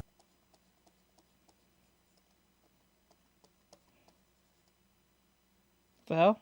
Why stop?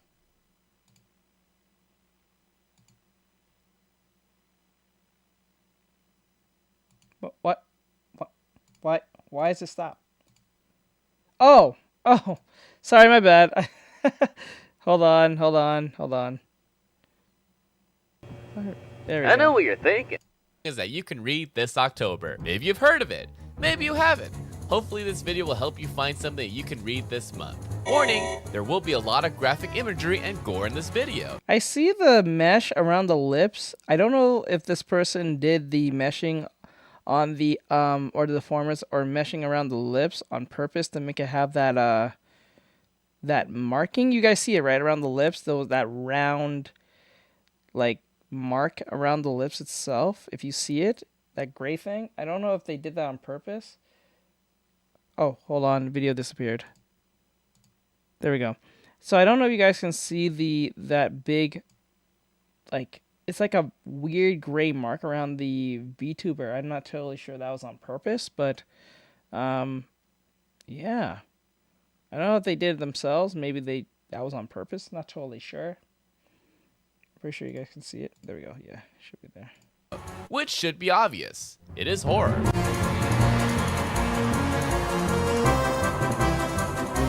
Horror comes in many categories, and it's a genre that can be adjacent to another. That's the beauty of horror. It can honestly take on many forms, like a cosmic eldritch entity. But for this section, we'll start with pure horror. Mangas that are primarily horror, and its sole purpose is to make you scared. Which honestly is a little difficult. I mean, you can't exactly do a jump scare with a page. You kinda have to immerse yourself to it in order to get scared. Which is why the best pure horror mangas are short stories or part of an anthology. And typically these types of horror mangas will start slow and then climax with a page featuring graphic or disturbing imagery to try to unnerve you. Typically, these short stories will require a lot of reading comprehension, so they're not for everybody, which includes examples like PTSD Radio or Seeds of Anxiety by Masaki Nakayama, Beyond the Bad Dreams by Ukwisu Sachiko, Babylomania by Orville, and, of course, the most famous horror mangaka, Junji Ito. He has a lot of works to choose from, but I personally think his short story, Human Chair, is by far his scariest. Second place would go to Hanging Balloons. But maybe you want a longer story that includes character development, and that way we can start to incorporate other genres. Like, for example, maybe you want an action manga with horror elements, but also a good story on top. Well, Fire Punch and Chainsaw Man by Tatsuki Fujimoto is a good start. The early chapters of Attack on Titan are also very frightening. Tokyo Ghoul, Promised Neverland, and Monster are also good choices. Yes, these are the mainstream choices. Sometimes people just want to reaffirm that the popular mangas that they like are good. But I think the best horror adjacent manga that is mainstream would be Berserk. A pure dark fantasy of an unforgiving world filled with monsters and evil assholes, featuring tons of grotesque imagery that will dive into disturbing themes that many people aren't comfortable discussing. Such a world will drive anyone crazy, which is why Guts, being able to persevere through it, can be motivational. A lot of people love Berserk, and if you still haven't read it, you should. Of course, if you don't want a good story and you just want something trashy and gory like a majority of other horror media, There's tons of horror mangas that are just a gore fest. Let me guess. If I had to guess what's on this list, it's probably Corpse Party. Yeah, I think Corpse Party will definitely probably be on this list. Like Pumpkin Night, Fort of Apocalypse, and Magical Girl Apocalypse. Okay. So many apocalypses. You don't read these mangas because it's compelling literature. You just want to have a good time, and you want to satiate your thirst for violence and find out how disturbed your mind is. Which brings us to DeadTube. Probably my favorite in terms of horror mangas that just goes off the wall on gore and absurdity. Basically, it's a manga way ahead of its time, where you participate in a game trying to make the most viral video. Said viral videos aren't cute cat videos, but they either involve violence or sex, since that's what most people like. The characters are whatever, and the story arcs are serviceable, but even though my brain tells me that this is trash, I still continue to read it because it's actually fun. But maybe your kind of horror involves watching your favorite character die in horrific ways. Maybe you're like I think that was one of the most horrific deaths that what's his face from ReZero ever experienced. Being eaten alive by little bunny rabbits. That was crazy. That was like one of the most horrific deaths in that I would say was a thing. me and love survival horror, or the Squid Game genre now. Well, I have a lot of suggestions for you, because I freaking love this genre. Examples include Alice in Borderland, Gantz, Cage of Eden, Terraformers, Batum, Family Rivalry Killing Battle, As the Gods Will, Doubt. I don't know why we're calling it the Squid Game genre and or like. We just call it Battle Royale. Yeah. Like I don't know why we call it that. It's if anything, it's just called Battle Royale. But what I'm going to recommend is the OG survival horror, the manga adaptation of the book that would eventually lead to the hit game, Fortnite. That's right, I'm recommending my favorite manga ever, Battle Royale. 40 students, all with unique backstories, dreams, and interpersonal drama that will fight to the death on an island, filled with all kinds of gore, trauma, bromance, romance, and gooning material if you're into that sort of thing. It might not seem like an original premise now, but this is the original, as far as I know, and it's still one of the best stories from the Battle Royale genre. Nothing has topped this. Okay, maybe Fortnite has. Don't include that. Of course, gore isn't for everyone, and instead of seeing people die in gruesome ways, maybe you want to see them die internally, mentally, like they are trapped in a silent hill. Welcome to psychological horror, or the genre where we constantly give our main characters trauma. We have The Summer Hikaru Died, Blood on the Tracks, Boy's Abyss, Tonari no Ji-san, but I'm gonna recommend the most traumatic manga I've ever read, Oyasumi Punpun by Neo Asano. A coming-of-age story of a young boy that goes through every kind of trauma you can imagine and dives into very heavy themes, such as depression, anxiety, existential crisis, domestic violence, sexual abuse, rape, and suicidal thoughts. Wait. Isn't grape sexual abuse? Why is that a thing on its own? I thought that's the whole point. What the fuck? Like, what the hell? This is not for the faint of heart, and the horror doesn't come from an outside force like monsters, but from other people or family that you're supposed to feel safe with and trust, which leads to a cycle of abuse, where even you become the monster from within. This is a difficult genre to get right. Sometimes it can be too much, and then it loses shock value, like Boy's Abyss. But Oyasumi Punpun is able to keep a coherent narrative where things just get worse and worse and worse, and you really start to lose hope by the end of the manga. If you want to know what depression feels like, or you just want to get depressed, this is the manga for you. Do not read this if you are not in a good headspace. Just go get some help at that point. But if you're not in a good headspace, maybe you want to see cute girls doing scary things, or you just want to vibe while occasionally having horrifying imagery. Maybe something to laugh at. I appreciate that he's using Cult of the Lamb music. Keep up your spirits. Well, Mirako-chan is perfect for that. You can also try Zom 100. Yeah, it's about zombies and the horrors of Japanese work culture, but it's still a wholesome road trip story. While we're on the topic of zombies, check out Gakukurashi, where you have cute girls fighting zombies and also becoming traumatized. Maybe you want to see two girls bumblefuck their way in a surreal alien-like world filled with all kinds of horrors and mystery. Well, check out Wakusei Closet, a very underrated short horror manga. If you want to see a cute girl perform graphic violent experiments on humans, you can check out Frankenfran, probably the most messed up body horror I've ever seen. Have you ever seen a man get his brain ripped out and implanted into another man? Or a girl's body gets replaced by a caterpillar? What? Yeah, that's only chapter 2. This gets even more messed up. But Fran's such a cutie though. Okay, maybe this manga doesn't really fit in this section. You know what? I'm sure you're all tired of the gore. So let's end it by recommending a romance manga with horror elements. Horror and romance go hand in hand, and there are plenty to choose from, like Even If You Slit My Mouth, Dusk Maiden of Amnesia. Even if you slip my... Slip or slit? Is it slit or slip? I feel like it says slip. But then again, I don't think that was... I think it's slit. Tsukihime, but I'm gonna recommend Rent a Girlfriend. Now this is a horror manga. People say it's a harem, but let's be real. It's a character study of a nice guy, or a cuck, or maybe a simp, who is trapped in a Sisyphean horror of falling in love with essentially a paid actress. I would say sex worker, but she doesn't even have sex with you. You can imagine her having sex with someone else. That happens. You will follow this journey of this man going through all kinds of hardships, trying to rizz up this girl, knowing full well he could have been with anyone else. He chooses to try to make her dreams come true, and you constantly get blue-balled. But the true horror isn't laughing at this man, but realizing that this man could be you. Could be. Yeah!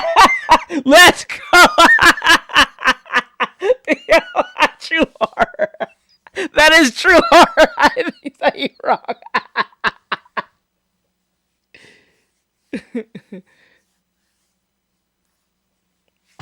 Ew. Holy moly.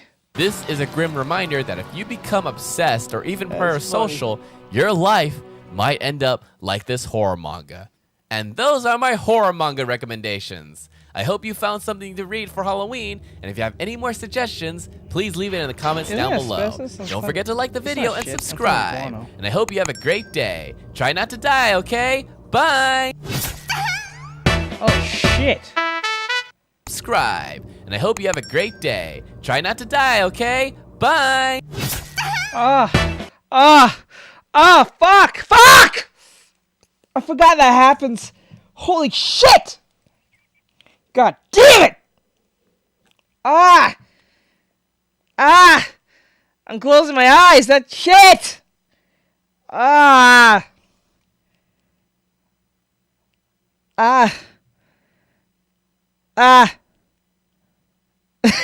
hate you, Brian. It's just a paper cut. Oh my god, that got me. Shit!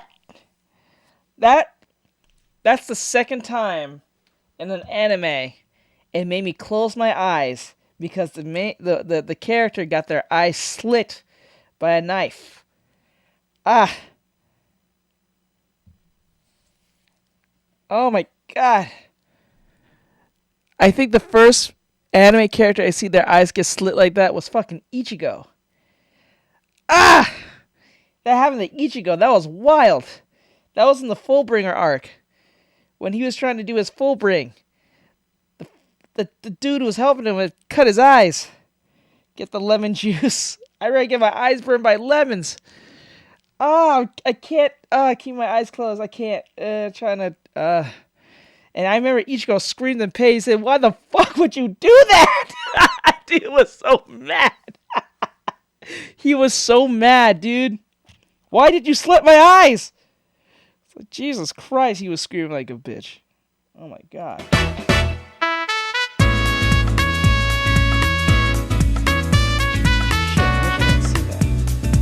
All right. So with that said, that was.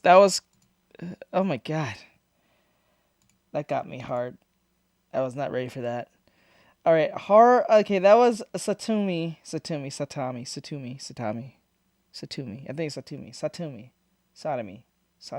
Sotomi.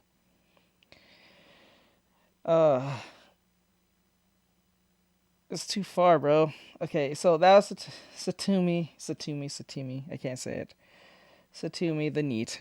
thank you for that. Like, subscribe, share, follow, comment. I hope you guys enjoyed this. Give Satumi a follow. Put their stuff in the descriptions and all that great stuff. So if you want to follow them, give them a follow when this will be on the reaction channel. I do appreciate it for those who watched and all that great stuff. So yeah, we're done doing the anime section of stuff. So yeah, let's do it. All right, with that said, laters. All right.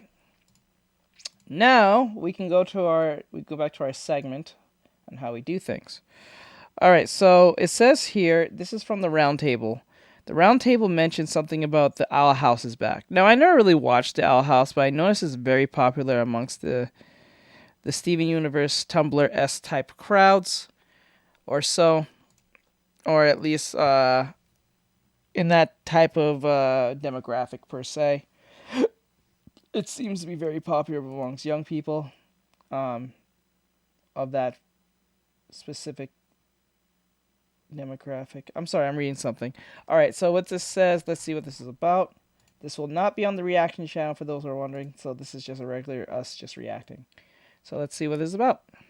After 3 years, the Owl House is back with a brand new adventure, with The Long-Lived King, a graphic novel that's set after the series finale. Let's talk about it. I really thought this was never going to happen. I truly believe the Owl House was all said and done and would never come back in any capacity. They canceled the show, reduced season 3 to a trilogy of hour-long specials. Dana Terrace is vocally not a huge fan of Disney. She's making Knights of Guinevere over at Glitch with plenty of Owl House alumni, a full season more or less getting confirmed by Glitch the other day, and the Owl House was supposed to have a graphic novel years ago, but it got canceled. So I have long made my peace with the series. I even made a video. It'll be the best 16 horror manga by Satumi the Neat. Going over the reasons why I thought it was never coming back. And now I know that if Dana saw that video, she was laughing her ass off the entire time. Because we're so back. Written by Dana Terrace and Mickey Crisostomo, and illustrated by Don Han, The Long-Lived King is, well, about King, as he never fully considered what it means to be a Titan until...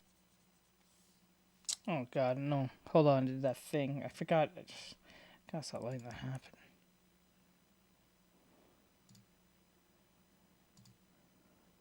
After 3 years, the Owl House is back with a brand new adventure. Memories and confront their deepest... Even if that means you... There we go. Let it load.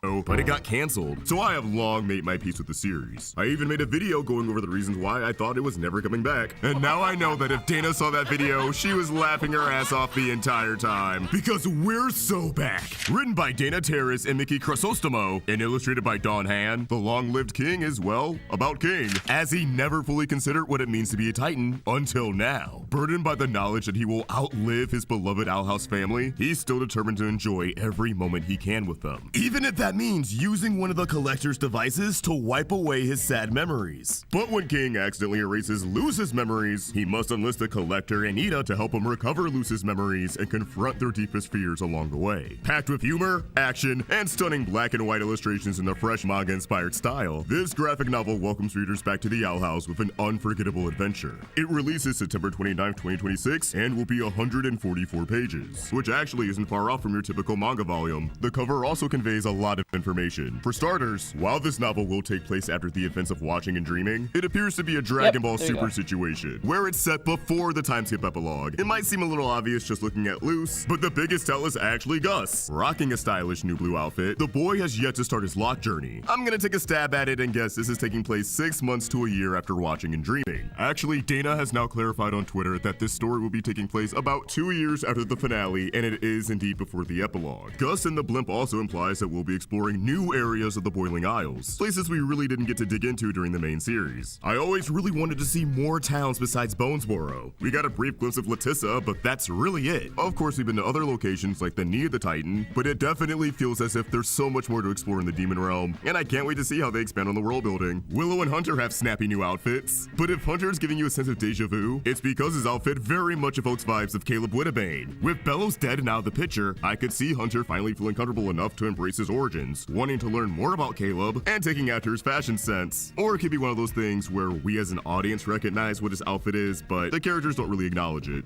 Either way, I can't wait to see more of Hunter, and I'm excited to see how he's continued to find himself since the finale. We also can't ignore that the birds above them are very reminiscent of Flapjack. The presence of Ida's harpy form asserts that we will be throwing hands in this novel, but given that the synopsis states that King will enlist in her help, I wonder if she started teaching at magic school, or if we'll see that transition happen in this book. Luz is rocking a brand new hairdo, although her hair is pulled up and the angle might look a little off at first. I thought she was rocking the e-boy cut, but no, I can definitely spot a bun or ponytail. And it looks like Streambean either had a slight redesign or is growing wings, which is exciting to see. I never thought Palisman could evolve, so that's interesting. Now, Amity's outfit really intrigues me because she's dressed as if she's a part of some sort of Titan ritual. The skull in her head, the bouquet with a Titan skull, the black collar and a dress with teeth, which kind of reminds me of King. I wonder if the Titan trappers are involved with this story, and they somehow rope Amity into this mess, manipulating her into some sort of ritual because she believes it'll save Luce, but in reality, they're just screwing her over for their own nefarious purpose. I think the return would make sense as the collector needs to interact with them. That was a dangling thread from the original series, and I really want to see the reactions to the collector and how he'll feel about them since King is his proclaimed BFF. It seems like as a graphic novel, this will also be a bit more mature. King grappling with the fact that he's going to outlive everyone is definitely pretty heavy, and according to Dana, Ida can say damn now. The Gravity Falls books are also a bit more mature than the show, so this tracks. Coincidentally, I've been re-listening to the Owl House soundtrack lately, and I've had the itch to rewatch it, so this graphic novel might get me to pull the trigger. How do you feel about this news? What are your theories and predictions? Let's get a conversation going in the comments down below, and keep it going over on Twitter and Instagram by giving me a follow at Artextric and at Roundtable Vids. If you enjoyed this video, please remember to like and subscribe to the Roundtable notifications on so you never miss a video. Thanks for watching, and I'll catch you guys later. Peace. Let's go. So that's the Owl House thing. I don't really watched it, so it's not like a big thing for me, but I know you guys, it was a really big thing for some of you. So that's kind of crazy. Let's see here. No, I don't hear about that one. Okay, we can do like 2 more. Jesus Christ. Okay, let me see here.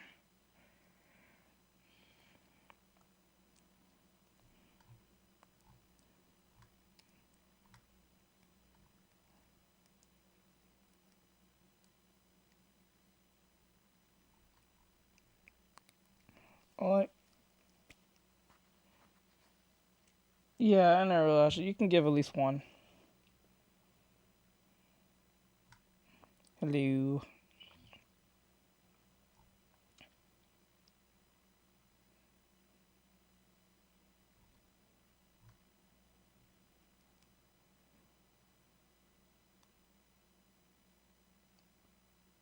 Let me see. Sorry, I was reading something. My bad. I didn't get quiet. I was just reading something. Let me see. British school. What? Let me see here. It says here. How is this a sandwich? How am I gonna eat this? It's like siege. Yeah, send it to me on Instagram.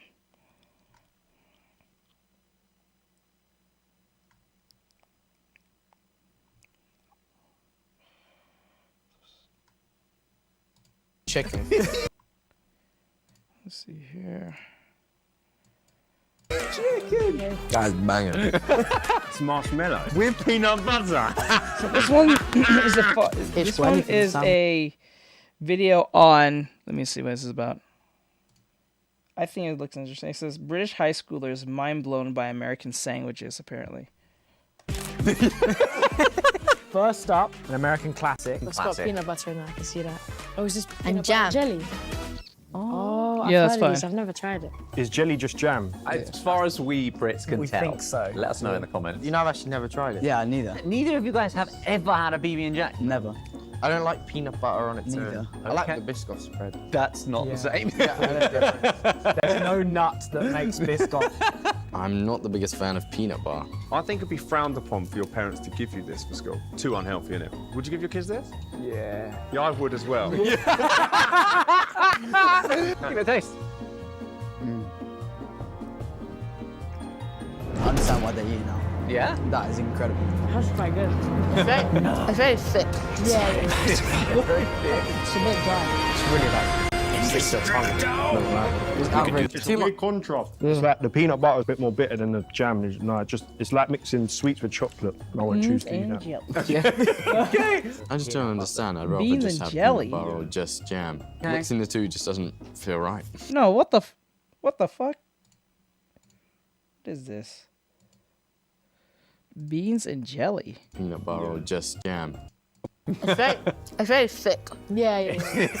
Nuts, you got nuts allergy. It's really Okay. like, sticks to your tongue a bit. I don't like them. It's average. It's a weird contrast. It's like the peanut butter is a bit more bitter than the jam. It's like mixing sweets with chocolate. I won't choose to eat that. I just don't understand. I'd rather just have peanut butter or just jam. Mixing the two just doesn't feel right. It's a weird texture. Does it work well with the jam? No. I thought it was going to be horrible. I might have to have this for tea when I get home. Peanut butter makes you really thirsty. Yeah, And then that jam makes it sweet, so then it makes it nice, yeah. The jam releases the saliva. It's like putting more water into concrete. Yeah. Some good analysis going on. Concrete. It's like a treat sandwich. Talking of treat sandwiches, they've leveled it up. Is that? This is a fluffer nutter. What is that? Oh no. It's condensed milk or paint. Is that whipped cream? It's like glue. That marshmallows. Marshmallow fluff. Wow, it's marshmallow with peanut butter. No way! That is ridiculous. Reaction. It's like a cheese ball, but not. Oh my god. Wow. It's gonna be great. It's gonna be great. Marshmallow. I don't understand how you can not like marshmallow. Yeah, it's like your favourite thing in the world, though, isn't it? It's actually pretty good, you know. It's really nice. That's banging. Yeah? I don't like marshmallow, but that is next level. Oh no. I cannot taste any peanut butter in there. It's straight marshmallow. You look like a toddler who's been eating the crayon. So sweet. Give me a jam every day. That's good. I like the white stuff, whatever it's called. The white stuff? You like the white stuff? Yeah, this is really good. It's like thick clouds. That's bang. Hands. I'm gonna have it all. Have you guys ever had one of these before? Never. How do you make? Yeah, how do you come up with that though? Right, it's in a jar. No. Looks like mayonnaise, but just really, really white. If I had this jar of marshmallow goodness, Oh there no. wouldn't be enough of it left to put in a sandwich. You look like Winnie the Pooh. Yeah. What's the difference between having that and like a bowl of ice cream? You would just sit and eat the marshmallow, wouldn't you? Overwhelmingly sweet. No such thing. Yeah. Okay. Really, really nice. Next up is another iconic American sandwich. That looks good. What is this? It's like chili con carne, kind of. This is the legendary Philly cheesesteak. Oh, I've had it. I've heard of that. That's so nice. It's like a mashed up burger. That's really nice. I wouldn't think that's steak if you didn't tell me. It's like I just feel it's like mushed up meatballs.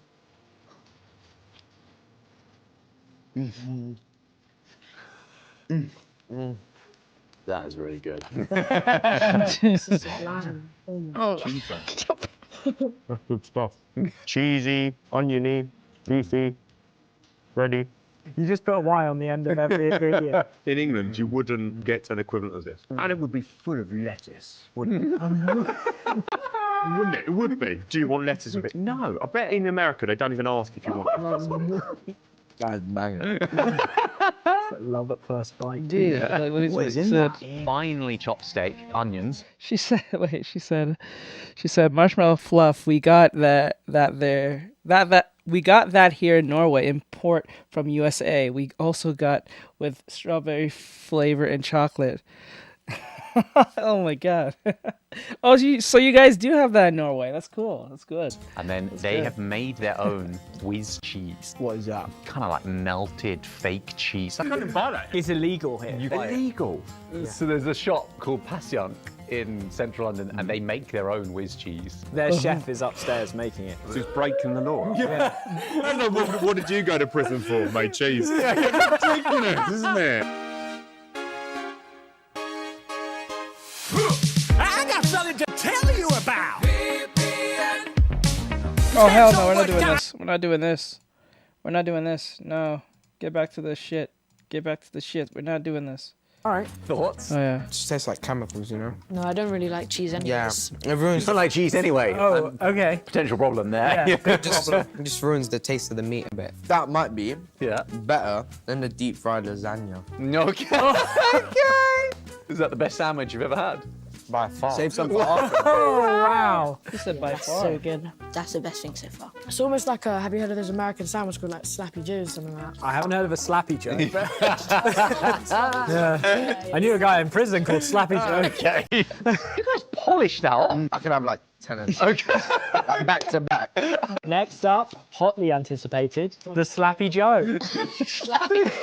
Yeah. Have you ever had Simpsons? Have you ever had one? I'm sure the Simpsons have sloppy Joe. Is this the same thing they use in bolognese? It's like chili. Just a bolognese in a bun. This is very messy. Very messy. I'm not going to put it on. You might even say. Half it's just fermented. It's really hard to eat. Joe is both sloppy and slappy.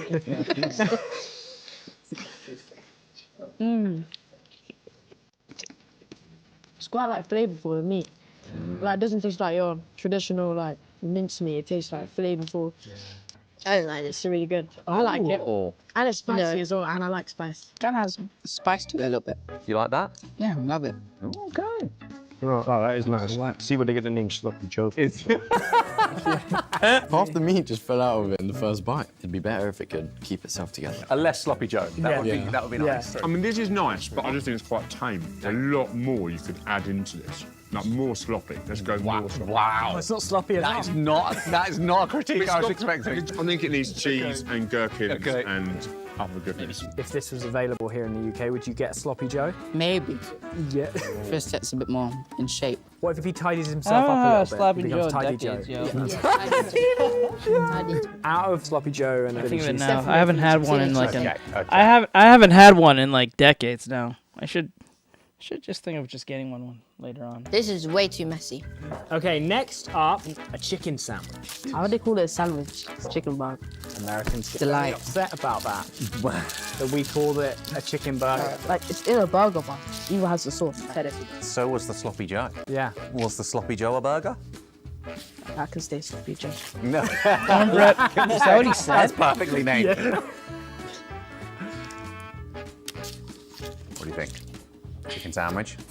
Chicken burger. Okay. Still chicken burger. I believe at Popeyes they call it chicken sandwich. You call it whatever you want, as long as it's nice. The perfect sandwich, in my opinion. Wow. You're willing to call it a sandwich if it tastes that good? Yeah. If it tastes good enough, it can go into any category it wants. You'll even put marshmallow fluff in it. Oh, I don't know if I'll get up. What the hell? That far. Yeah. Next up, lobster roll. Oh, yes. I've never had lobster before. Really wanted to try this, you know? It takes one of the world's most difficult to eat foods and places it in the world's I found easiest myself at to VT eat from- formats. It's like chicken. Yeah. Okay. I found myself a VTuber. It's like sea chicken, kind of. Chicken. That's good stuff. Could Like, workshop I've never really been a free, fan of that fishy but I stuff. It doesn't tried- really I taste just too fishy. charged the color. It reminds me of a little prawn. I don't know if that's just because of the ocean. It I is found nice. it myself. Hold on. Oh wow. Just I found myself a VTuber from VTube Studio Cloud Workshop for free that I just changed the colors on it and added horns on it. Aw. It's so cute. one bite and done. That is That's nasty. so damn cute. That's nasty. Wow. Let's go. It's like essence of the sea. Just tastes a bit like too much like fish. That's the best sandwich yet. She got the heavies though. That's a good thing. Help yourself to more sea chicken. She got them heavies. What the? Is this an ice cream sandwich? Yes. Ice cream cookies. Okay. Oh my days. It's not even a sandwich. How is this a sandwich? It's got anything sandwich. You can tell this is American as well. It's like diabetes. This is where we've arrived. Jeez, and this is sloppy. Sloppier than Joe. Would you call that? Jeez. How am I gonna eat this? Oh my gosh. This cookie is massive. Oh. Yeah. Oh, that's so nice. It's really good. Ice cream sandwiches. I think. It's really good. It's good, but I would never call it a sandwich in my life. I'm gonna have dreams of this. lost for words. You're destroying that. The ice cream was good, but actually, when you have a little bit of ice cream, Yeah. it's better. Yeah, there was a lot in Initially, it was there. just too much ice Okay, cream. Just, okay. oh gosh, I'm overwhelmed. Okay. But this is like. The cookie makes the ice cream actually taste nicer. Much, much better than the marshmallow stuff. Okay. You can imagine this dessert sandwich? 100%. This every night. With the sea chicken. How do you eat this in a meal if it's so big? That's not a question that Americans ask themselves very often.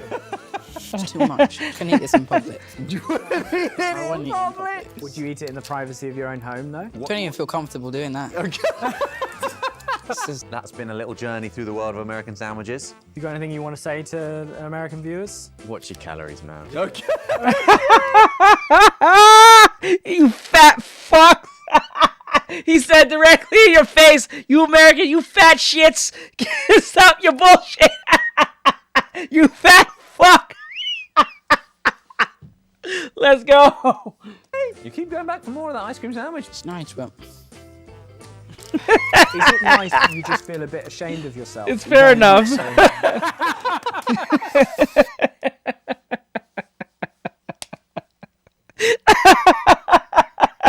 That's amazing. He said, "Watch your cow." He said, "You fat shit." Oh my god, that's funny. Okay. All right, that was funny. All right, I think you sent me the video. Yeah, I got it. So this was sent by Cheese Boy. Let's see what the video he sent me. Let's see the Cheese Boy. This is called, what is it called? It's called, fuck. Okay, it's called, it's from Chris and Jack. They have 1.3, oh my god, 1.32 million subscribers. It's called The Secret Weakness, Chris and Jack. I don't know what that means, but we'll see what it's about. No, it's not possible. Indestructo? Indestructo? We could do this all day. Why won't you die?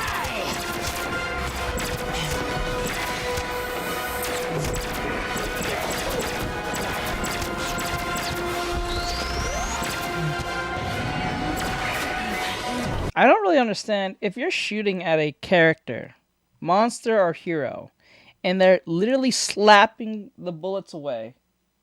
What do you think shooting any more after that does? If it's like, if you're shooting at Superman, right, with a bullet or a missile or whatever, and he's literally getting hit by it and he's just walking past it, it's not stopping him. Why? Why do you continue to keep shooting? I don't understand. You throw you're better off just leave. Just leave. Makes no sense. It just makes no sense. It's not weakening you. Yep. Oh, I am dying. Oh, that killed me for sure. Hi. This is me, by the way. Your organs are shutting down. You'll be dead in 2 minutes. It's unavoidable. Hey, just for me, man. Just once and for all. What's your secret weakness? Honestly, Yes, please. I don't think I have one. Wait, what? What? No, come on, you have to have one. Dude, otherwise that would be just so lame. If I had a secret weakness, I would tell you. I totally would. Oh, are you talking about that one with Superman? You're talking about 2006 Superman? When he was getting shot up with the machine gun, and then he walked up to him and he put the gun to his eye and it still did not work.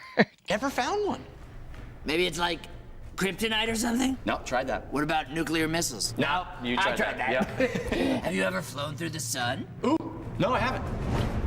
No, it's not that. Maybe like only you can defeat you, so like a clone or something. No. Just tell me. This isn't a prank. I showed you my face. I'm for sure dying. Oh, you're for sure dying. You're for sure dying. I saw the future. Oh, wait. Einsteinium. Remember, I injected you with that Einsteinium? That did something. No, I didn't feel anything. No, you were like writhing around in agony. You were faking? No. You wounded me. Bro, what is? I don't understand this. You can put a needle in an indestructible person, but the bullets does not work hitting them. What the fuck? For sure. It was a great fight. I don't want you to think it wasn't a great fight. It just wasn't a full-on weakness. You know? Okay. What if you ripped your own heart out? Another one just grows back. Maybe it's something like super specific that you've just like never encountered. Like what? Green tea. No. Wearing too many layers. Nah. A small box pencil sharpener. I mean, if we're talking about it, my weakness might be that I care too much. It's not a job interview, bro. You don't have to just like sneak in your strengths as weaknesses. It's gotta be something. Maybe it's like an emotional thing you never resolve. Like family stuff. Like, how's your relationship with your dad? Dad, we good? Yeah.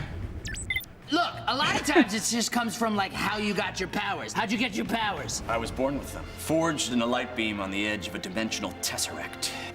Some people literally never have to work for anything. Oh, whatever. How did you get your powers? I don't have any powers. I built this all. I am inventor. Okay, so I was born with powers, you were born rich. What's the difference? Hey, a lot of my money is from like grants and small business loans and like VCs. So your parents didn't help you out at all? No. Like right in the beginning, like the first couple of million, but like, Okay. but, like compared to what I have Don't now. give me that then. You know what? You and I aren't that different, actually. What are your weaknesses? Everything. Sternum budges, bullets, sharks, tornadoes, volcanoes, bronchitis, plantar fasciitis, hypochondriac. That holds me back sometimes. Old people Bro said bronchitis. realizing a dream wrecks me. Just admit it. You don't have any weaknesses. It's lame and unfair, and you need to be nerfed. We've had great battles. I have weaknesses. Enough! Oh boy. Oh, that was too much. Oh yeah. Okay, I'm getting tunnel vision now. Definitely dying. Have fun living forever, bro. No, wait. Don't go. We can still figure this out. Without you, I'm doomed to a meaningless eternity. You know me better than anyone. You challenge me. Hey. You have to find my weakness. I'm dying to know. No, you're not. Nope. No, it is not.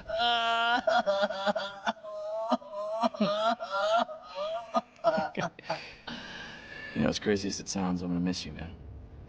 Maybe that's it. Maybe you're gonna die of a broken heart. Yeah, it just might. All right, man. Good luck. I'll see you in hell.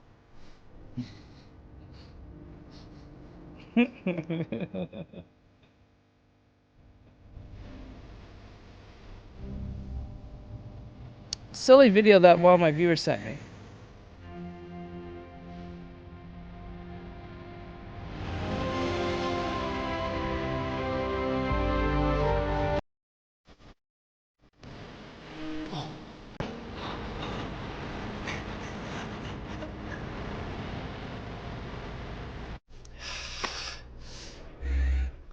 It's not the heart thing. Just let me die, man. Yeah. Okay, cool. Just turn back off? What the fuck? Okay, that just happened.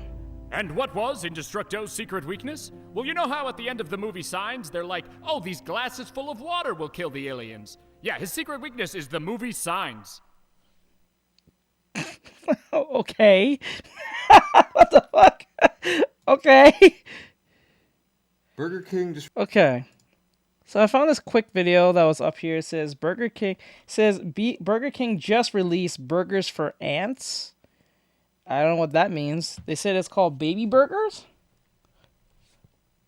released what are essentially sliders, which I think is kind of interesting because you don't really think of sliders at a fast food spot unless it's White Castle or something. Yeah, I only think of They sliders don't when it call comes to them White sliders, Castle. They call them Play the baby movie. burgers. Play the movie. There's and 3 he'll just different sit there kinds, and and you watch have signs. to get it in this Like pack he's of gonna watch 3. that. There's a quattro cheese one. There is a kind of a surf and turf with shrimp on it, and there is a bulgogi burger. So I'm curious about this. So let's open it up and take a look. I have no idea how big or small these are gonna be, but I feel like sliders. Well, they already have the Whopper Junior. Like, how small are you gonna get from Burger King? What's your deal? Okay, wow. Okay, they're individually wrapped, and yeah, that's, I feel like Shaq right now. Big Shaq. Okay, yeah, these are pretty small. Let me just unwrap one of these real quick.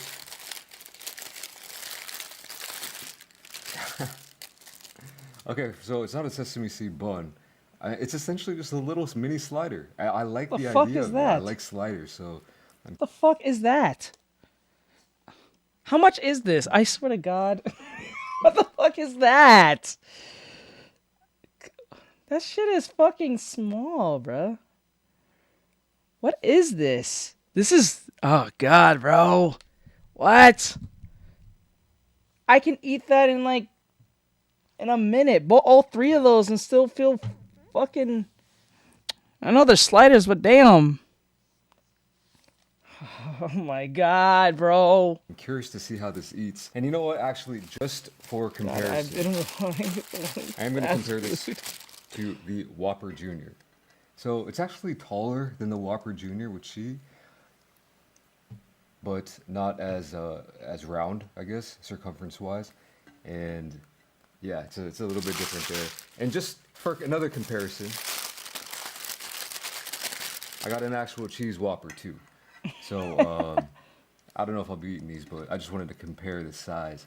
You know, it's not that much smaller than the Whopper Jr., but quite a bit smaller than an actual Whopper here. You see what I'm saying? That's the little family right there. All right, so we have the Quattro cheese one over here. We have the... They look fondled. Look how fondled they look. The one on the far right looks like a SPU victim. It's rage maybe. Like the one on the far right looks like a special victims unit right now. He looks awful. I don't know why I find that funny, but like it looks like it got fondled. What the fuck? Turf with the shrimp, and we have the bulldog. Yes! I don't know exactly what they mean by Quattro cheese. But, that's crazy, bro. I guess there's like cheese sauce, some kind of blend. I really don't know, but apparently there's 4 different types of cheese. God, bro, you just fondling the shit out of these bitches. Apparently there are it's a lot of salad. Yeah, I noticed okay. they tend to follow it up with a lot of lettuce. Right? This dude's just fondling up. He's not even trying to make it look pleasant. He's just like, I'm not even gonna lie. I think they put a lot of lettuce just to make it look fuller, when the patty's probably flatter than the bread itself. So, can't really see. They're pretty sauced up, but there's shrimp on there on top of that mini You said patty shrimp? right there. What? Go back. Did you say shrimp? What? Bro, did you say shrimp? What? A shrimp guy. There's shrimp in there? What the fuck? Apparently there are shrimp. Yeah, yep. There's shrimp in there. Ketchup? Ketchup on shrimp? Shrimp on ketchup? How? Where's this we? Bro, you left. There's no we in that conversation. How did you leave and come back and expect that we were still watching the same shit? There's no we in that sentence. It's just you. What the fuck? You left. What the fuck? So, can't really didn't see. go They're pretty from sauced food. up, but there's shrimp on there on top of that. mini You little left. patty right We there. went through like And 30 last different but not things. least, We don't just watch cosplayers. You're the lonely one on that one. What the fuck? You started with Stacks. Now he's looking for a meal, right? They put ketchup. They put shrimp in there. What kind of order is that? yeah, the bulgogi burger. There's Not no sure if I've we had- in I that didn't know this had response. tomato on it. I'm not sure if It's I've had you this who one came in from late. Burger King before, but it'll be interesting to try it out because I've had bulgogi burgers from other And expect us to establishments just like watch McDonald's, cosplay or what? and No. it'll be We watch a interesting- bunch of shit. It'll be interesting to watch compare random and sets of contrast. shit. But I'm gonna start off with this Quattro cheese one. Probably would be my favorite. Mm-hmm.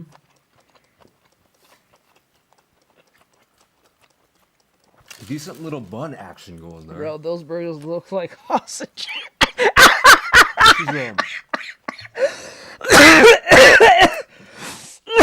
Oh my god, bro. They do, like, look at them. They look fucked. Them burgers look fucked. Oh my god. Special victims unit, bruh. Food edition. Exactly what Cheese said. I I don't think know. it's I feel like Jesus this is said it. bigger than a slider. Like this. Man, it's like right on the edge because it's way bigger than like a White Castle slider. I feel like.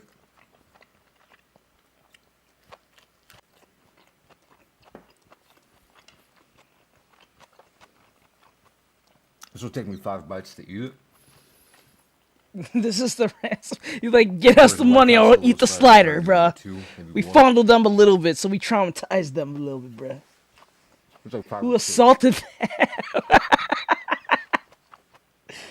First thing that hits me is the bun. So I've had the Quattro cheese Whopper before.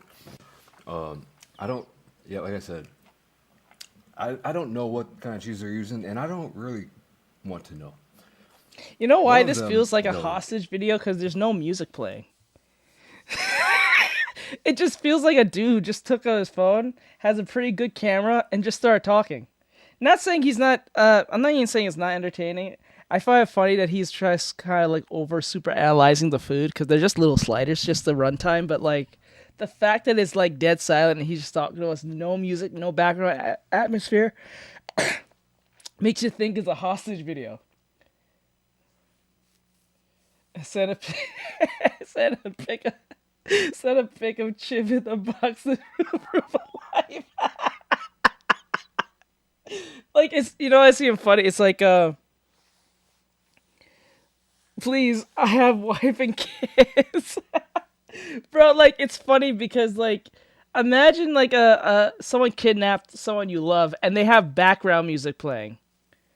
You think it's fucking fake. Like, think of it that way. Someone kidnapped your daughter, they kidnapped your wife, they kidnapped someone you know, and then they're playing, like, ominous music in the background, saying we're gonna hurt your family if you don't give us the money. Right? And they're playing ominous music. I'm like, I don't know if I should take this serious. Is a little bit off. And so I never really order this. That's why it feels like a hostage video. Let's be fair. When you have never gotten a burger that looks exactly like the pictures in the ad, right? You alright? I also awkwardly jittery the way he the mini used to version pick of them that. Dark It's a Souls different bun, so boss it music actually does kind of intensifies. switch up a little bit. If they're just using the same kind of smaller sesame seed buns, I don't think this would work as well. But so far, not too bad. Surf and Turf Deluxe. I ain't never had this. Welcome back. Small or big form. That Right? 2010 is EDM low-key. music playing. That is 27 low-key. gaming music playing in the background. let's let it go, you mister. I thought this would be bogus. I almost am appreciating this one more than the. Oh, don't show your half-eaten sandwich. The fuck's wrong with You know, they're using. Have you a have no strong, shame? This kind of- half-eaten some sandwich. Kind of cocktail sauce blend with them shrimp, and it's a very unique bite, flavor-wise, texture-wise, but it kind of works in a weird way. It's, if you like this kind of thing, like you probably F with this, and I'm surprised I've never had this before. I tell you, boy.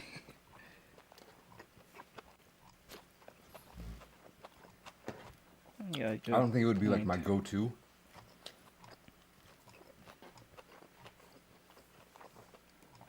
I'm pretty sure they have all of these mini burger, baby burgers. Yeah, as because large it's quiet and he's format size just talking. burgers too, but yeah, I don't think I would be getting this on the reg.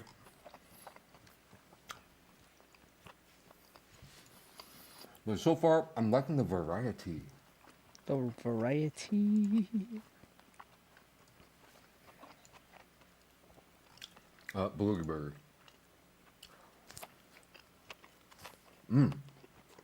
Wow.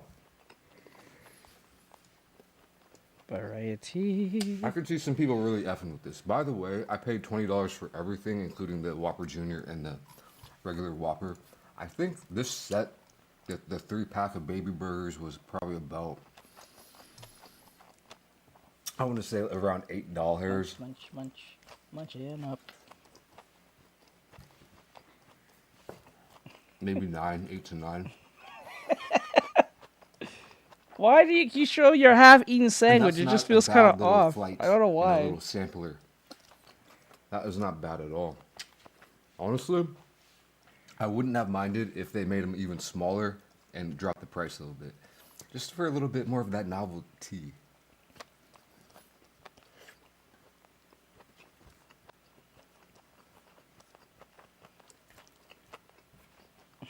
The bulgogi burger, I think, honestly, I can't even lie. I prefer McDonald's bulgogi burger.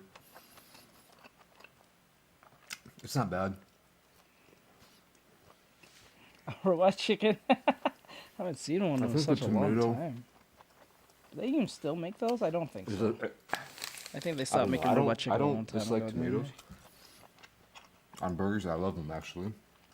But on specific types of burgers, maybe you don't need them.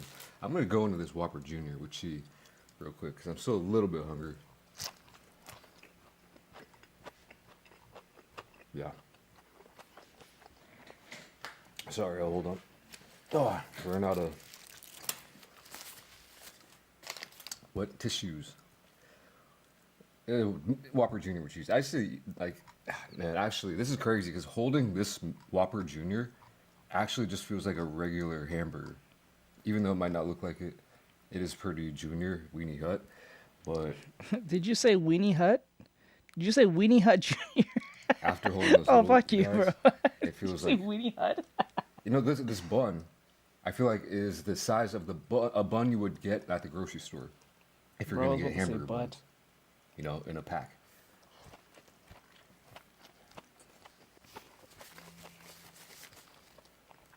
Really surprisingly not that junior. I would. I don't No, know. wait, he ate 3 sliders. 3 sliders is equal to like a burger and a half. Like, it's Maybe not a just burger, the, like half a burger. And like some Oh. change. Weenie Hut Just the back to Juniors. back. They need to make a real restaurant called that. No shit. Solid little guy. Yeah. So my review for those little baby burgers, like final verdict, I'd give it like a 7-8. He's just a hungry guy. He's just a hungry dude. He's a chill dude. He's just hungry. He just chill. Probably more like a 7.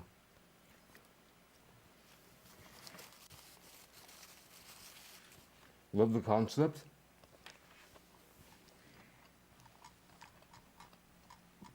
But and I could, because I can just see a lot of people actually really liking those. If I could have my own pick, I would Keithley want, might have like, just just like a mini regular Whopper. We call them the munch. Mini like chicken sandwich. We call And then him like a the mini- munch. Oh shit. I don't know, seafood sandwich if they got it. That would be the ultimate trifecta. Now we got this regular, yeah. Now this, okay, this feels incredibly large. Now that I'm looking at it, should we go for it, man? Might as well.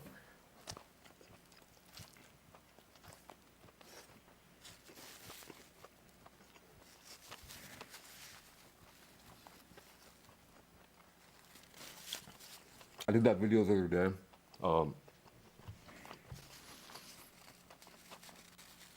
Talking about how I'm always eating Burger King when I'm not filming, which is kind of embarrassing. Did they? I always get Did the they Whopper really? with no cheese because that's the cheapest option you can get. So I never treat myself. Are to you the cheese. serious? It's better. What the fuck? That one little slice of cheese. Look, cheese. My wife always gets annoyed with me.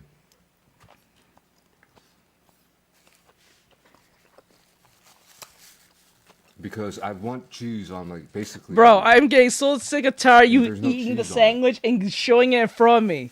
What is up with that? I'm like, It where's is the damn pissing me off. Stop! Stop! That's just weird. Stop throwing the sandwich half eaten in front of I'm me. saying That's that just she's pissing me selective with off, what bro. kind of cheeses she likes and what cheeses she doesn't like, which is fair. All right. Someone called But, Batman. I This don't wanna go motherfucker into too out much more control. detail. I should have asked her if I Especially could the talk about it. audio knife I just don't want to be exposing people, you know what I mean, without their permission. Is this dude done? You're not done, bro? Bro, we're not doing this. I feel like you're cucking me for some odd reason with the food. You better, yeah, speed that bitch up. Stop showing me your food. Have eaten. I want to see all of that. You can eat it without cheese or not. Bruh. Real heated. Keep showing me his half-eaten. The fuck is wrong with you? No, you are a psychopath, bro. You are a villain. I'm not gonna get around here on video one of these days. It'll be funny if he was eating this in front of kids in Africa and leave his burger right in front of their face. This feels evil. You are an evil man. Unsavory stuff. Now cheese, there's so many different types of cheese. And why would you do this? I mean, you got cheese. Why is this upside down? I don't know. He keeps putting it upside down. You could find a cheese to pair with. It's always half-eaten and showing it to me. Stop it. Like I used to say, tell me about high school, it ain't easy being cheesy. I'm just weird. I want to see none of that. The fuck? 100% the fact. That's real talk. The longer I've lived, the more I've gotten to. Yeah, I fast forward his shit. That shit was pissing me off. I'm like, stop showing me your food. Dude, you look like you're having a hard time eating the food. I'm saying that. Thanks for watching. I'll catch you in the next video. Peace. Alright, bruh. That was interesting.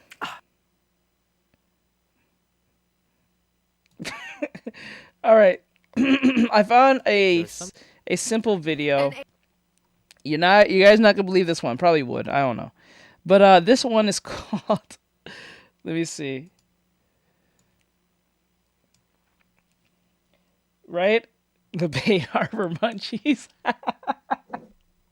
It says here, this is from Fox 4, Dallas 4th. I guess this is on Texas News, I think. It says here, senseless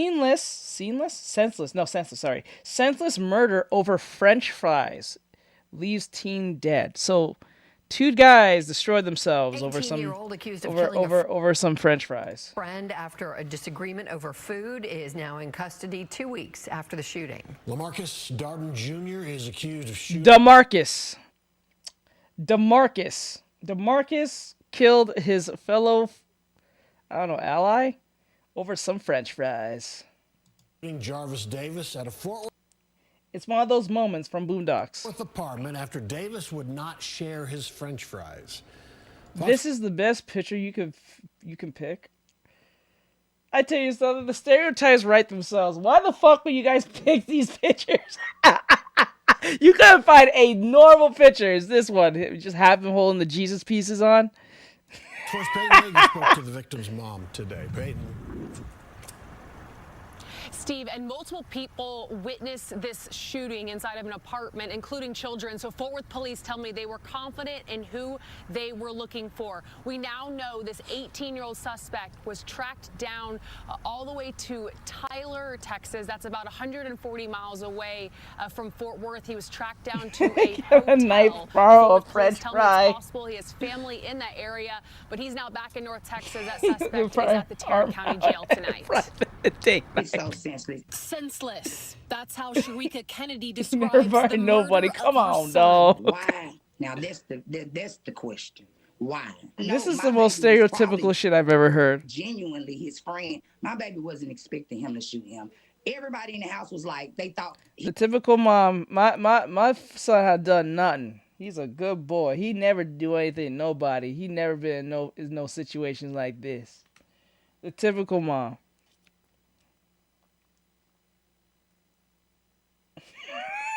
Yeah, how can a ninja borrow a fry? Like, ninja, you gotta give it back. he was joking about the fries. 19-year-old Jarvis Davis shot and killed inside Jarvis this Davis. West Fort Worth apartment near Camp Bowie in 820 back on January 28th. Witnesses told police a group just got back from grabbing food at Wingstop when there was an argument. Investigators say Davis didn't share his fries with the suspect, later identified as 18-year-old Lamar. Daddy, why did you eat my fries? I bought them, and they were mine. But you ate them. Yeah, you ate my fries. Marcus Darden. My son's girlfriend was laying on his lap at the time of it. And she said she just heard a glass break, a gunshot and a glass break. Fort Worth police say Darden pulled out a handgun, shot Davis in the head, and took off from the complex. You killed a dude over some fries, bro. You executed a man over some fries? Something you can get at Walmart, like down the street for like $7 and put in your oven or your microwave for like, I don't know.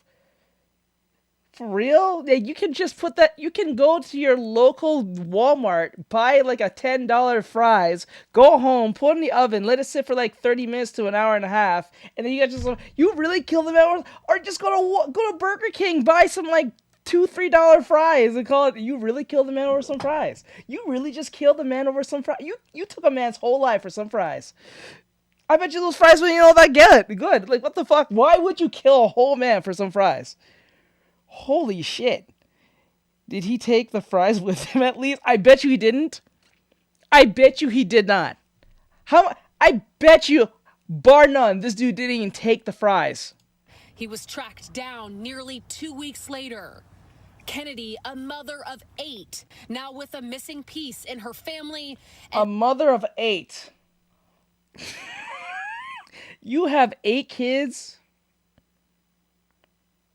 I'm sorry, dude. If you live in if you're living in the hood, right? And you have 8 kids, you don't like them kids.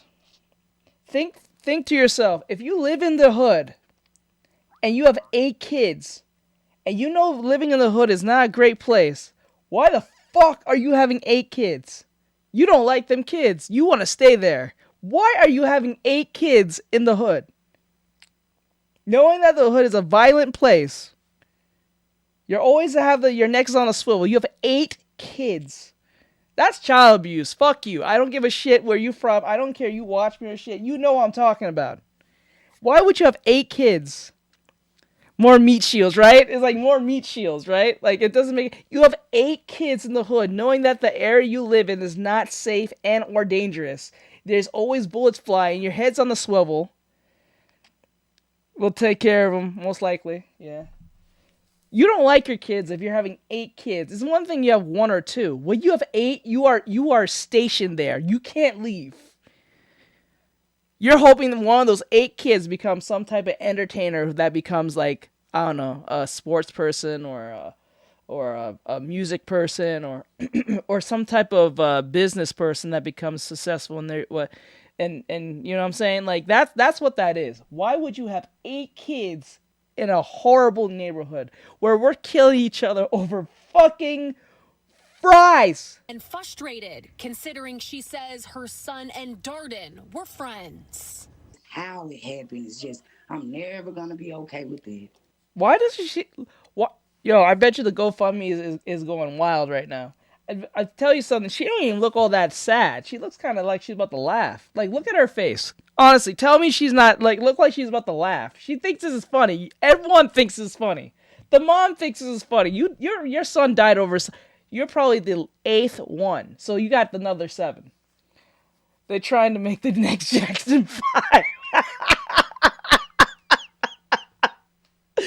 Oh my God. I'm never gonna be okay with that. She looked like she was about to laugh. The white woman looked like she was about to laugh. This white lady looked like she's like, I can't. Look, she's keeping the straightest face. The more the face gets straighter, the more she looks like she's about to laugh. The white lady. Look at her. Come on. She's a professional. There's no way you're not laughing at this. And Darden transferred to the Tarrant County Jail yesterday. He is charged with murder. This evening, we reached out to his attorney. They got back to us. The attorney tells us he's not ready to make a public statement at this time. Right. Okay, that's the end of that. That's literally 2 minutes. That was the whole story. All right, let me see. We got one more video. I thought Well, we got 2 more videos, and then we're done. I thought this was cute. I found something really silly. I think it's kind of a silly thing. I think you guys might enjoy this. If it ends up being boring, I'll jump ship, but it's with this puppy. I knew that babe wasn't mine, because he had talent. Boy, did I catch you wanting to have dreams become shit? Slap. I think that's one's from Boondocks, I believe. But still. Okay, so this one's kind of cute. I saw something here. It says, this is from... Oh my god, I think that's something else. It's from Yui Palm. I guess it's Pomeranian. It's looking straight in your soul. It says ASMR mukbang. Yui the Pomeranian eating steak Korean. I don't want to watch no dog eat no food, but I want to see how this goes about though. He's talking about to cry. Is he about to cry? What?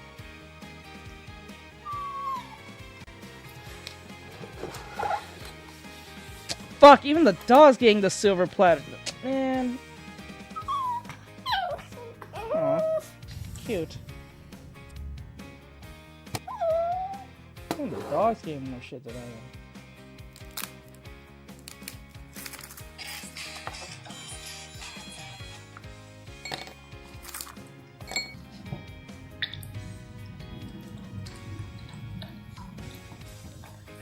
Is this what this is? Is just this dog eating food?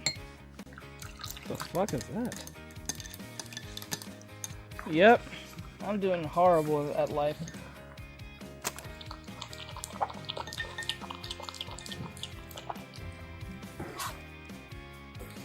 What? Yeah, some more royal boyfriend. Let's see.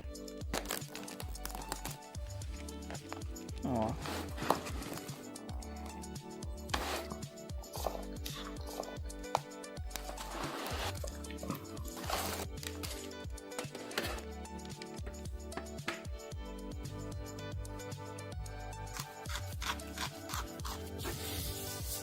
Wait, is this a video?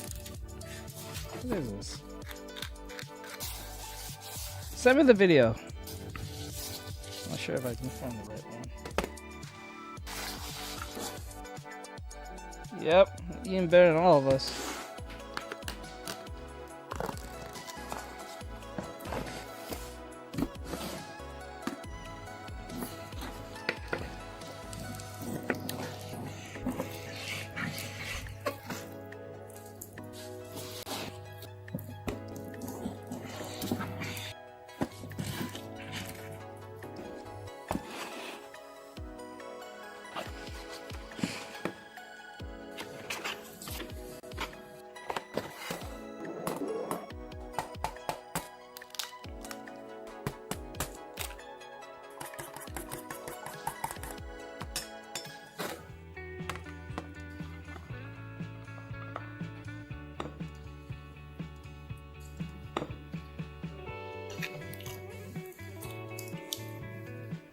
Alright, let's see what it's about.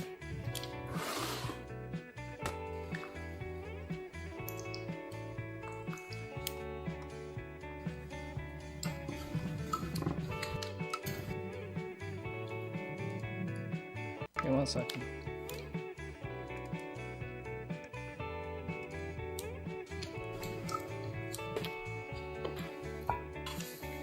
You know, when the dog waits patiently for his food, it's crazy.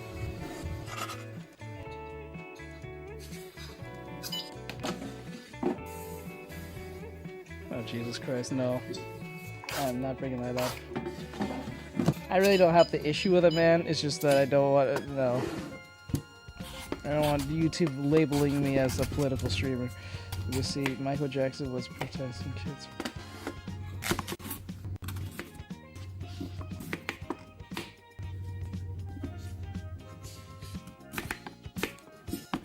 Okay, it's only a minute long. Let me play this real quick. Please, take a seat, my lady.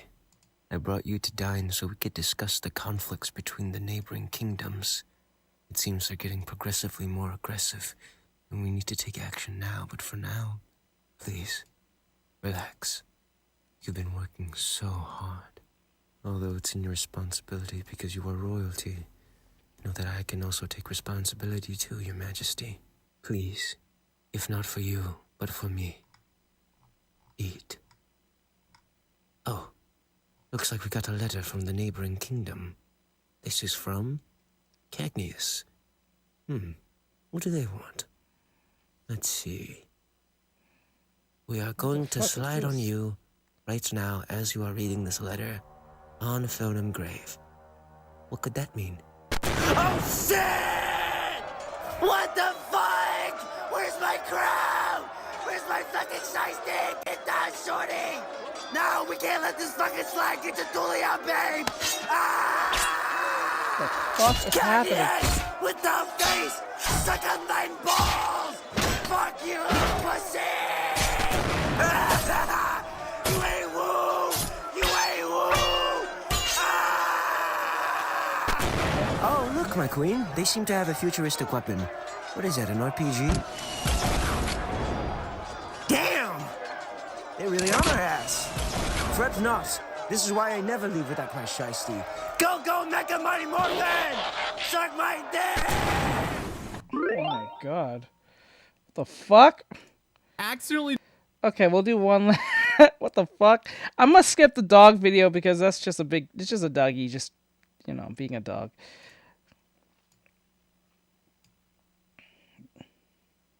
Yep. I got one last video. Final video, and then we'll call it a night. Final video, guys. We got one last video. Final video. I'm gonna skip the dog thing because it's kind of boring. But like, let's get straight to it. I love that. I fucking love that video. So like, it says here. It says here, Keith Lee accidentally destroyed the TikTok terrorism restaurant. I don't know what that means. So we'll see. Keith Lee is that dude that people know. He's that black guy that people know. I think he has dreads.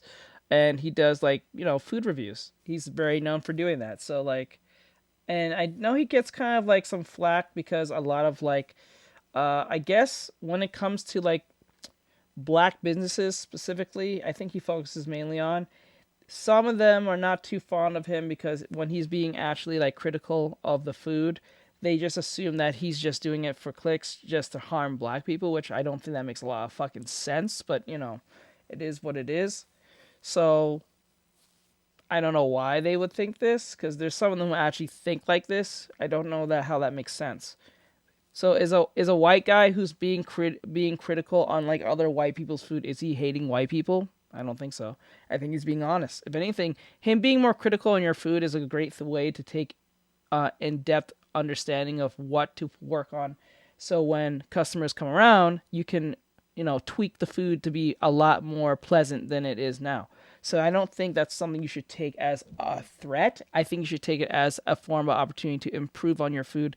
So next time, if he comes back, which I don't know if he does, he might give you a better review than last time, hopefully. Or maybe another food reviewer might come across. But I know sometimes that might hurt businesses to a degree if a big Instagram/influencer comes around and then they start saying, like, oh, the food's not that great. That might hurt your business. But this is a reason why you should always perfect and listen to your customers before something like this happens. So, you know, it's a double-edged sword. It's a good thing and a bad thing. It's a good thing because you have someone come to your street, to your work and blow up your shit. But then again, if it ends up being bad, that might be bad on your behalf. So this is why you should always keep perfecting your food, perfecting your craft, and all that great stuff. So let's get into it. Destroyed the TikTok tenderism restaurant's image, and the situation is just a complete dumpster fire as the viral restaurant went from having lines out the door to having their social media posts just flooded with hate comments, all in just a few weeks. And this is all after they fumbled an opportunity that a lot of dining spots in America could only dream of, because it seems like Keith shined a light on something which caused the internet to ask a whole lot of questions. And that's crazy, because on paper this could have easily become a massive win for them, but unfortunately it went the worst way possible. I think my entire camera rig is sideways. Yeah, the tree's good. All right, we'll just film this video. But this whole story starts with a man named Walter Johnson, an elderly retired chef who goes by Mr. Tendernism online. Though most people just refer to him as Unk, because recently Walter became one of the most famous people on food TikTok, and it all happened without him trying to be an influencer in the first place. And while he may have not had an intention of becoming a massive personality, his TikToks are just so wholesome that honestly it's not hard to see why he blew up in the first place, especially when it came to his reactions to the tender barbecue served at the restaurant he associated with. Like, you can tell this guy is obsessed with what he's doing. Y'all think we was playing though. See this brisket here? I tried telling y'all about tendernism. You think I'm playing. Look. Boy, that's what I'm talking about. I just love this type of stuff right here. But look here, this is beef bone. Look. Right off the bone. I told you. Right off the bone. One in the nation. That what we do down here. I was trying to show y'all something I couldn't even show it. So if it. Boy, look here. This is tendernism at its best. And while the TikToks are simple at the core, there aren't many people out there that can really match that energy. Again, you can just tell how dedicated he is to his craft. And people instantly connected with it because the video started pulling millions of views and tendernism became this meme catchphrase that spread like wildfire. And Unk became this beloved social media figure pretty much overnight. But the thing is, Walter didn't set out to become an influencer or build his personal brand. He was just a retired chef who happened to walk into a place called Destination Coffee Bar back in January of 2020. And here, he started making gumbo. And the family running the place liked him enough to bring him on board, and that decision ended up changing everything for their business. The coffee shop belonged to Nick Yepremian and his family, and they'd been running the spot called Destination Coffee Bar in Hemet, California since 2016. Nick's mom, Patricia, was managing it initially, then Nick took over in 2019 and started thinking about ways to expand what they were offering. When Unk joined in early 2020, he started pushing for them to add barbecue items to the menu. And then March 2020 happened. Everything shut down for a few weeks and they had to figure out what to do next. This is how we got started right here, coffee shop. 2016, we opened as a coffee shop and took over the business after my father passed away. My family didn't want to run it anymore. I took it over in 2019. Ran it for about a year, saw some really nice improvements, but I met Walter at the end of 2019 and he wanted to teach me more about turning this place into a restaurant. I thought he was crazy from day one, but he showed me a lot. We started doing a lot of great things. Pandemic hit and then we started doing barbecue, all his idea again. I thought he was crazy. Who's gonna do barbecue out of a coffee shop? And they used those weeks to completely reimagine the business and decided to simplify everything. They ditched the coffee shop model and went all in on barbecue-focused events. And the first event went really well, so they kept going. And over the next couple of years, that coffee bar gradually transformed into Destination Smokehouse, a Texas-style barbecue restaurant. And the timing worked out, but what really made the difference was Mr. Tendernism's videos going viral. So going viral was pretty crazy for us. So we had a big following already. But when we went viral, we started meeting people from all over the country, people just learning about our business through our viral videos. So the impression they had of our business was totally different from what a whole another group of people who've been following us for years knew about Destination. So it's been great. It's been really great for business. We've met a lot of great people. There's been some challenges. I'm not going to lie. There's a gift and a curse with everything, but I wouldn't even call it a curse. I just say it's a learning experience. It's made us sharper. It's made us better. So once the Tendernism content started taking off, people weren't just watching for entertainment. They were actually making the trip to eat there in person, and lines started forming around the block. The restaurant expanded to a second location in Murrieta, and Destination Smokehouse went from being a local spot to a legitimate destination that people traveled across the country to visit. Essentially, Unk became the Salt Bay of barbecue, and the first video that really blew up was this one. I just want to see if they tender ain't the word. This perfection right, look at that. That's pure D black diamond right there. That's oxtail at its finest. Smoking to perfection. Destination, one in the nation. Because as of right now, I mean, this video has 23 million views on Instagram. And other influencers started showing up too. Jordan the Stallion made a video with Mr. Tenderism, and that got over 20 million views. Come here, I have to go back and make sure that tenderness was truly accurate. Okay, we're gonna go check out this tenderness. Oh, the lion is out the door. I'm here for the tenderness. I need the brisket, please. Let's see what happens. And then, you know, shake it a little bit.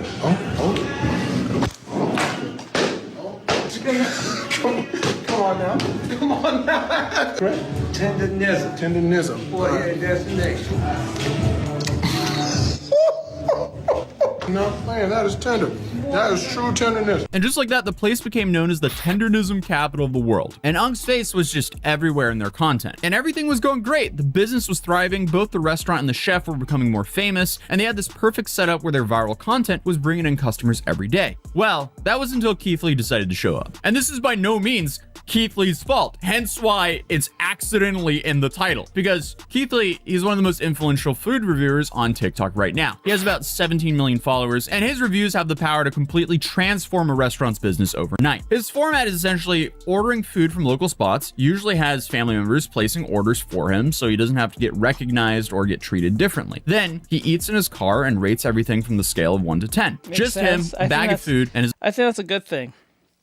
That's actually really smart. Have one of your family members who are not recognized to go get the shit for you. That is the smartest thing you can probably do. Because now there's no big expectation. You just buy the food like anything normal. Like, now you get the true experience without anyone fucking with the whole, like, experience trying to make it super 5-star than when it was not actually is. His opinion. And he's also known for tipping huge amounts to small businesses. So in late December of 2025, he finally made it to Destination Smokehouse. And apparently, people were requesting this for months, and given how viral Mr. Tendernism became, it seemed like an obvious destination for him to hit. Me and my family are currently in Marietta, California, and this, in my opinion, is the most anticipated video I've ever done. In my hand is food from Destination Smokehouse. With the tenderism. My whole mission today to see, in my opinion, is the food actually tenderism, or do I just love watching Unk? Let's find out together. I got it. Let's try it and rate 1 through 10. We spent $129.77. The customer service, my family said, was very good. This food was quick. It only took us 10 minutes to get it. And Unk is here, but Unk walking around with 4 different security guards, which I fully understand because people probably bombarding him nonstop. So he tried pretty much the whole menu, filming his reaction from the car like always. And honestly, his review was solid, except he kept saying tenderism instead of tenderism. Shout out to Jordan the Stallion for at least getting the catchphrase right. But the review was good. This was going to be a massive win for the restaurant until Keith spent the ending of the video talking about Mr. Tendernism himself, praising his personality and authenticity. And he said it's incredibly difficult to engage with people the way Walter does. And he appreciated how genuine his passion for food seemed to be. For me, the standout was absolutely the Oxtail. But past the Oxtail, the standout is Unk. Not only, in my opinion, is it extremely hard to get people engaged like that, to show your true personality, to be yourself, no matter how fast things take off in the space. I don't think he intended for it to go the way it's going. I think he just wants to show his love of food and his love of what it is that he's doing. And again, for any restaurant, this would be a massive W. Positive ratings, millions of views, glowing praise for your most recognizable employee. However, it wasn't until when Keith tried to actually meet Unk that things started to get a little bit complicated. So in his video, Keith had a few $1,000s of cash with him that he wanted to give directly to Unk as a tip, plus another $1,000 that he planned to use to buy food for random customers at the restaurant. But then the security stopped him. They told him that Unk was done for the day and couldn't be interrupted because he was recording a podcast. Keith then tried to leave the money with someone else to pass along to Walter, but they refused to take it, which is interesting because he had thousands of dollars he wanted to give them, and the restaurant was basically like, nah, we don't want the tip, we're good. What? That is very interesting for a restaurant to decline a tip. I'm personally taking $5,000 out of my own bank, and we going to say happy holidays to Unk. So, update, we could not get to Unk. Security said it was over with for the day. They said that he was filming something. I believe he was filming a podcast. We had $5,000 in cash, or $4,000 in cash that we was going to give him a hand. Get $5,000 for no reason. What the fuck? I tell you, this influencer shit is lucrative and weird at the same time. Bro's about to get $5,000 for just existing. Hey, Cass, what's going on? That's crazy.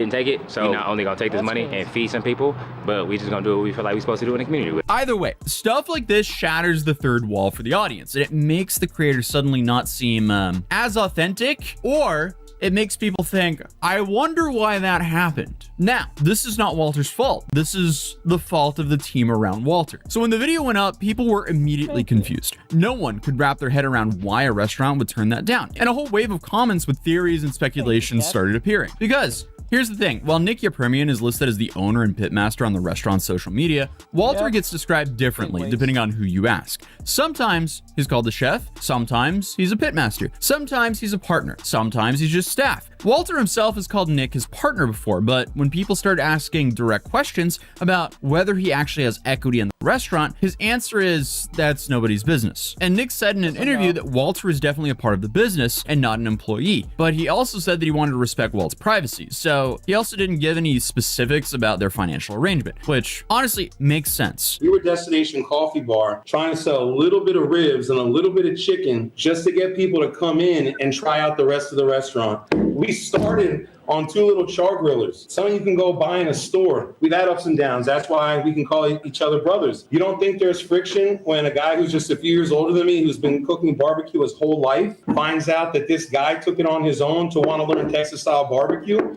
and we butted heads. It's a real thing. And as far as ownership goes, as much as I'll say, because I'm going to respect Walt's privacy, Walt is definitely a part of this business. He is not an employee. I would be safe to say that the finances that we have both been able to increase into our bank account since we've been here has been something great for both of us. Talking numbers, talking any of that, I just don't think that's professional. I feel like it's fair that it's not the public's business, but obviously the internet is not going to like that response. Either way though, the real problem wasn't even the initial incident with Keith Lee not meeting Unc. The real problem was how the restaurant decided to respond afterwards. So Nick, the owner, went on to Willie D Live podcast with Walter to address the situation. He started by saying that if he'd known Keith Lee was there, he would have asked Unc to stop filming so they could meet him. But then he said he reached out to Lee afterwards and got zero response, despite being very respectful. And then he said this. But ever since I reached out to him, I've gotten zero response. I thought I was very respectful. From what I've watched from the review, it just didn't seem like he really captured what it's like when you come to this place. It's just disappointing that as popular as people could be on social media, people don't know everybody. You know, I'm in shock. We just went to Dallas and you had to see it in person. Everybody came up to Walt. Well, I mean, that becomes difficult for him. It's not like Keith can just go to a TikTok famous restaurant and have an authentic experience there. He probably has some form of equity. He's some type of partner or something. He's not, he's there, but I think he's some type of mascot, if anything. I think that's what this is. I think he's a form of mascot in a more influential type way. So he gets paid, but not in the condition, not in a conventional sense, because he said he's retired. So, and that's what I'm thinking. That's what's happening here. You know, the customers going there are most likely they're from TikTok, and they would, you know, most likely know who Keith is. So here, it makes sense that Keith reviewed it in his van like he does with so many other restaurants. But from what it looks like, it seems like the whole situation went from a simple miscommunication to a full public relations disaster. And I mean, just scrolling through the comments of his interview, the response did not help. And that's where people start digging through old content and finding old footage. Because there's this one video that's showing Unc being behind the camera filming the owner, Nick. Found out why Tenderism was too busy to meet Keith Lee. Personally, I don't see anything wrong with this. Obviously, this was an old video and it wasn't taken the same time Keith Lee was there. But the internet took this and ran with it. So some people have been saying ever since Unc started going viral on social media, Nick has been trying to step in and put himself in front of the camera more. But honestly, after scrolling through all their content, I can't really say this is accurate because there's so many old videos with Nick in them as well. It's just that Mr. Tendernism here was the extremely viral one. The one with Nick in them didn't go as viral, but they were regularly on camera together as well. Walt and I became together and we became partners after about 4 years of working with each other. He's the only reason why this place does barbecue. He's the original pitmaster, recipe maker, everything. I owe him everything. That's why he became a partner. Yeah, I think he's a spokesperson. I think his name Walter. I think his name's Walter. I think he's just a spokesperson. He's like kind of, I wouldn't say he's the face of the restaurant, but he's like a big connection to it. Because he came his own pilot when he came over stuff. I want to be like me. I want to be better than me. So he got this and called Bristol.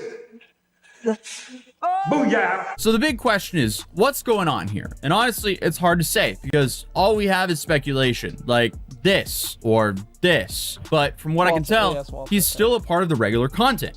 His views are down a lot, and a lot of people are now saying that it feels forced now compared to how it was when the account originally blew up. In one video, they gifted Walter a car, and the top comment is this. So it seems like the audience is very much turned on them, or specifically the owner. But I feel like it's really important to note, Unk is still appearing in the videos. He still frequents the restaurant, and I haven't found any solid evidence that Walter's relationship with Nick has changed at all since then. The big question here is where all of this disappointment with the Destination Smokehouse is really coming from, especially on TikTok. Is it all from Keith Lee's video? Because it seems like the hate started right after that situation. But either way, it seems like this backlash caused this like dramatic fall from grace, which also led to a massive decline in viewership. And one thing that's also worth pointing out is even though Nick and Walter briefly addressed their partnership during the Willie D live interview, there's still one topic they never touched on, the $5,000 tip that Keith Lee wanted to give directly to Unk. And then at the same time, you have a bunch of comments saying, I have a gut feeling that the owner is acting like a handler. So is the internet overreacting? Honestly, I don't know, because we don't have a lot of information, but it does definitely bring up a conversation about what the internet's role is in all of this, especially when it comes to judging private business relationships from the outside with very limited information. Now, I feel like the smartest thing Nick could do here, or could have done here, was give Walter some equity in this business, because now suddenly he's a massive revenue driver for the business. Without Walter, this business loses its main marketing arm. So I don't see why he wouldn't give Walter equity and have Walter come out and say, hey, this is my restaurant. That just seems like a no-brainer to me. But for some reason, they haven't gone out and publicly said this. So somehow on TikTok, it seems like Keith Lee accidentally destroyed the image of this restaurant. Because just look at the top comments from their recent videos. I mean, you can't go to any of their recent TikToks without being bombarded with comments like this. And they used to post a whole bunch to TikTok, and now they haven't posted on TikTok for over a month. And they're still posting to Instagram, but the comments are also very similar. So either they ignore the hate and continue, or address it somehow. What will happen? Who knows? But other than that, let me know what you think in the comments down below. Drop a like if you enjoyed the video, and subscribe if you're new here, and I'll see you guys in tomorrow's video. Peace. All right, that's the end of that. So with that said, I'm going to let you guys go. Thank you guys for coming in. Thank you, Brian, for overwatching, and Mikey for overwatching the stream. I appreciate it. Tomorrow, we're going to finish this off. I think we have one last... We have one last... frame left, or at least 2 more frames left. I have to put the chick, what's her name, from the Super Broly movie in there. So we got, let me see, that's 1, 2, let's see here, okay, here, so let's see, we got 1, 2, 3, yeah. All right, later, guys. Have a great night. Thank you for coming in. I appreciate it. I had fun today. I'll be on tomorrow, so look out for that. Chile. I think it was known as Chile. Or Chile, I think they call it. All right, night, guys. I'm out. Laters.